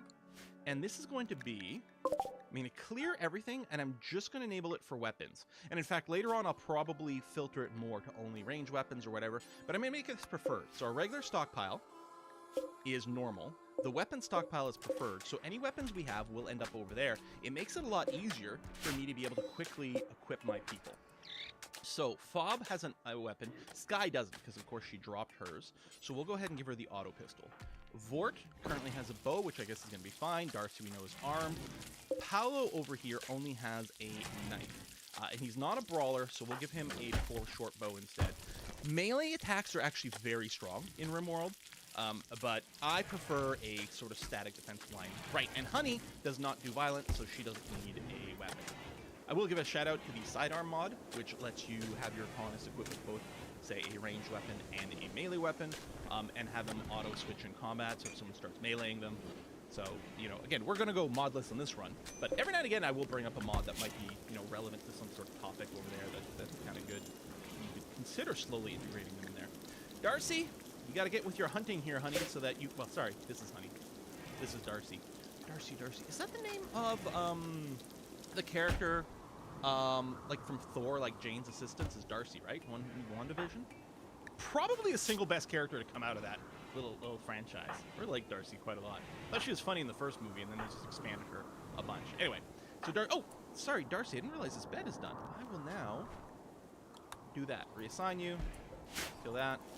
Next time you go to sleep, you should go into bed. We'll get you some proper bedroom soon.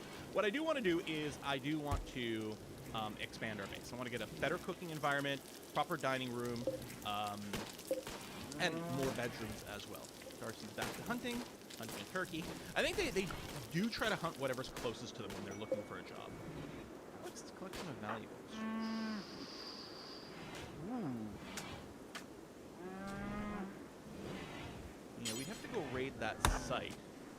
Like, we'd have to go and make a caravan and go there. Oh yeah, pemmican. That's right. I forgot. We were like, hey, how do we do food preservation and stuff before we go out on that raid? And again, it turned out that raid was pretty close, so I could just bring regular cooked meals. But I wouldn't mind armor. Now, plate armor is an option for some early armor. It does slow you down a lot, but it's fairly defensive. Generally speaking, I mostly look for flak armor. Oh, which does have plate armor as a prerequisite. So, as I said, there's a reason I always research it. Why is it? I research plate armor, but I don't actually make it. Drug production, so we could make some medicine and stuff later on, is very good. We like geothermal power for lots of power. And solar power could be an earlier thing to slide in next to our wind power as well, which wouldn't be terrible. In terms of what's most important at this stage in the game, I think I do have to worry a little bit about making sure my colonists don't die. So I think I kind of like the idea of going for flak armor. We'd also prefer some better weapons. We could go gunsmithing, which lets us start to build some weapons. In particular, I will give a shout out, the pump shotgun does great damage. Not huge range, but really good damage, especially against things that aren't themselves armored. This also gives us the ability to build more bolt-action rifles, which is pretty good. Blowback operation leads to machine pistols and auto pistols. A lot of good damage over time. They fire very quickly, but they are pretty short range. Under gas operation here, we access the heavy submachine gun. This is actually an excellent weapon choice. It does great damage, and it's fairly inexpensive to build. It is very comparable to the assault rifle that you get from precision rifling. The assault rifle and the heavy SMG are very similar to one another, except the assault rifle has longer range, which makes it much better, but it does take a lot more components. Generally speaking, I do like to standardize my people on assault rifles. I like it when everyone's got the same range, so I can plan out my defenses that way, and the assault rifle does pretty good damage. I think it's very solid. But the only thing I might prefer more are the what are they called? Pulse, right over here. The charge rifle, which is like an assault rifle that fires like little laser beams or plasma beams or something. So it does much more damage, but it takes a lot more research to get there, and it takes a lot of components to build. It is not cheap. So yeah, I really like the assault rifle, but it will take us a while to research there, and it's not inexpensive to build, because I think it takes 6 components per to build, so it's fairly pricey, as opposed to the heavy SMG, which is only 2. The light machine gun over here is actually a massive damage dealer. It's not terribly accurate, like it's a huge spray of bullets, but if you're being attacked by a large group of people, those bullets are going to hit someone, and if you do equip a lot of people with it, it's just going to be a giant spray of bullets, which is pretty amazing and cool. I don't remember the cost for it, though. The chain shotgun is probably the god tier of shorter range, lightly armored killing. This will obliterate tribals, which don't show up with a lot of armor. It's really good, but it doesn't have a lot of armor penetration and doesn't have the biggest range. Anyway, just a few things to shut out on. I think I'm going to go with flak armor first, though. So let's go and research plate armor. I probably won't build plate, but it will lead to flak armor, and I think we'll be happier with that. Covering various body parts. Generally speaking, I just end up making the flak vests. Maybe I should be making flak jackets, which do protect the arms as well. But generally, I just make the flak vests, and that's it. A lot of times I don't even make flak pants, but maybe I should. Maybe I should go full jackets and pants. I think it'll be a little bit warmer, too, in the winter for them to wear that. Something to consider. How you doing? Are you still a 6 on your shooting there, Darcy? You are. But we can watch her. See, her XP's going up. She's actually almost about to become a 7. You've injured the boar. It will die. Kind of want them to finish. Okay, so we do have a couple of boars over here. Who's on cooking duties? Paolo, why aren't you cooking? Oh, maybe because your hauling is set to a 1? That's not Paolo. This is Paolo. I'm going to change it to a 2, so you cook first. There you go. You're going to cook some meals. Thank you. I mean, you'll cook or butcher. If you mouse over the job in here, I think it does... I think the list... The way things are listed, I think this is the order that things happen in. So they'll cook meals at stoves, then campfires. Butcher creatures, fill full hoppers, brew liquors. Sometimes I actually do like it if they butcher first, just because it stacks things up better, it opens up the leather. On the other hand, you know, getting the proper meals going isn't going to be too bad. Oh yeah, I do have to cook fine meals forever, which I still think it's okay. Now, it is worth noting that Cooking meals does increase the wealth of your colony, so a bunch of raw food sitting around doesn't increase your wealth as much as having a bunch of meals around, but it's actually not too dissimilar. So mostly, if you're concerned about managing the wealth to limit how many attacks, or not how many attacks, but the danger of the attacks, the strength of the attacks, you know, you can keep an eye on things. Mostly it just means don't overproduce things that you don't need. By the way, I'm super bad at that, because I'm always worried about, like, oh, we're not going to have enough, so I better build up a huge buffer of things. So yeah, I think with every fine meal I'm making over my raw ingredients, I'm increasing the wealth a little bit, but at the same time, it's stacking better, it gives me some sense of security, so I guess it's okay. But I could change it to some sort of fixed amount. What you could do is you could do the do until X for the fine meals, and just keep changing your target number to, you know, based, you know, as your colony grows or shrinks, perhaps, depending on things. You know, keeping at least 5 meals per person is, I guess, strictly speaking, probably all you need. I tend to target more like 10 for everyone, just to make sure, like, if I lose my cook, if my cook is hospitalized for a while, we have a nice big buffer there. And then if you want to go on a raid, if you want to start a caravan, you've got some extra food kicking around as well, which seems like an okay idea. What I might do here, actually, is I'm going to switch this. I'm going to put the fine meals at the bottom. I'm going to keep this little buffer of simple meals over here. It's a very quick, fast job to do. I'm going to put it over the survival meals. And the reason mostly I'm doing it in this order is in case, for some reason, our people eat all their other meals, I don't want them to start eating packaged survival meals. They do eat these packaged survival meals, as we found out, before nutrient paste dispensers, but I believe they will eat these after all the other cooked meals, so they'll eat simple meals first. So if we do this, we'll keep... I mean, right now we've got lots of fine meals, so they'll just eat that.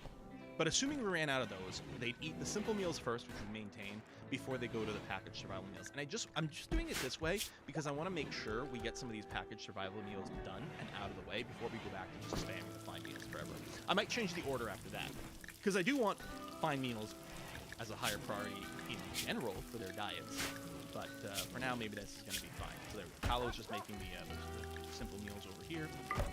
And yeah, I remember back in the day, there wasn't the ×4, like, bulk jobs. You needed mods for that, so it's really handy to do that. It just saves a little bit of time moving, because they grab more things at once. The bulk jobs are just slightly more efficient that way. This is so dirty here, and I really would like the kitchen to be clean. I mean, at some point, Darcy is going to run out of things to hunt. Do I have hunt above animal handling? No, animal handling comes first. Good. Because that would involve, like, well, it involves taming, but it also involves leading animals here, milking them, shearing them, depending on what kind of critters they are. You know what I don't have? I don't have animal beds. So we might want to prep for a barn later as well. Which really, if we're going to do a barn, we should probably put it on non-grass tiles. So that's where I'm going to put the animal sleep spots. I'm going to go into furniture. Animal sleep spots you don't actually have to build. You just do this. But this is where the animals will sleep at night. More importantly, though, if an animal gets injured, they get brought to an animal sleep spot for treatment. If you don't have animal sleep spots, this is clearly way more than we need, but I may as well cook some more. If you don't have animal sleep spots, I don't believe your animals will get properly treated if they get injured. Maybe sometimes they get treated on the ground, but mostly that has to happen. It's just the same thing as with your regular pawns, your people here. They really have to get rescued and brought to a hospital bed, or, you know, a bed in general to get treated. Your pawns won't treat down pawns on the ground by default. You're making fine meals. How come you're not making survival meals? Is it a skill thing? Oh, because you've made your 20. Never mind. Excellent. That happened quickly. Okay, so now what I'm going to do is I'm going to do this, because no one should be touching the packaged survival meals, so I'm going to do that. But yeah, I might want to set a limiter on the fine meals or something. I don't know. You know what? Never mind. I'm going to keep it this way. Keep a little buffer of 10 simple meals. That's fine. And then make sure we get the packaged survival meals. If we go on a caravan, we'll have to remake these. But otherwise, yeah, in between those, just make a ton of fine meals, and that's going to be okay. We'll keep this a little bit more organized. I think I like that just fine. But yeah, I do want to work on some more buildings over here, and I do want to start making them out of stone as well. What I think I might do...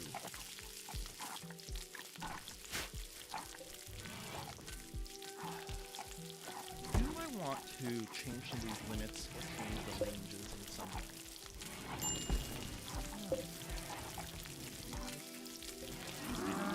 I think we had a granite job. Oh, plate armor's done.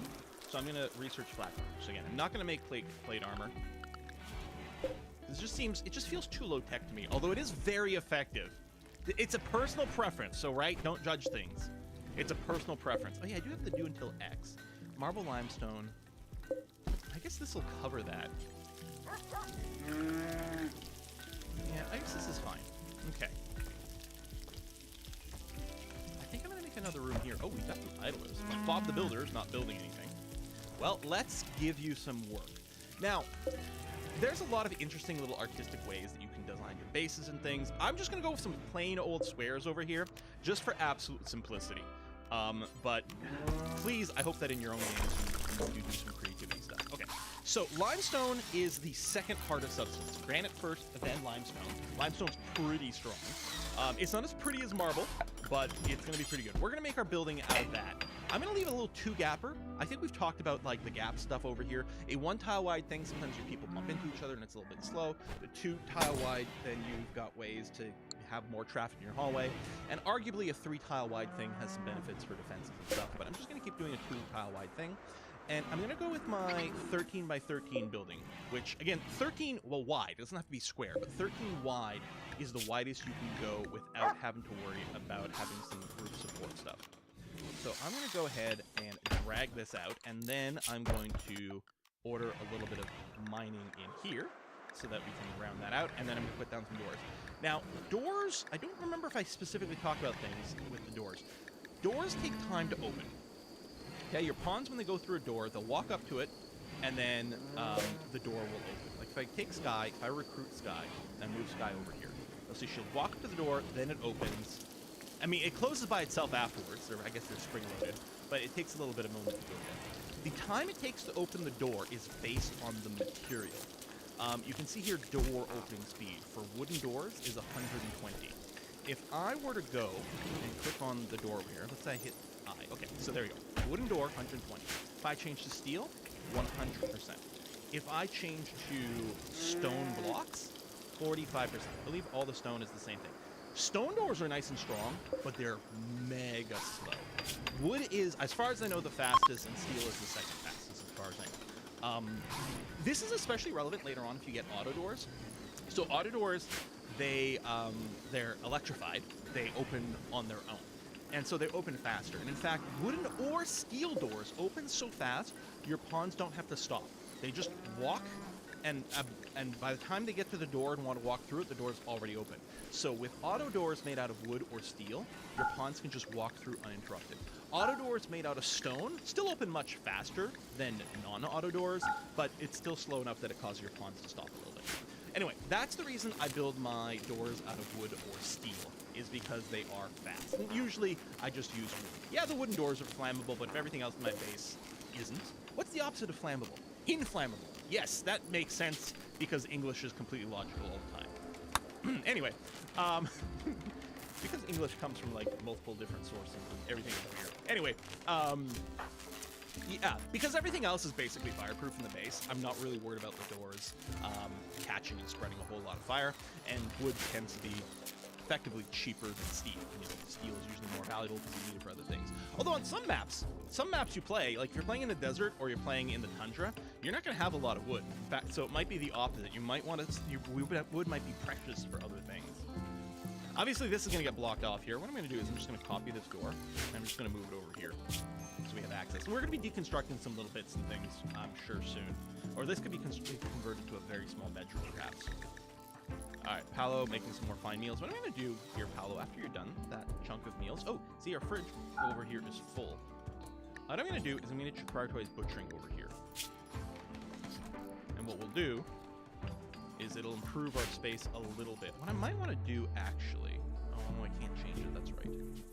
Never mind. I was gonna get people to drop things on the floor once they're finished building them, but I think that's mod stuff. But yeah, it's a little bit better for space because we can stack some things up a little bit better, and then at some point someone will bring the leather out of here as well, which will help clean some things. And yeah, we did have some corpses outside, so they were gonna rot eventually. So I did want to catch up on the butchering. But clearly we need a better kitchen space, and I think that's what I'm gonna do over here. I think this is gonna become a better freezer slash kitchen. Actually, I probably want the doors somewhere else, but let's figure that out after it goes up here. Mostly I want some doors in here so that people can get in and out of this little room, but yeah, I'll want to construct it a little bit differently. I'm also going to go and ask for these stone bits and these little metal bits to be hauled out of here. You as well. Just clean that up. We still have the unhappy nudity. Who's our chief crafter?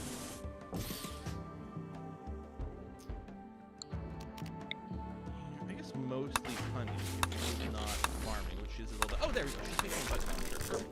I was going to, like, maybe force it, but now she's got leather. She's going to make a shirt so Darcy can actually have a top on, especially with how chilly it's become.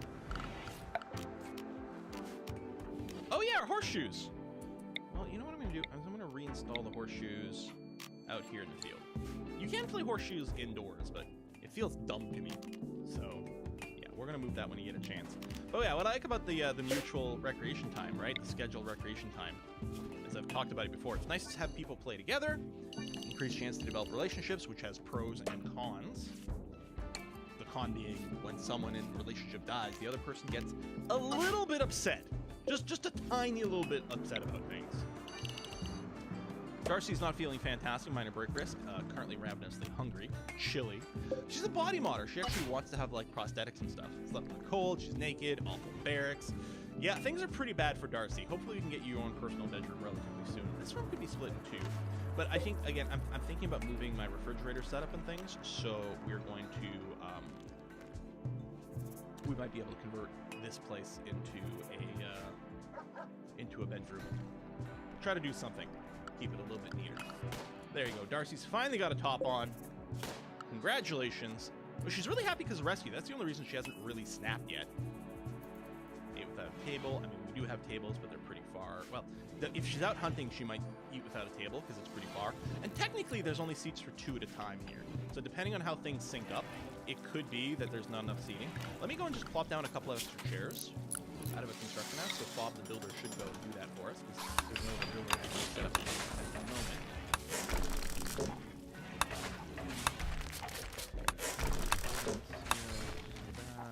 Visibility roofs. Okay, we're all good.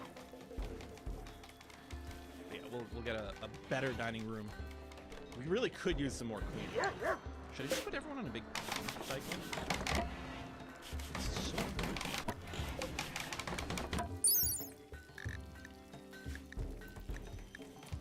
Yeah, we'll just bear along with it. One thing that'll be nice is if we can put the kitchen in an area with minimal traffic, it'll lower how much dirt is in the kitchen, which is going to be very important. Tap, tap, tap. Just mine this away. We'll get a few extra blocks out of it, which is good. Okay. Now, I suspect here my doors are going to be out of position as I plan the next step here. But let's see what we can think about. We want...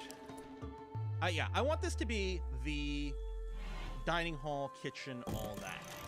What we might do is we might end up, like, say, dividing it this way. We could make this a dining room.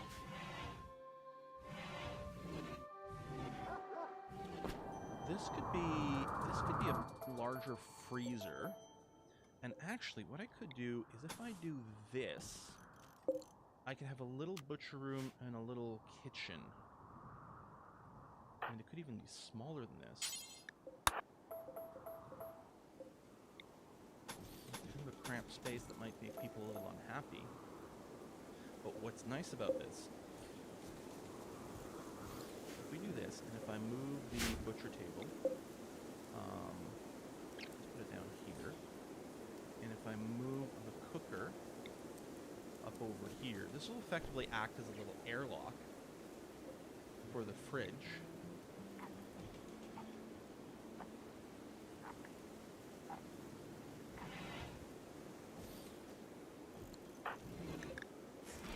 Move those.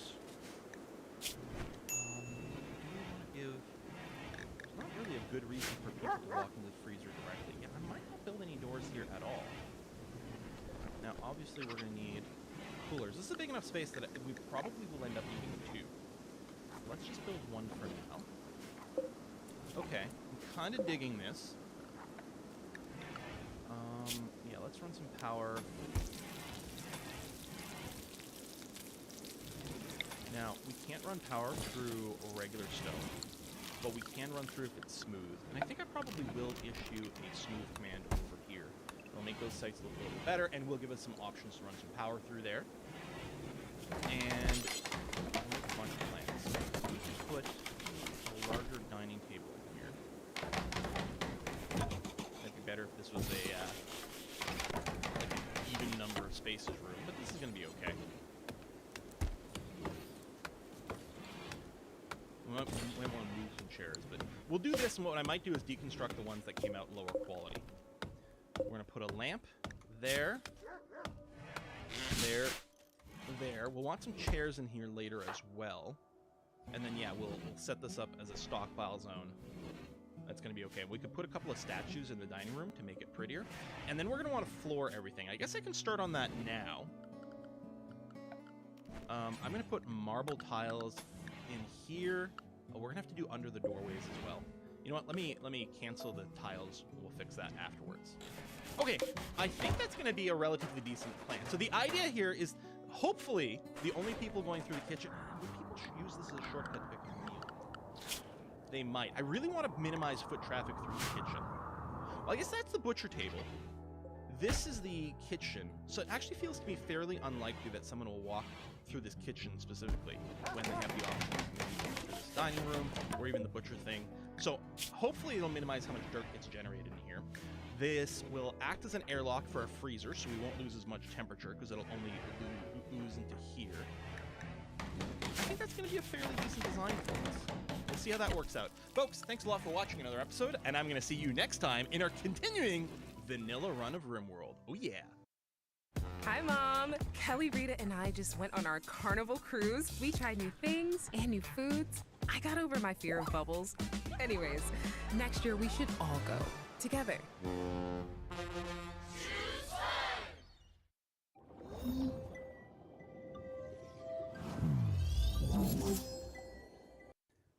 Hey folks, Quilly18 here, and welcome to another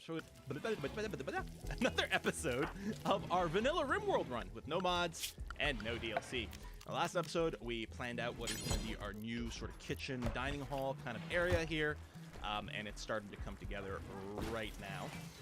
We are having to put some extra lighting in these two little rooms over here, but I think that's going to be okay. Again, the butcher's table. So a lot of times I do end up putting the butcher's table directly in my freezer. Yeah, they butcher a little slower, but I don't really see that as a huge problem. But I decided to make it its own room this time around to see how it goes. It is going to be cramped, which isn't going to make people super happy, but we'll have to do. Fob, can I get you to deconstruct these doors right away so I can just plop down the new construction? Thanks. Save me a little bit of effort. Cheers. Much appreciated. We could put a light in the freezer as well. People do move slower in areas that are dark, but I don't think it's as much of a concern. So yeah, I'm just not as worried about it. And then yeah, we can clean this up a lot, which will look nice. Speaking of cleaning, we could use some floor cleaning. I'm actually wondering about, like, should Darcy clean before she handles her hunt, or at least before she hunts? Again, I think at some point Darcy will just do a lot of cleaning. I did go and mark a lot of things to be hunted. It looks like Darcy has hunted everything I told her to hunt. So she should be doing some cleaning now. So let's wait until that happens. Yeah, I know it's gonna get cold. I know. We don't have our dusters yet. We'll have parkas. I don't think it's gonna get that cold. I don't think we're gonna need parkas. We'll see if we start to develop hypothermia. And if that starts to happen to people with dusters, then we'll know. I'm going to explicitly suspend the parka joke right now. Yeah, I like that. Honey's our night owl, I think. We're going to make some more chunks of stone. Now, stone crafting, actually, basically everything in the crafting category, I don't remember if I properly talked about that. As far as I know, in vanilla RimWorld, I believe that everything in the crafting territory is not reliant on skill, or rather nothing in the crafting category is reliant on skill. So really anyone can do crafting jobs. I don't believe there's a fail chance. I don't believe you do it faster based on your skill level or anything like that. So really I think crafting is something anyone can do. I think some of the drug jobs do have skill requirements, but they literally are unable to do it without hitting a certain skill thing. Whereas I think everything else literally doesn't care about your skill in any way whatsoever. And it doesn't give you XP in crafting either.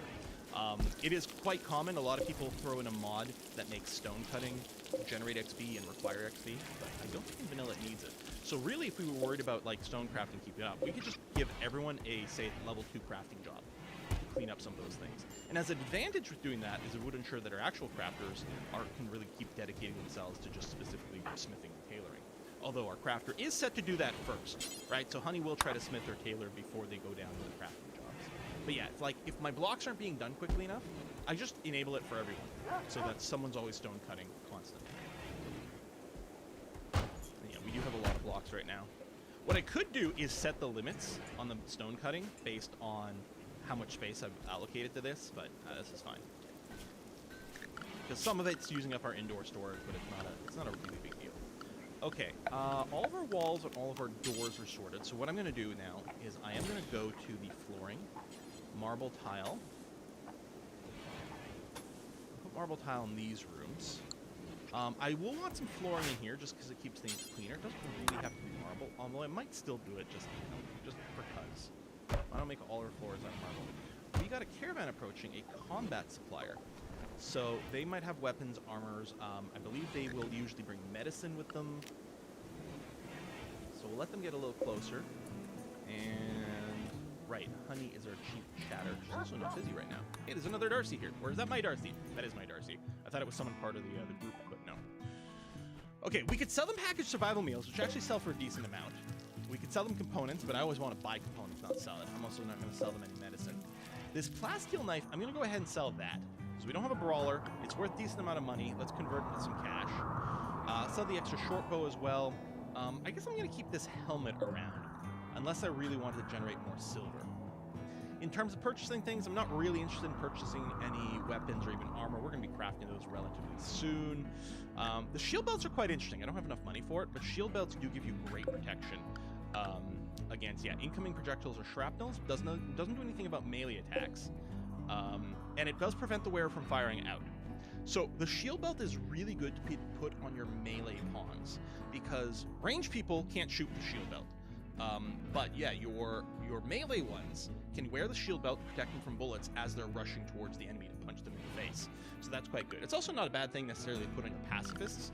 I mean, they won't be going into battle, ideally, so they're not going to really get as much benefit from the shield belt, but at the same time, it protects them from random nonsense.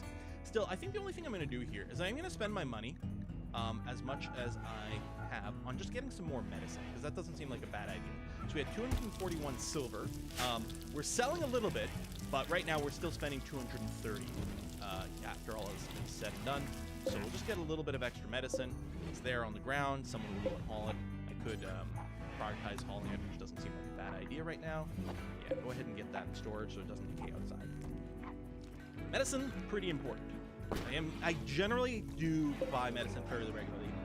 Okay, we've got a raid going on. Now, I kind of wish the raid was spawning over here, because our visitors here will engage in combat. If this caravan decides to leave towards the south, then they might hit the raid. So this raid will prepare for a while, then attack. Raids that prepare for a while and then attack tend to be a little bit stronger than the ones that just attack right away, because they are giving you time to ready up. So 54, looks like they only have melee weapons. I think we're going to take some damage in here. We are going to want to get a kill box up and running soon. But right now we're okay. People are getting a little bit of rest in preparation for whatever's going to happen. We will get a message when they're going to start their raid. We don't get a pop-up. It will just show up down here, or maybe up here, actually. So I have to be a bit on guard, but yeah, let's see if people get some rest here. And Honey's a pacifist, so we're not going to be drafting her.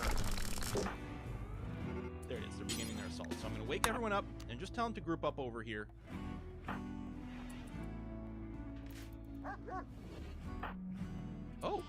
Oh, they're going for the caravan. They're changing their mind a little bit. Pig is coming towards me. The rest are going for the caravan. Now, if any of these guys die, it is not going to be good for our reputation, right? The faction they're from, where they're from, anyway, this place is going to be unhappy that some of their people died while visiting our colony. But it's good for us in terms of, hey, they're going to be really good at murdering these people. There you go. These guys are already trying to flee. Did we kill Pig? Yep. So I can undraft everyone here. Oh, Oh, okay, so Pan, one of our visitors, downed Zakamo here, but they're currently just bleeding out. Death in 14 hours. Ooh, they have a couple of major injuries. I don't think we're going to try to capture and recruit them, because that is pretty crummy. Cannibal Brawler. Ironically, really good at plants. What I think I'm going to do, I'm going to send someone. Honey, you're probably close. Come over here and strip this person down. Because if someone dies with clothing on, their clothes gets marked as tainted because it's been worn by a dead person. If we strip them first, it doesn't become tainted. So A, it won't make our people quite as unhappy, and B, it's got a higher selling value. Now, that being said, a lot of times the raiders do show up with very poor stuff, and the stuff gets damaged in the gunfire, so it's actually not a big deal. I would say don't really stress about stripping things before they die. But it is something to do. You can strip them after they die as well, but yeah, what I'm going to do here is I'm just going to allow everything. There'll be some firefighting that happens. Let me make sure this area is home zone. Yeah, it's not. You don't want them to burn down the wall leading into the danger zone. They recruit and recruit one. They'll revalidate their job. Firefighting. Now, one of the things some people do... the sandstone walls aren't climbable. Okay, that's good. What some things people do is they actually build a secondary wall on the outside of the danger zone for some extra buffer. Something random happening. You know, someone fires off a rocket launcher and it goes through the wall. Who knows what might be in here? We'll crack it open at some point. There's going to be some good stuff for us, but it is going to be dangerous, and we're going to want to wait until we're a little bit more armed up before we go into there. Okay, so we moved these stations, so they should still have their bills. That is indeed the case. That's great. This cooler over here, I will tell it to go to -9. Now, we don't have all our doors up yet, actually, so we're not really going to know what's going on here. Do we need more graves? We will need more graves. Or to build a crematorium, but let me just plop down some graves for now.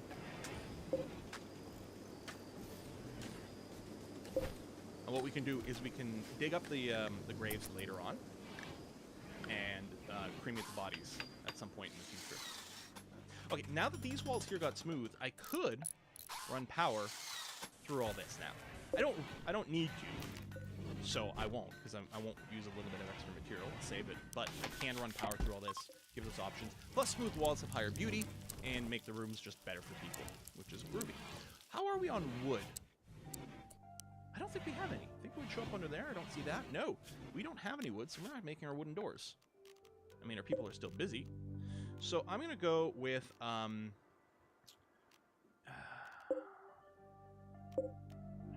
can't harvest trees, right? No, I'm thinking stuff with my mods. We got cut plants, which gets rid of everything. So we're going to go chop wood. Chop wood will cut down any tree that will generate some wood, even if it's not fully grown.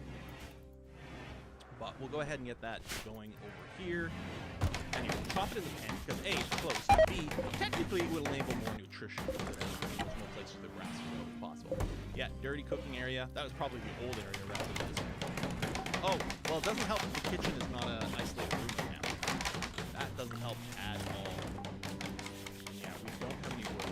So actually, this is really just wasting a ton of power here. Well, actually, no. Current power usage is low. The freezer is smart enough.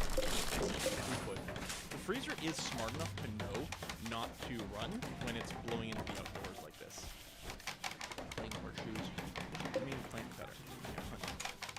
Yeah, eating a meal, stargazing. Can I get you to come over here and chop down a tree, please?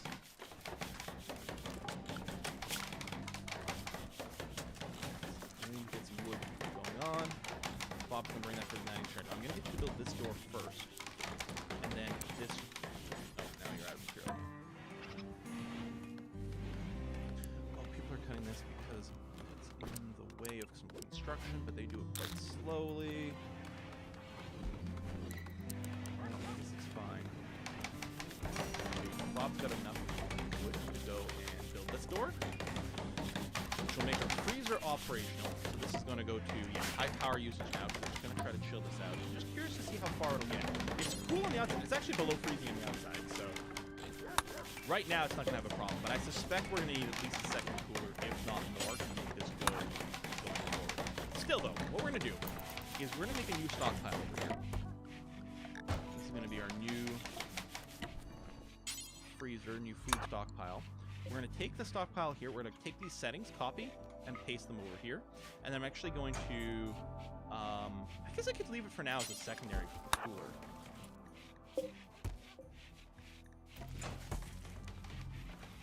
Mostly to get the extra meals out of here.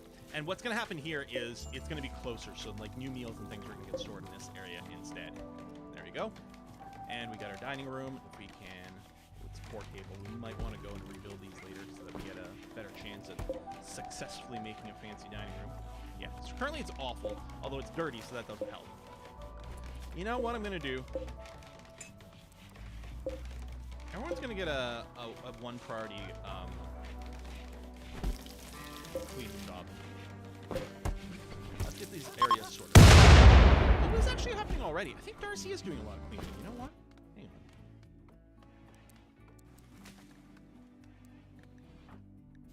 Yeah, I think if I reset you down, what happened to you?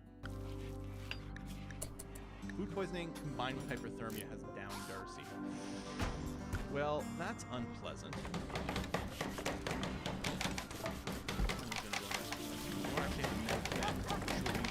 Her bed. So yeah, she got a tick of hypothermia. Hypothermia, actually. She's too cold, not too hot.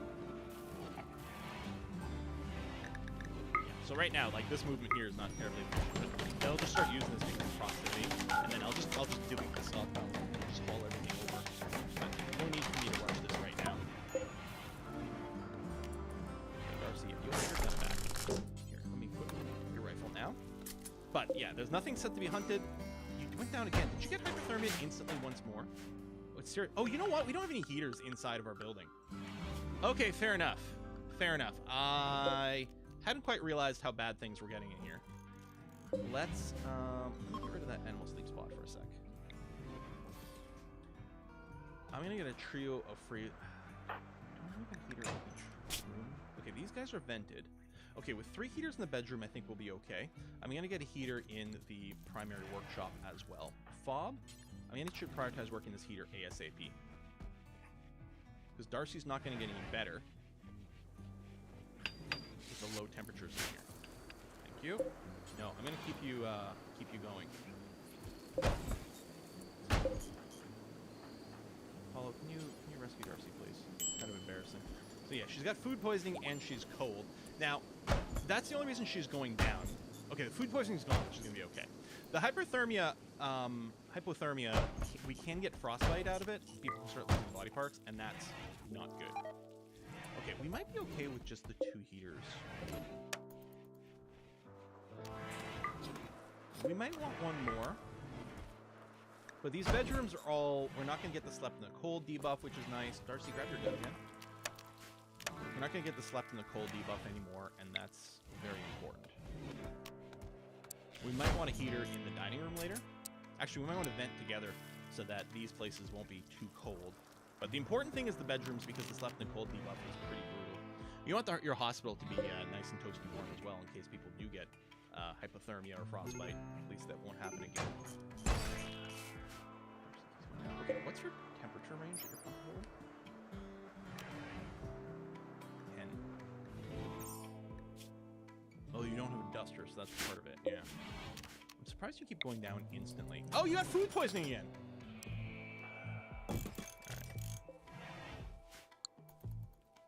Yeah, that's because we had our dirty kitchen for a while. It shouldn't be as much of a problem anymore. But yeah, that was pretty bad. Okay, these bed rolls here, all I'm going to do is uninstall them when they're done.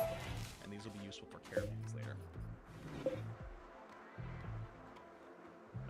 burying some dead bodies, good.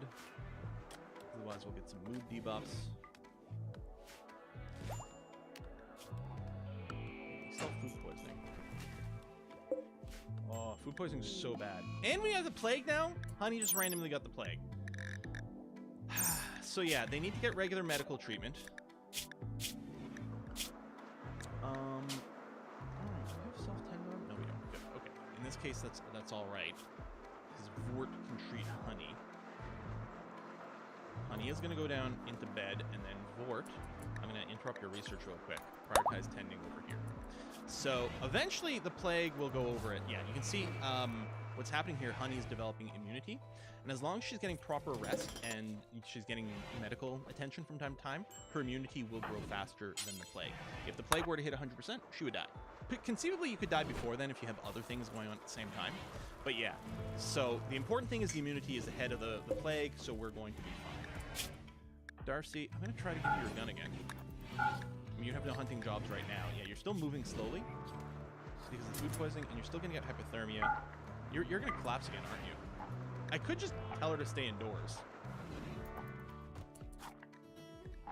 And then, we're not going to get her cloth making. Well, I can force you. Hang on. Let's force the issue with honey here.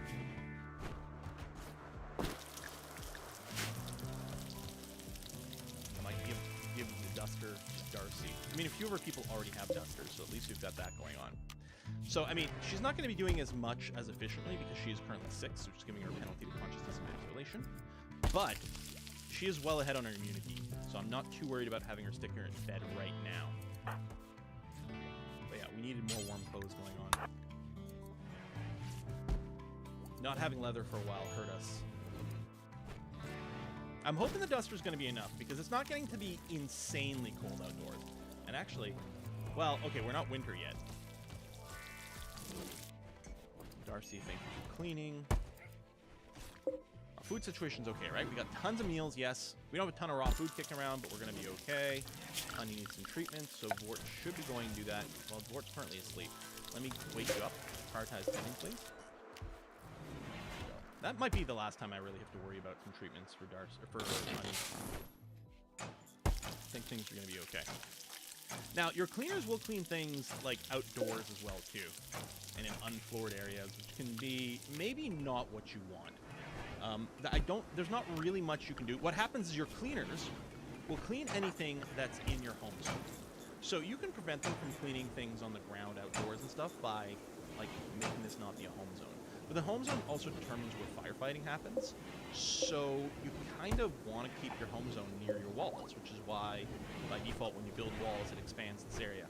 So it can be a little bit frustrating, some of these cleaning duties. What can be useful? Now, there's various mods that you can use to trim this. What I will sometimes do is cut back on this like outdoors home zone, and then if there's a fire, then I will temporarily make a home zone around the fire so that your people will actually go and fight it. You know, something like this might not be terrible. So yeah, I might just do something like that. Weirdly, what I might do is add this home zone over here just in case there's some blood or something. It's just a little weird that there's a gap. If there's a little lightning strike that hits there, I definitely want that to be, you know, firefighted.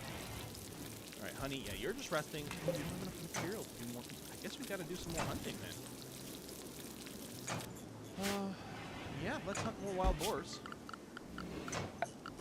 Although Darcy's gonna go out and get chilly doing that. Although as long as she's not sick, she should be okay.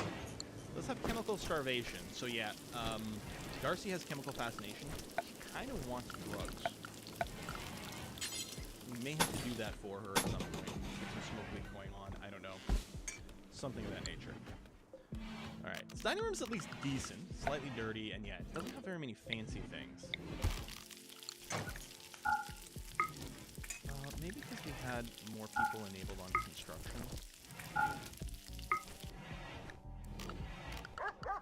Okay, we'll try to keep just Fob working on construction, because Fob is better, we'll make better skill. What's your actual skill at? 10. So Fob's still not going to make a lot of god-tier construction, but it's going to be okay. There's actually no construction going on right now, so Fob's actually defaulting to some crafting stuff. But yeah, I might want to, you know, I'm just going to trash this table. Yeah, there you go. Deconstruct that. We're going to build a new one. Now, I'm going to lose some material doing that, because when you deconstruct something in default RimWorld, you don't get all the material back. But it's not like we're hurting for wood. Mostly it's a question of, like, how much time am I going to spend on this, but there you go. It's at least normal quality. That's not bad. How about these chairs? Normal and good. I can deconstruct this table. Poor chair. Good. Poor. Okay. Poor. So we've got a good one over there. I'm going to deconstruct one of these normal chairs. And then once that happens, Bob, can I get you to prioritize just deconstruct this? So I can give you the other commands. I don't know what you were doing. Hope I didn't interrupt anything useful. There you go. And I'll reinstall the good share over there. And that's what I'll try to do. I'll just try to get things a little higher quality. It does increase the wealth of your colony, but also makes your people quite a lot happier. It adds to the impressiveness of the rooms as well, which can give your people better thoughts. We get some art going, that'll help that as well.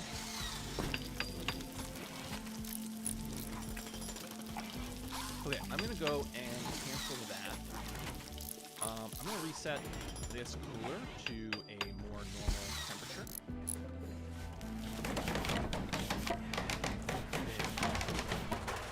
Maybe this, I don't know, I kinda like this little block. Should I make 2 bedrooms in it? It'd be a little awkward. It's definitely doable.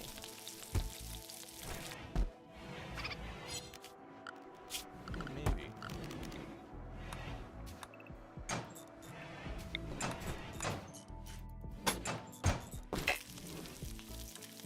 This is quite large as well. This bedroom over here. I mean, larger bedrooms do lead to better moves, so it's really not the end of the world to have them be bigger than I normally target. Sleep. Honey's out. Some trees over here. Yeah, we're gonna have lots of wood sitting around. I mean, our stockpile is gonna be full of wood, but we can probably consume it by working on some more furniture here pretty quick. I'd like to get my bedrooms up to like double beds and things too.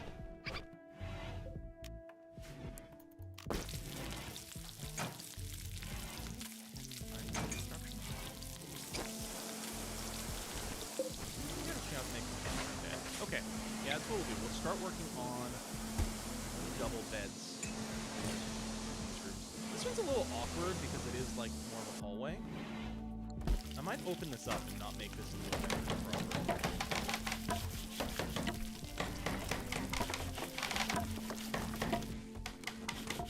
Put a rec room in. That actually with thought. Just a full bed. Cancel that. Normal quality bed. It'd be nice if they were coming out better than this, but we'll take it. Okay. I could deconstruct their old beds.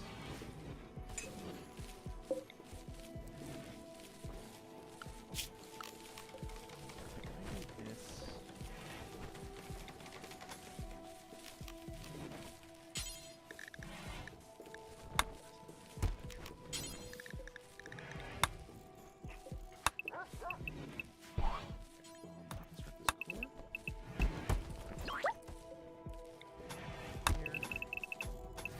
A little bit more room that way. At least we can put an end table next to that bed. And there. These are a little bit of an awkward bedroom, but it'll work. Some people get fancy ones, some people don't. You know, some people are just better than others. It's the way it works out here in the Rim. Okay, black armor is done. What do I want to get next? We are going to start using more and more power. So weaving in a little solar panel wouldn't be bad. Geothermal is really good. We have a geothermal in our walled off area? No, we don't. Guys in here. I might just be blind. It happens a lot.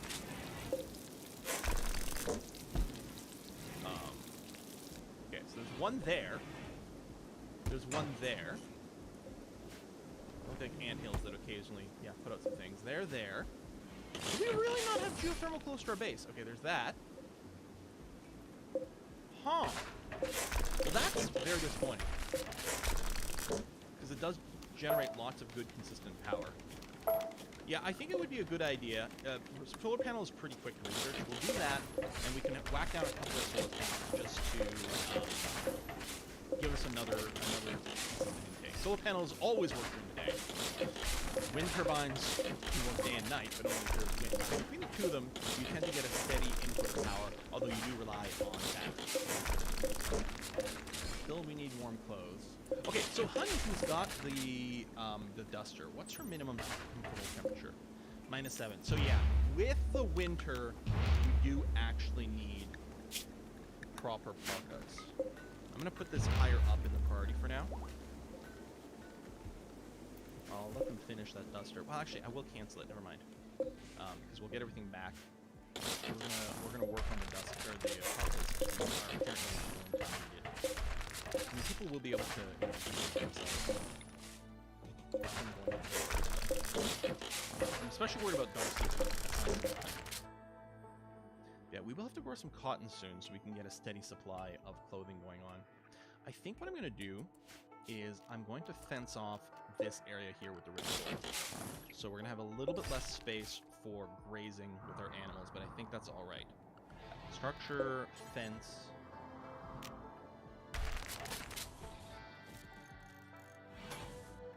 Like so. Gate, just to say. Once that's up, we'll designate some growth areas over here. So they'll grow faster because they're on rich soil. They're not going to grow in the winter, so this is mostly a getting things ready for next spring.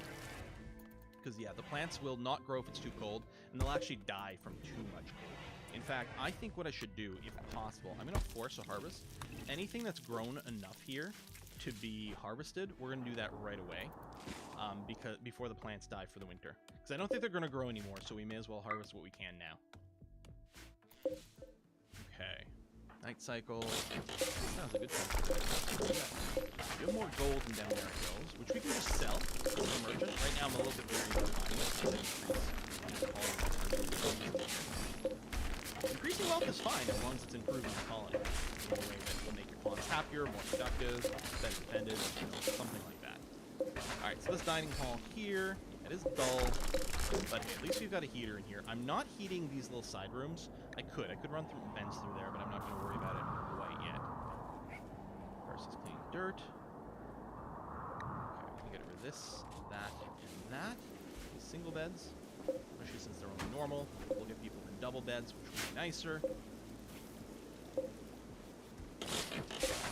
I would like very much also like the floor under the doors. Just feel like it looks nicer. It doesn't change the value of the rooms, but I do feel like it looks nicer. I could also replace the wooden floor here with marble tiles.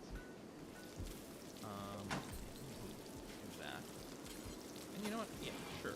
Let's do this. We'll just make these rooms a little nicer. It's a little bit oddly shaped.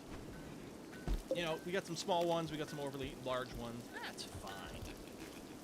Now, if someone comes in with a greedy or jealous trait, we may have to adjust the bedrooms to accommodate that. I don't think we've got anyone with those traits. So jealous, they want no one else to have a better bedroom than them. So one jealous person is fine. Two jealous people becomes really awkward unless they get married. Greedy means they want an impressive bedroom. They don't have to have the best one as long as theirs is impressive. So you can have multiple greedy people as long as you can make sure they've got multiple impressive bedrooms.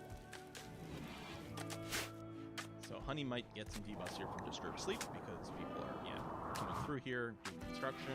It's a little bit of a hallway too. What I probably want to do actually is replace this. Do that right now, and then do that. That way no one is going to be walking through her bedroom. Paolo is still going to have that issue, but we may make this director or something. We'll see. Actually, yeah, why don't we just make this room Paolo's room? And then this bed, I'm just going to set a deconstruction.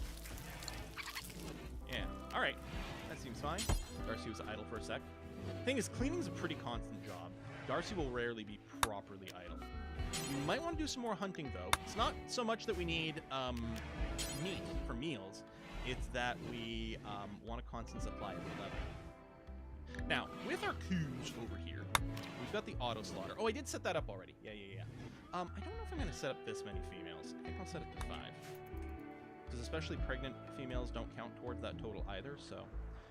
I'm not going to set up the grow zone right now, because I don't want them to start planting currently, because the season is bad, but definitely...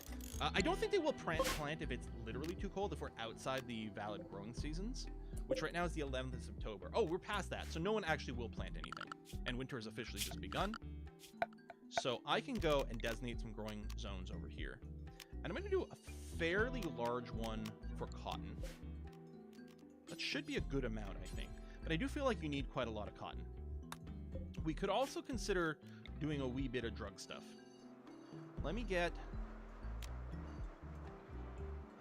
some smoke leaf. Smoke leaves can be a cash crop. It's a relatively safe way to give people drugs.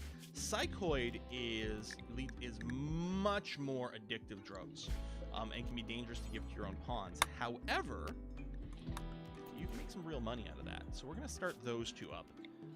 And what I'll probably do is plan another zone for a little bit more food stuff. Because we are growing. You know, I'm gonna do this all corn. There we go. Now, Honey will come over here and chop down trees to clear out these places, but I don't believe she will actually plant anything. We could send a caravan. You would like us to sell you 4 dusters. You'll give us a good reward for doing that, including advanced components, which is nice. We do have a fair amount of time, but we don't really have the material to go and just bang out some excess dusters. I mean, I could strip them off of people, but I kind of need people to wear those for warmth right now. I actually think we're going to need more cotton than this. I mean, ideally what I want is Devil Strand. Maybe that's what I should research next. Yeah, I'll research Devil Strand next, and then we'll plant in the rest of the rich soil here. Oh, we're deconstructing beds in. In the rest of the rich soil, specifically, I'll put Devil Strand in there, because it does have a really long growing period. Okay. Devil Strand.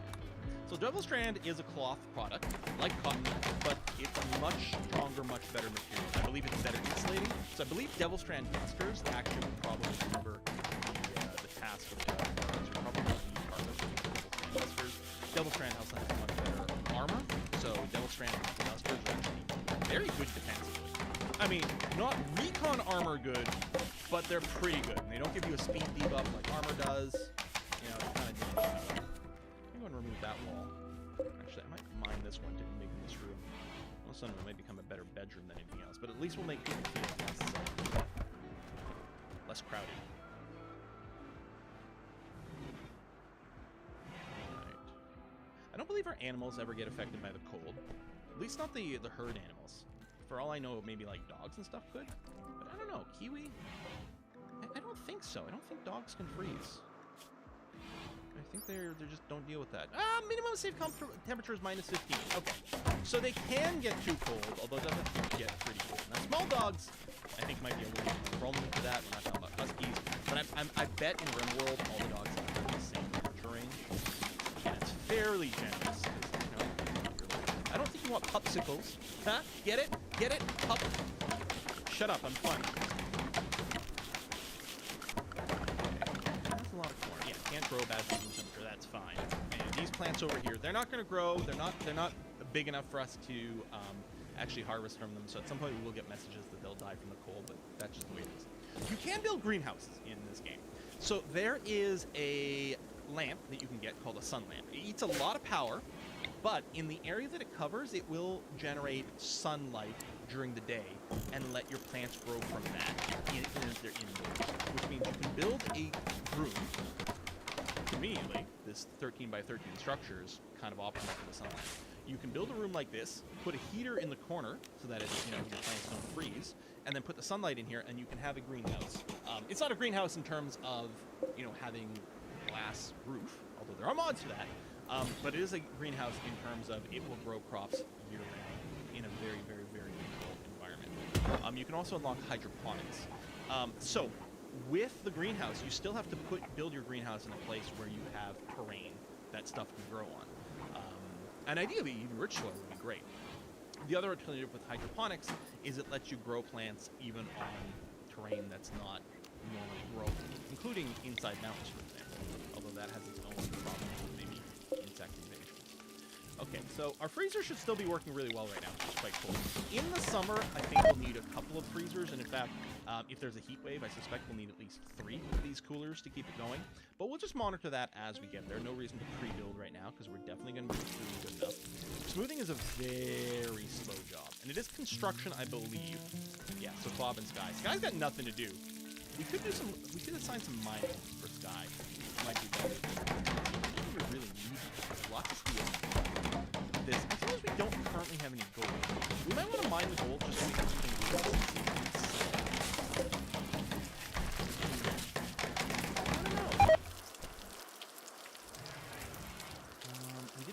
silver at some point. If I could.